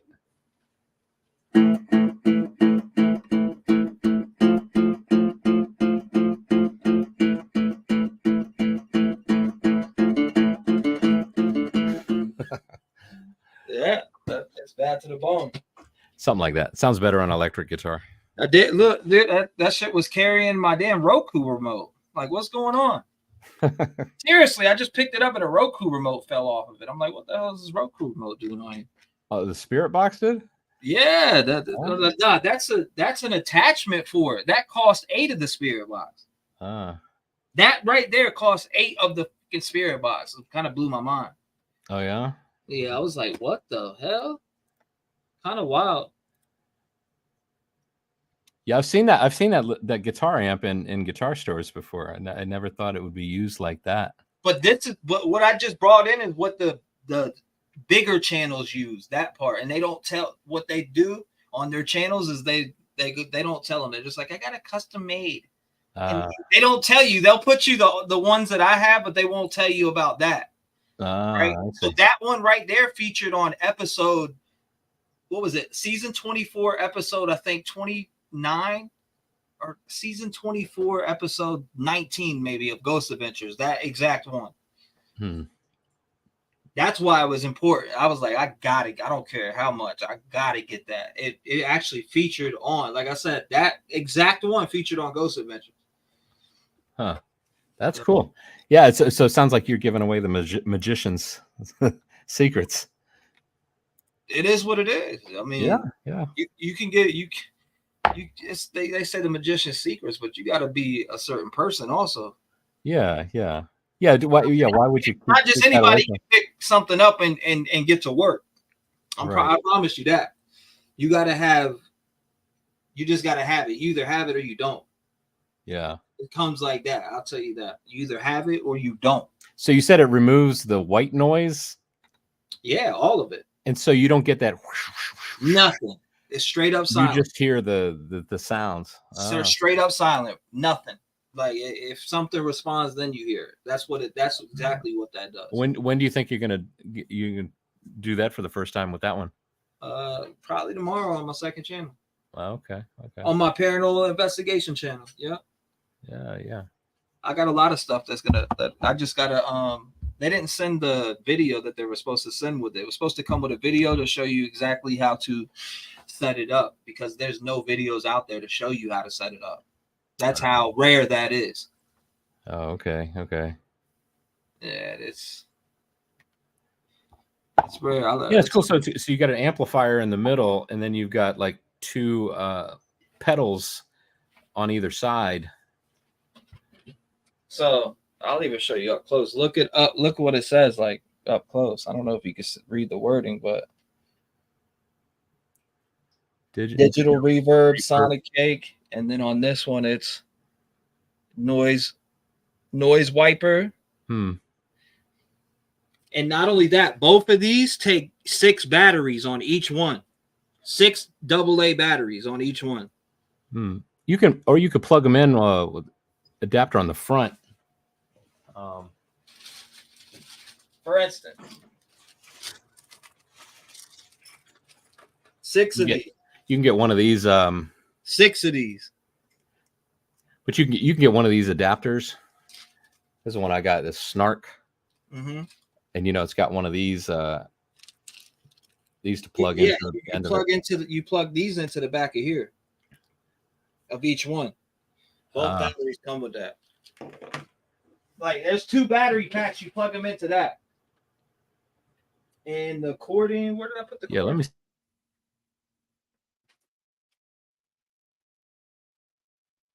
Oh hell no! My cords went somewhere. I gotta find my package of cords. Where the hell they go? Drop it. I popped it.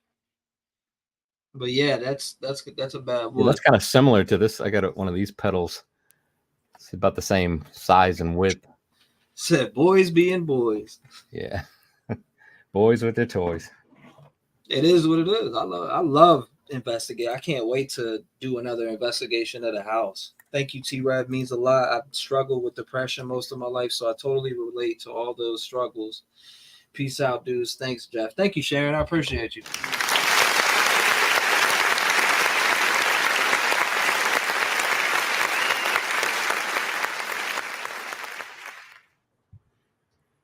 Just Larry.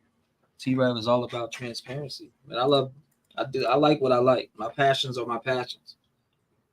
So you can take it into a haunted house. Of course you can. Of course you can.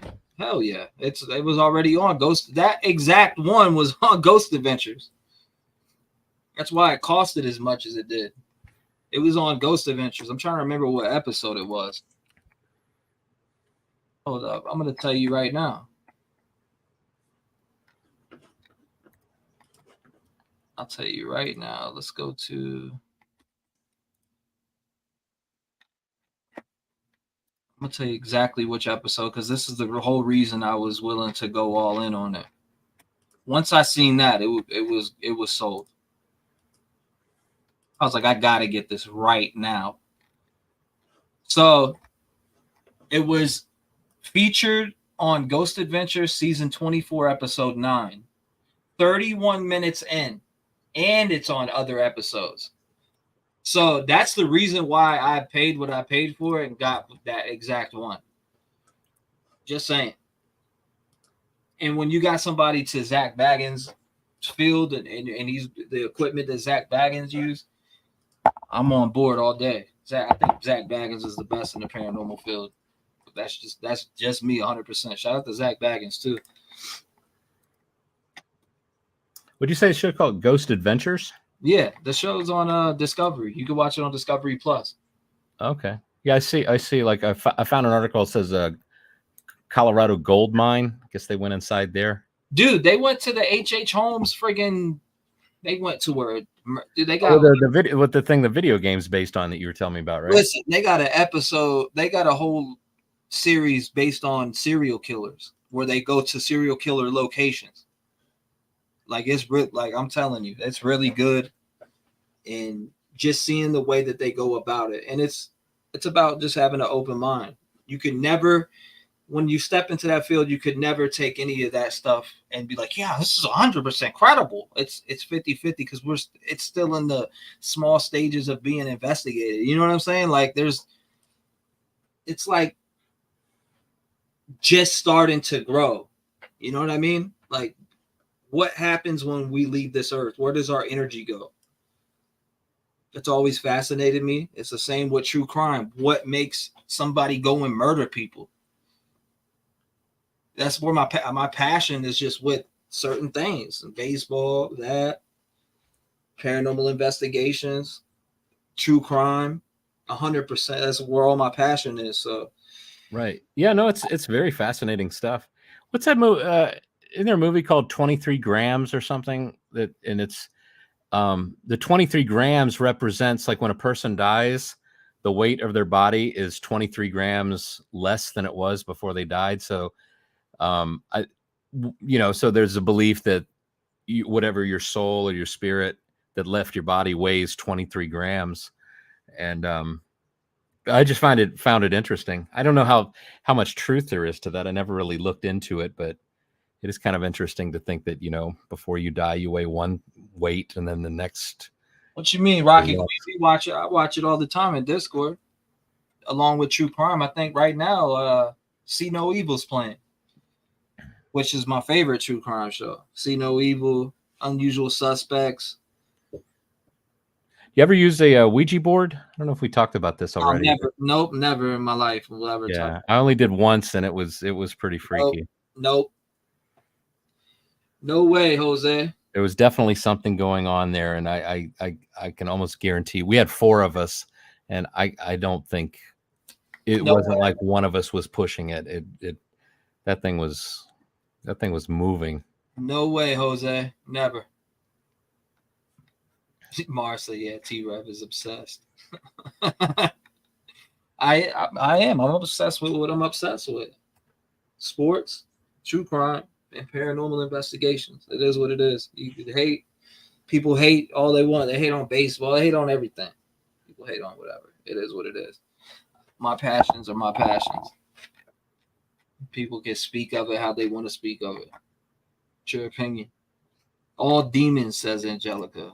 Damn. Evil. No way.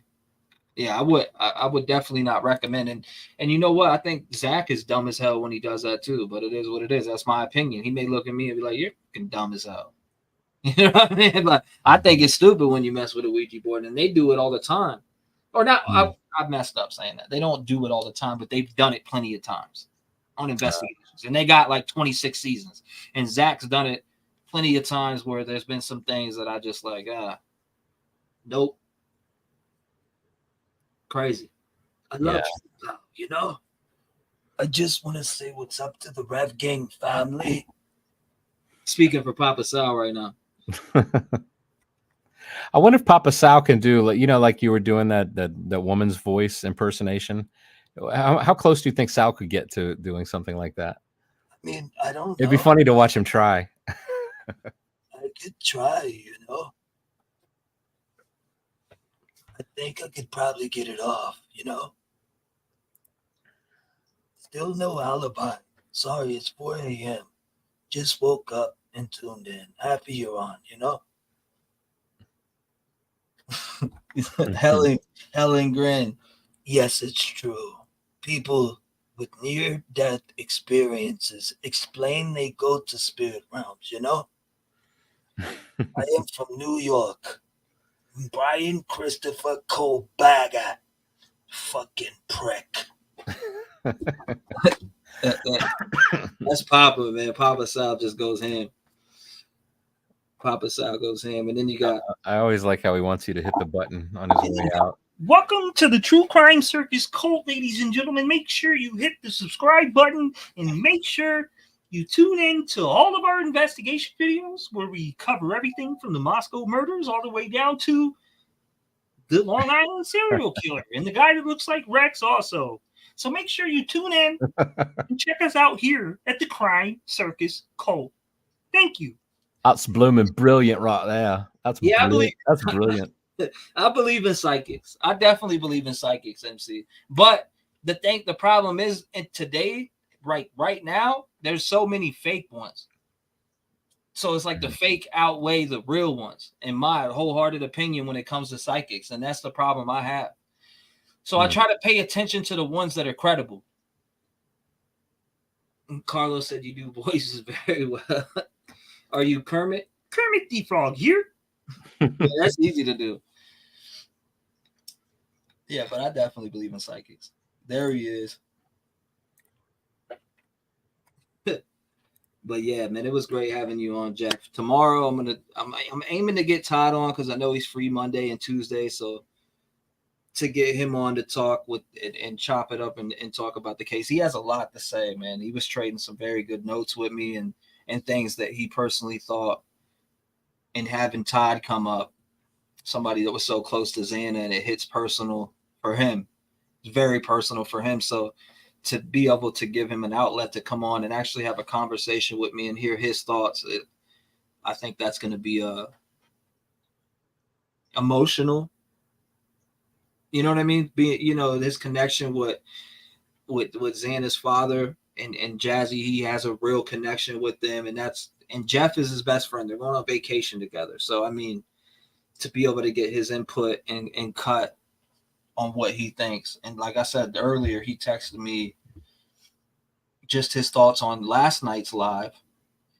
So just to let you know, he's like, man, the two unknown profiles that the defense is questioning would have to be close relatives of Kohberger.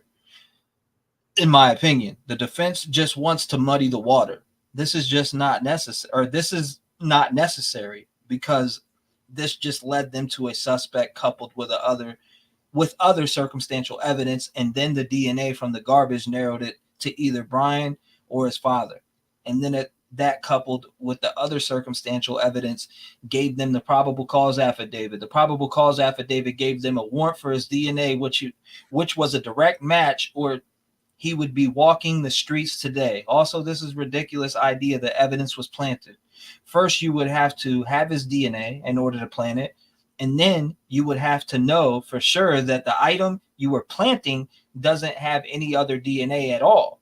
The defense is just trying to make the water as muddy as possible. There is so much evidence in this case, and I think he is guilty as hell and will be convicted. And I respond back to him and I say, you know, I'd love to get you up on panel and come talk and, you know, really, you know, see what your thoughts are. And he goes, when you going on? I said, I'd love to have you up. I think you're a great man. He said, thanks. I feel the same about you, brother. And I said, I'm aiming for about 10 my time tonight, which I was talking about tonight. But I think he fell asleep. So I'll try to aim for a little bit earlier tomorrow night, maybe an hour earlier than what I did. Because he's out in that area, right? Out in the Idaho area. No. He's in Florida now. He owns a gym in Florida. That's right. Yeah, he owns a gym out in Florida, and the program that he's got going on in Xana Kernodle's memory right now is amazing. You know, he's sending kids, he's paying for kids. You know, everything that people donate in Xana's memory is going to those kids to compete in competitions, and Sydney is teaching these kids, and it's awesome. I think it's a great thing that they have going, and to put it in her memory in his gym that he owns, that him and his wife own, and his daughter helps run also, and she teaches these kids, and at a very young age she's teaching these kids. You know what I mean? I think it's a wonderful program that they have going on, and man, to see Journey go on their journey and what everybody has came together to do, it's such a great cause, because we spend so much time talking about all the negatives in this case, right? We talk about the way that they were murdered and just the gruesome details, but like I said, it's important to also remember the victims. Right. Yeah. Nice to have something positive come from something so negative. Exactly. And the fact that they gave out the first endowment, or it was like a reward in Xana's memory. They gave that out to somebody, and I remember him saying the name on here. I actually need to edit that video. I need to put that one up next. Actually, I need to upload it to my channel next. He was talking about, you know, what the channel has done and who we helped, and I'd like to tell everybody, go, if you have $1, go there. Go give $1 if you can. Give $1 if you can. You know. Yeah, every little bit helps. Yeah, and it's, you know, sports can be you know, an expensive thing. I know my son was into, you know, water polo, and I mean, stuff can it can add up. And if you're from a family that's struggling to afford that, it's awful to think that the option that you go for is like, well, we'll just have to pull you out of sports, you know, maybe try next year or something. It's nice to think that and keep on going through.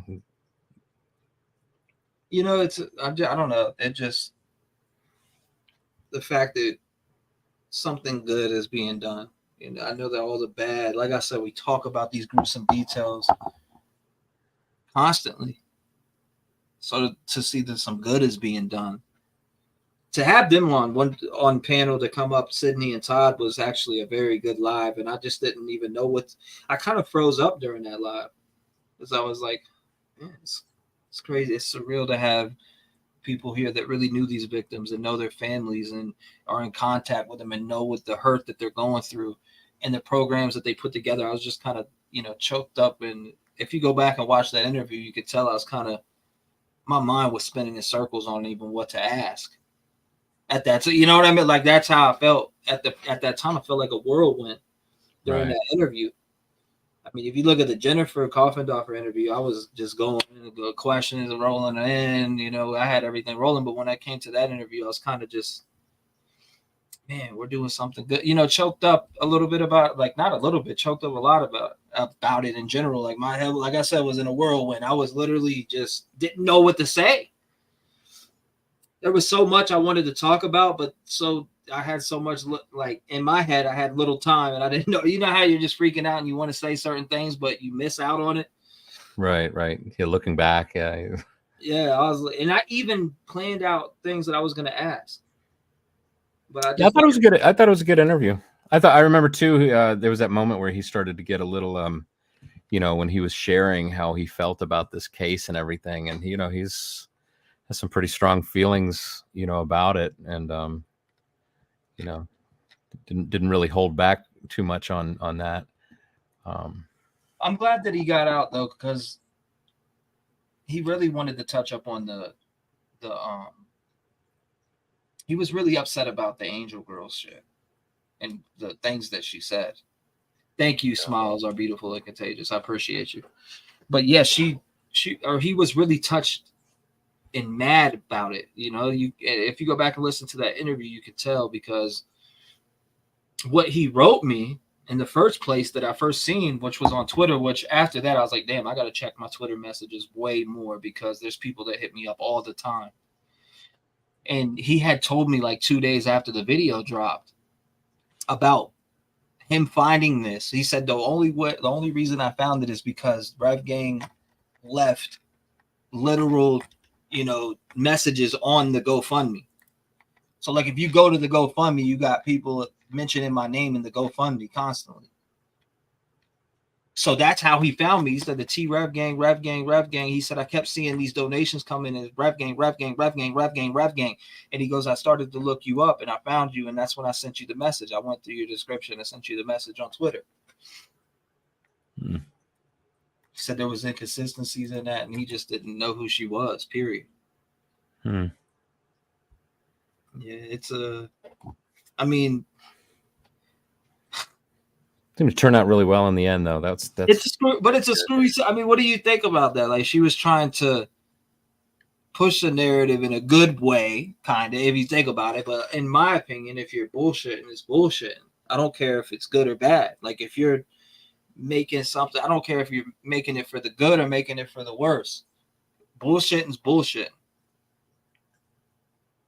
And that's how I feel. Bullshitting is bullshitting. And you got up that she called up and bullshitted and was even in Discord posting all these different things and sharing these different stories that were made up. That was the sad part to me. Yeah, I prefer truth myself. So done and done, total bullshit. It's just so sad that lady did that. I was mad because I had a heart-to-heart conversation with her for that whole hour and 50 minutes that I had that video. I was actually pretty pissed off. Yeah. And I went off, but yeah. Jeff, I'm gonna get out of here. I'm gonna catch some shut eye, man. I appreciate you being up here. God bless you, brother. Yeah, I appreciate it, T. Yeah, this is always a pleasure to do this. Yeah. Make sure you guys go over and sub to Jeff's channel. ! Jeff. Anytime you're in chat, if you want to go by, make sure you go by and smash that sub button. And he's almost at 2,000. There's 846 people in here. If 200 of you went, or 300 of you went over there and smashed subscribe, you'd be at 2,000. Yeah, I think it was just today it crossed over to 1,800. 200 of you went over there. I still can't believe it was. It wasn't that long ago. I had 142. That's where it sat for a long time. I never thought I was going to do anything with the YouTube channel. So, and I love reading all the comments. I love replying to comments. I think I've only seen 2 that were, maybe negative, and they made me laugh. I think one said I needed to take care of myself because I was looking a little like the Long Island SK. Oh my God! Yeah, just make you're gonna get a lot more than that though. You're gonna get a lot more than 2. There's gonna be 4 or 5. You're gonna lose count very soon. That's fine. And I saw the movie Wreck-It Ralph. I saw how Ralph, was crushed by all the negative comments. I don't know if you remember that part. He's like a social media guru. Everything's blowing up for him, and then he went in that one room where he saw all the negative comments, and it just crushed him. It's like, yeah, you got to ignore the hate, like Hollis. Yeah, the hate. I catch myself sometimes responding to hate like an idiot, and then I think 2-3 hours later, like, I'm a dumbass. Why did I even say it? Why did I even respond to this dumb shit? Yeah. It is what it is, though. You live and you learn, and you'll keep going through that phase. But best advice I can give is to ignore the hate. Sometimes I even fail to do that. Yeah. It's easy to fall into it and want to engage it, but yeah, it's your reaction is what they want. So just don't give them the reaction that they want. Well, no doubt, Jeff. I'll holler at you tomorrow, later today. I'll hit you up. All right, T. All right, brother. God bless you. All right. God bless you too, bro. No doubt, brother. Shout out to Jeff, man. I appreciate Jeff coming by. Great guest as always. And thank you guys for being here. Angelica, Kentucky girl, Don, mom life 2x2 or 2x2. I'll say that.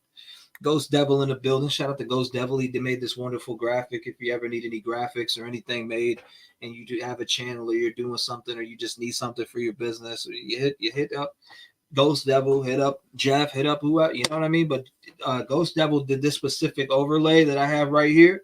Shout out to my man Ghost Devil. He killed this overlay. I love it. Dope overlay, brother. Thank you for that. Shout out to Chris, Midwest Girl, Gemma, Hollis, Mar in the building still, Sunshine, Shelly, Pisces, everythingy, lovey. Oh, that's my favy. Shout out to the Braves, Strength of character, T-REV Night, Jeff. No doubt, Justice. I appreciate you pulling up too. Just Jen, High Priestess campaign in the building. Shout out to her. Love my Pittsburgh folks. Arlene Wiley, of course. How could I forget Arlene? Electra, what's going on? Shout out to Electra. I appreciate you coming by. Everybody, love you guys. You know how we end this off, right? This is how we do it, and we're going to do it properly with no echo this time. We got to have it be as perfect as possible.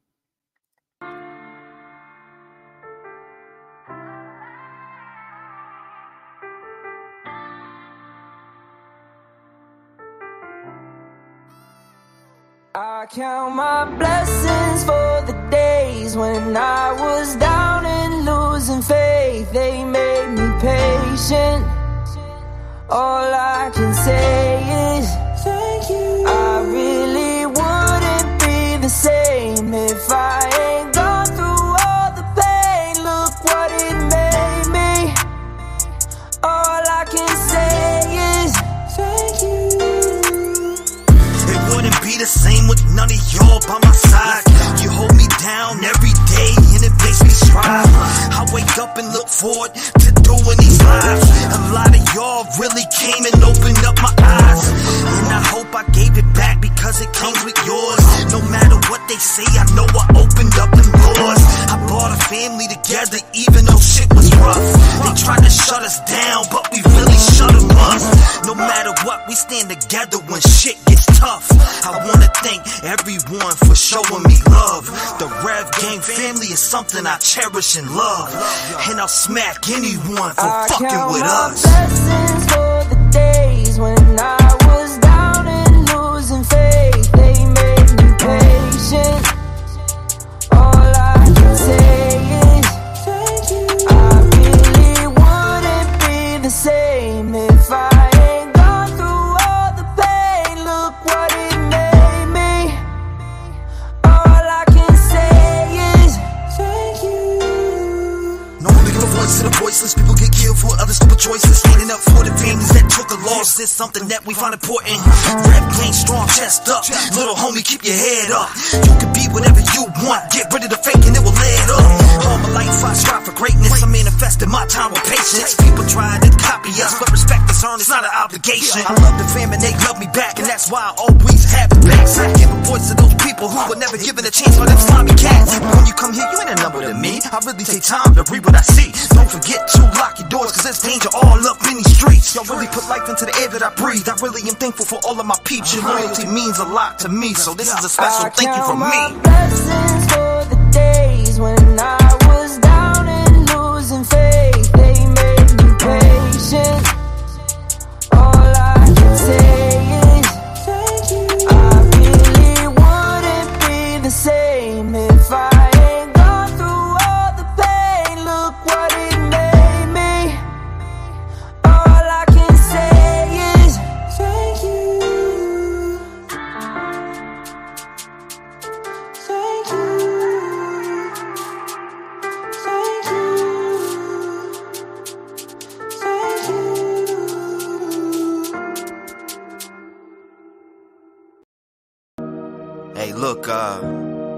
know, sometimes we're all at our breaking point, and sometimes we want to take our life. You know what I mean? Like, I was at that stage this summer, and I happened to find Upchurch's music, and it lifted me through my dark stage and what I was going through in my mind. If I can find peace, you can. And I'm making this song for you. Yeah, you. The one going through it, the one struggling, the one feeling like this is the last day, the last piece of air that you're gonna take into your lungs. This is for y'all, man. I love you. I have a lot I need to say to you. I don't know what's in my mind, but is it really the truth? I be going crazy like I'm trapped in a prison. I'm about to take pills. Now I'm looking like a fool. Every day I wake up, I'm sitting here depressed. Nobody wants to listen. I got a lot on my chest. All these thoughts that are running through my head won't get out my mind. Now I'm laying here in bed. I'm about to lose control. Yeah, this is taking a toll on my body. I feel lonely in my mind like nobody can find me. Now I'm lost in a maze, heart full of pain. Every single day I become more afraid. I look at myself and I hate what's displayed. I wish I could rearrange the thoughts in my brain. I'ma be a voice for everybody struggling, going through life, wishing that they were never made.